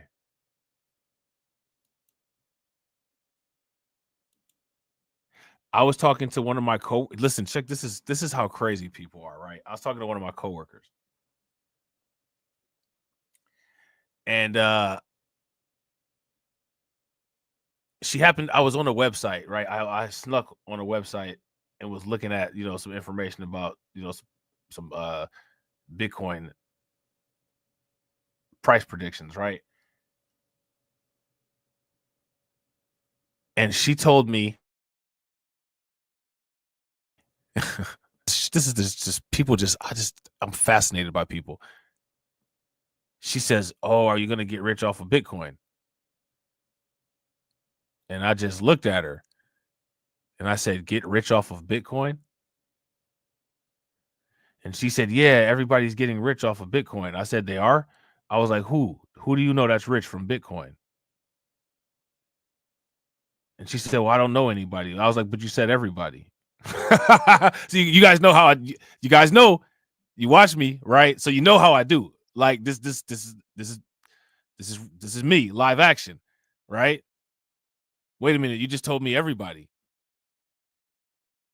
Oh no, I don't know anybody. Okay, so you don't know anybody. Everybody's getting rich, but you don't know anybody that's rich off of Bitcoin. She said, "Yeah." I said, "Okay." So then she was like, "What are you looking at?" And I was like, "I'm looking at this article right here about these quote unquote Bitcoin price predictions." And she said, "Oh, okay." She said, "Well, I really need to get my stuff together. You know, I need to get like a 401k and I need to get my IRA and I need to get everything put together." And I said, "Oh, okay." I was like, does that relate to what I'm doing somehow?" You know what I'm saying? Because yeah, you about to give it. I'm about to hit you with the Bitcoin lens. I'm about to extract all that bullshit up out you. You know what I'm saying? So she said, well, isn't it an investment?" And I said, "Is it?" And she was like, "Well, what are you looking at?" And I was like, "Here, look. You see, I'm looking at price predictions. This is an article that's talking about what the price may be within a given, amount of time, whatever month of the year or whatever it might be, right?" So then she goes back into the she needs to, get her 401k and all this stuff together. And I said, so you're interested in getting a 401k put together is what I'm getting from this conversation. I was like, you're interested in like trying to put together some type of retirement package? And she was like, "Yeah." And I was like, "Oh, okay." I was like, that's good. That's the responsible thing to do. That's what a lot of people do. I was like, have you talked to a financial advisor? I was like, usually they have these things kind of pre-packaged and, for the most part, people don't veer too far from the center, right? Hit her with that quality control talk. People don't veer too far from the control line, AKA the center, right? So, you just get you a, cookie cutter package, get you a little bundle deal and go ahead and be broke for the rest of your life. Basically, I'm saying in my head, right? But I'm like, yeah, well, talk to one of the people in HR or something. They'll get you together, right? She was like, "So do you have a financial planner?" And I was like, "Yeah." I was like, "I'm my financial planner." And she said, "Oh my goodness." She was like, "Oh my goodness." She was like, you need to go find a financial planner. You need to go somewhere." She was like, "I can give you these people." I was like, "You must have not heard what I said." "Did you not hear what I said?" I was like, "I said I'm my financial planner." I was like, "Why would I need to go find a financial planner if I'm my financial planner?" And she says, "Because you want somebody that's going to do it right. You want somebody that's going to do it right." I was like, "Well, what have I done wrong so far?"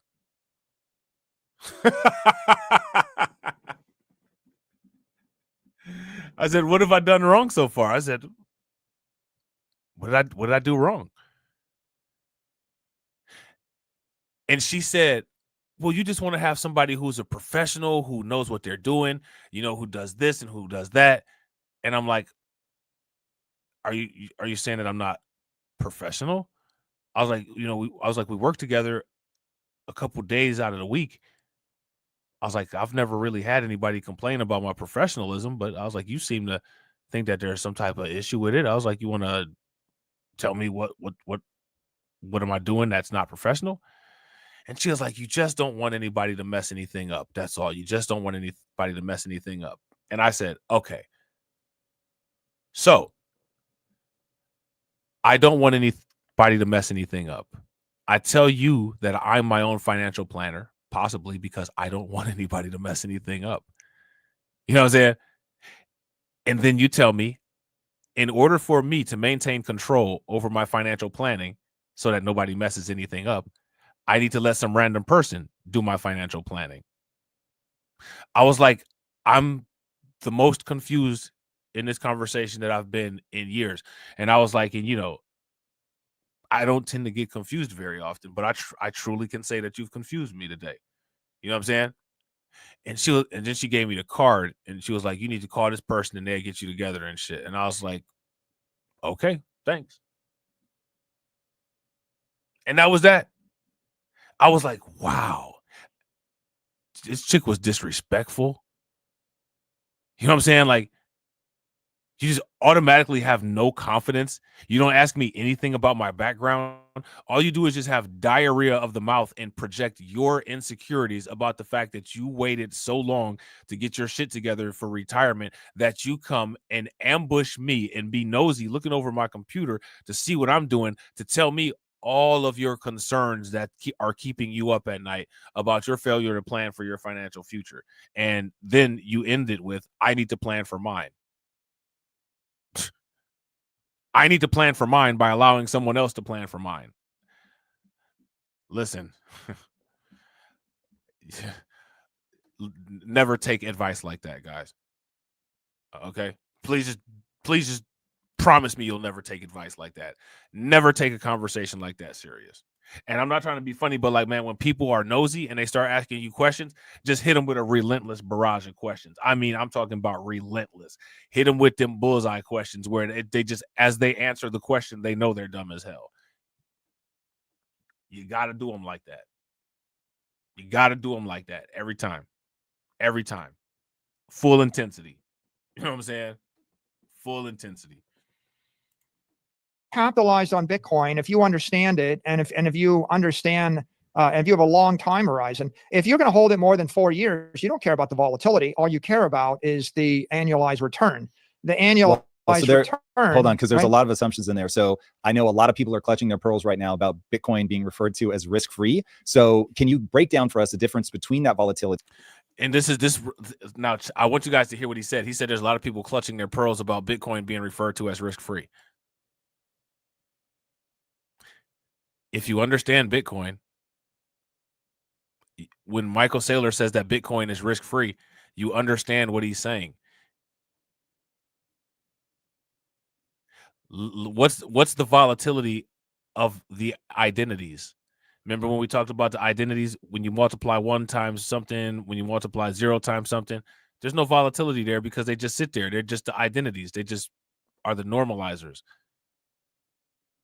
Bitcoin simply normalizes.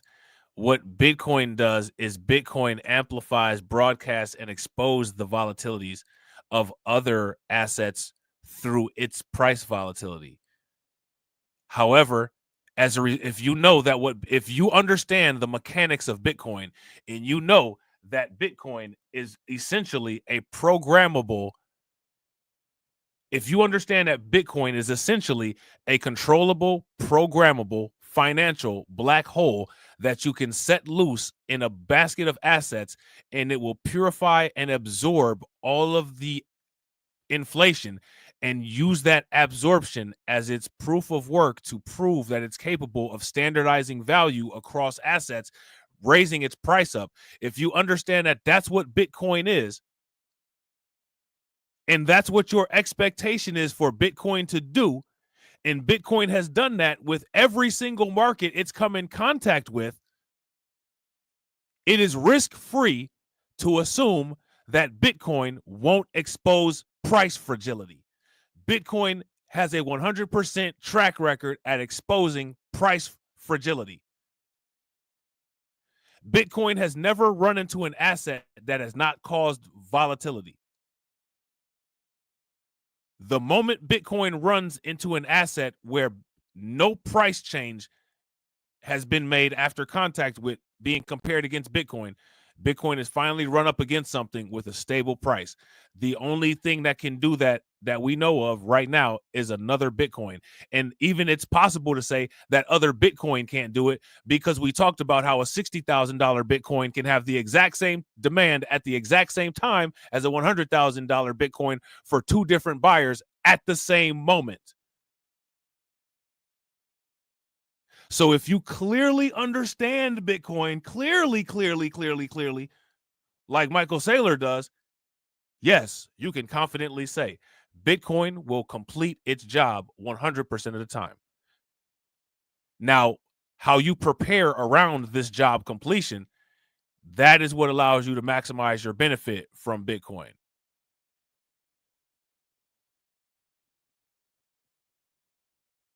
That is what allows you to maximize your benefit from Bitcoin, is if you understand the vehicle of Bitcoin. Bitcoin is a value vacuum. It is a value vacuum. It is a vacuum that goes through and sucks out inflated value. And that value just collects in the bag, and it collects in the bag, and it collects in the bag, and it collects in the bag, and the bag starts to weigh more. Then it blows up, or then a little bit blows off. That's where you get the corrections of the prices. That's it. It's a container. It's a store of value. It does what containers do. It holds shit. It holds value that has been pumped into non-deserving or inaccurately valued assets. That's what Bitcoin does. It's a purification machine. It's a software-driven purification machine. You know what I'm saying? And if you understand what that machine does, price volatility isn't the volatility that you want to look at. Functional volatility is what you want to look at. Is Bitcoin doing its function every time it interacts? Yes, there's no volatility, because at 100% rate, it exposes price fragility. If that makes sense, give me a thumbs up. If it doesn't make sense, give me a thumbs down. And then how you can have the confidence to look at this and say, no, the risk is merely a timeline question, because I think a lot of people will take exception to that. Yeah. So, well, the dollar is zero ARR, zero volatility. That is to say, the dollar goes up 0% against itself each year, and the dollar is zero volatility against itself each year. So if you're on the dollar, you're living in flat land, and you're a stationary person in flat land, a pedestrian in flat land. Bitcoin is going up 60% a year against the dollar. How long? Well, since MicroStrategy made its first investment 4 years ago, it's 60%. But if you stretch back 6, 8, 10 years, I think it's also 60%. Now, here's the test. Now, if the dollar didn't inflate, what would Bitcoin's price look like?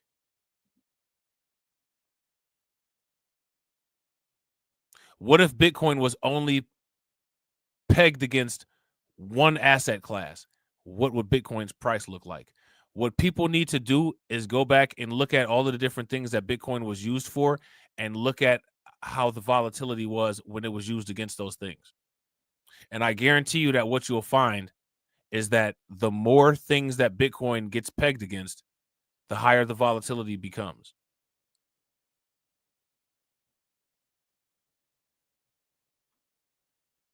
And the reason why is because those constant and simultaneous comparisons are what causes the price jumps, and the average of every single price jump and what Bitcoin is compared against is what's going to cause the ultimate visual price jump.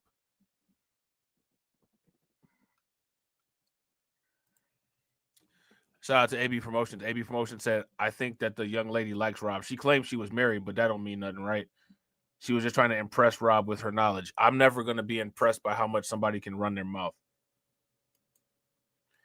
She could have went somewhere and sat silent for 15 seconds, and I would have been far more impressive. That would have been far more impressive to me. You know what I'm saying? Than just the verbal explosion. You know what I'm saying? Far more, tolerable too. That was like nails on a chalkboard.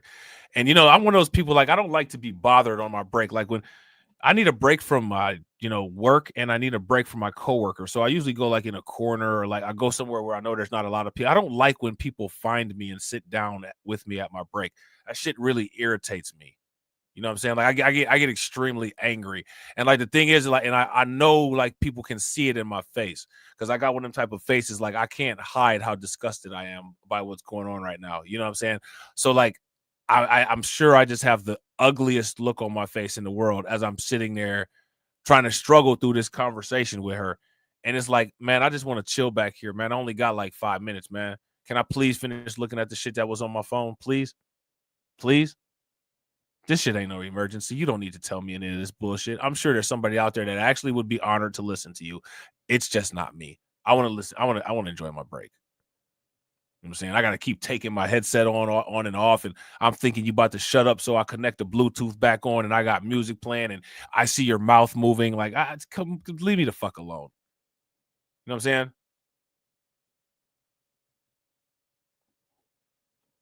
saying? That's how I be feeling, bro. You know what I'm saying? That's how I be feeling. So like a decade. But you can measure it back a decade, and you see it's going up 60% a year, and it's 60 volatility. It's a 60 vol against the dollar. So you should think of Bitcoin as an asset. It's like you're on a speeding train going 60 miles an hour, and you've got a flywheel spinning 60 RPM. And the pedestrian on flat land is standing on the plane watching the train go by, thinking this is scary. It's going to suck the oxygen out of my lungs. And they're thinking my money isn't an asset because it goes up 0% a year. So they have a different view toward money than the view of someone on the Bitcoin train. The person with $1 million of cash is going to have $1 million of cash in a decade. A person with $1 million of Bitcoin is going to double their capital every 18 months. Shout out to Bronze God. Shout out to AV Promotions. Y'all know exactly what I mean, bro. You know exactly what I mean. Like, I can't take it. Like, I can't take it. And they don't get the hint either. Like, you know what I'm saying? Like, they never get the hint either. Like, how could you be like, you just like, I got like 4 more hours to go at work, and you just destroyed my break. Like, you just destroyed my peace and tranquility. This is miserable, man. This is misery. This is horrible. I don't care about any of this shit that you're talking to me about, man. Please go. Then they'll just tell you more. And then they'll take long pauses sometimes, and you'll think that they're about to leave. And then they'll just start up all over again. And I mean, I don't hide shit. How are you doing? Well, I was good. I was in here on break. Like shit was all right, and then here come your ass crashing the party. That's what's up right now. How did you even find me back here? You're not even supposed to be able to get back here. What the fuck is going on? Where's maintenance to fix the damn door fob so that your badge don't work back here? The fuck? You know what I'm saying?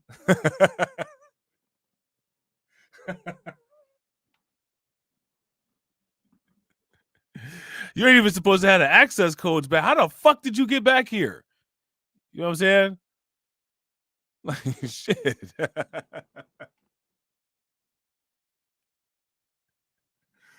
Like, what the hell? He's just sitting there looking. I don't know, man. Like, I don't know. I'm saying, I don't even want to go there, because I start going into some other shit, and I ain't trying to do that. I ain't trying to do that. It's just, listen, man. Just everybody. Sometimes there's some people that really enjoy their silent time. You see, there's 2 things that I really enjoy. I really enjoy my sleep, and I really enjoy my silent time.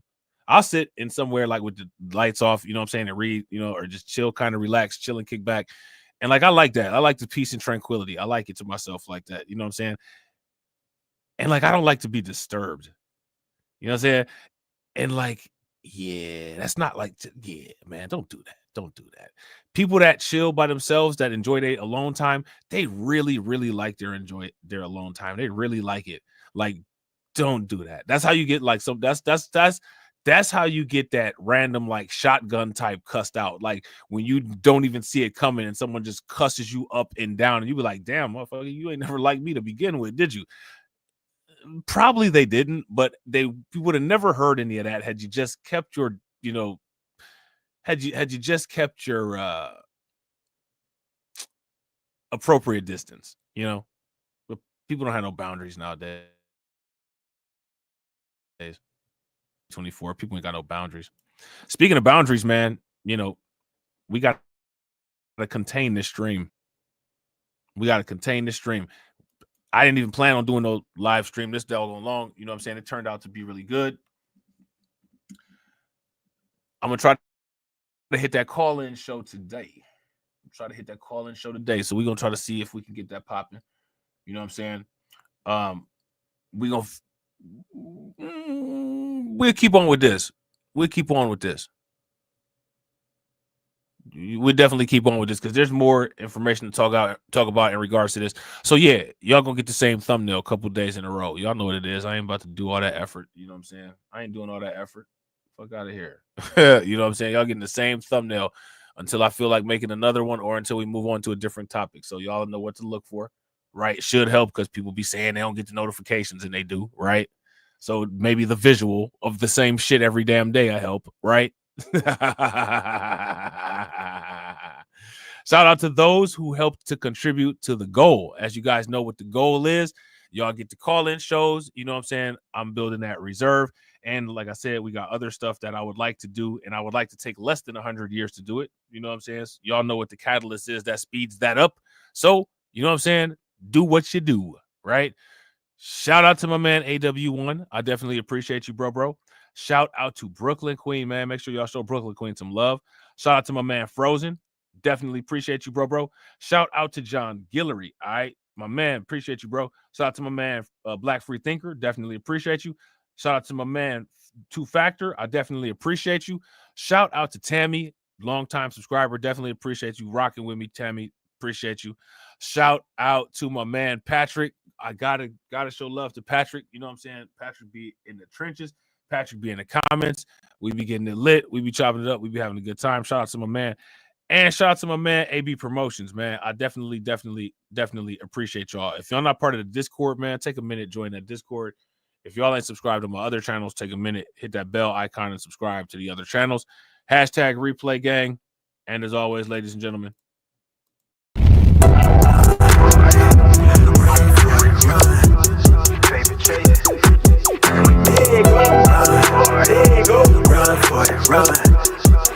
yeah, hey, okay, I'm fresh up out the package. Time I pay my dues affiliated to this paper. I need freedom for my family line.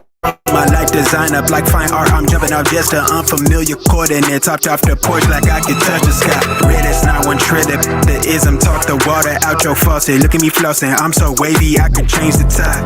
My intuition sense the hatred in your ways. You imitated forging lines, claim meaning means that's just to justify. Yeah, right. West side boy, maritime. Creole baby, my bloodline. My lungs clouded, my thoughts crowded. Say all I see is these dollar signs. Finna make a play and that sound delay. On mamas, I testify. Run for it, run for it, run. I'm out here paper chasing, looking for the funds. Run for it, run for it, run. I'm out here paper chasing, looking for the funds. Run for it, run for it, run. I'm out here paper chasing, looking for the funds. Run for it, run for it, run. I'm out here paper chasing, looking for the funds. Game recognized game. I'm from the Bay, okay, I'm versatile and my slang was different. I'm lane switching with the same people that I came up in this thing with. My head swivel, I'm homebound. Got a target back on my backside. The cat peeling with the cast iron. Better run for it, run before I catch you. Niggas out ball it, block it. Trying to stop my blessing. Gamble with your life. Don't bet it, don't bet it. They can't stop my blessing. You do best not to test it. Yeah, you right. Real all in my blood supply. To get ball up top, finna make a play. I cast a lob like I'm Jalen, baby. No co-signer, no co-pilot. They pen pals, my flow designer. My brain signal out of range with it. My palm mission is a dollar sign. If I say it twice, then I meant it right. My brain signal out of range with it. My palm mission is a dollar sign. No co-signer, no co-pilot. They pen pals, my flow designer. My brain signal out of range with it. My palm mission is a dollar sign. Run for it, run for it, run. I'm out here paper chasing, looking for the funds. Run for it, run for it, run. I'm out here paper chasing, looking for the funds. Run for it, run for it, run. I'm out here paper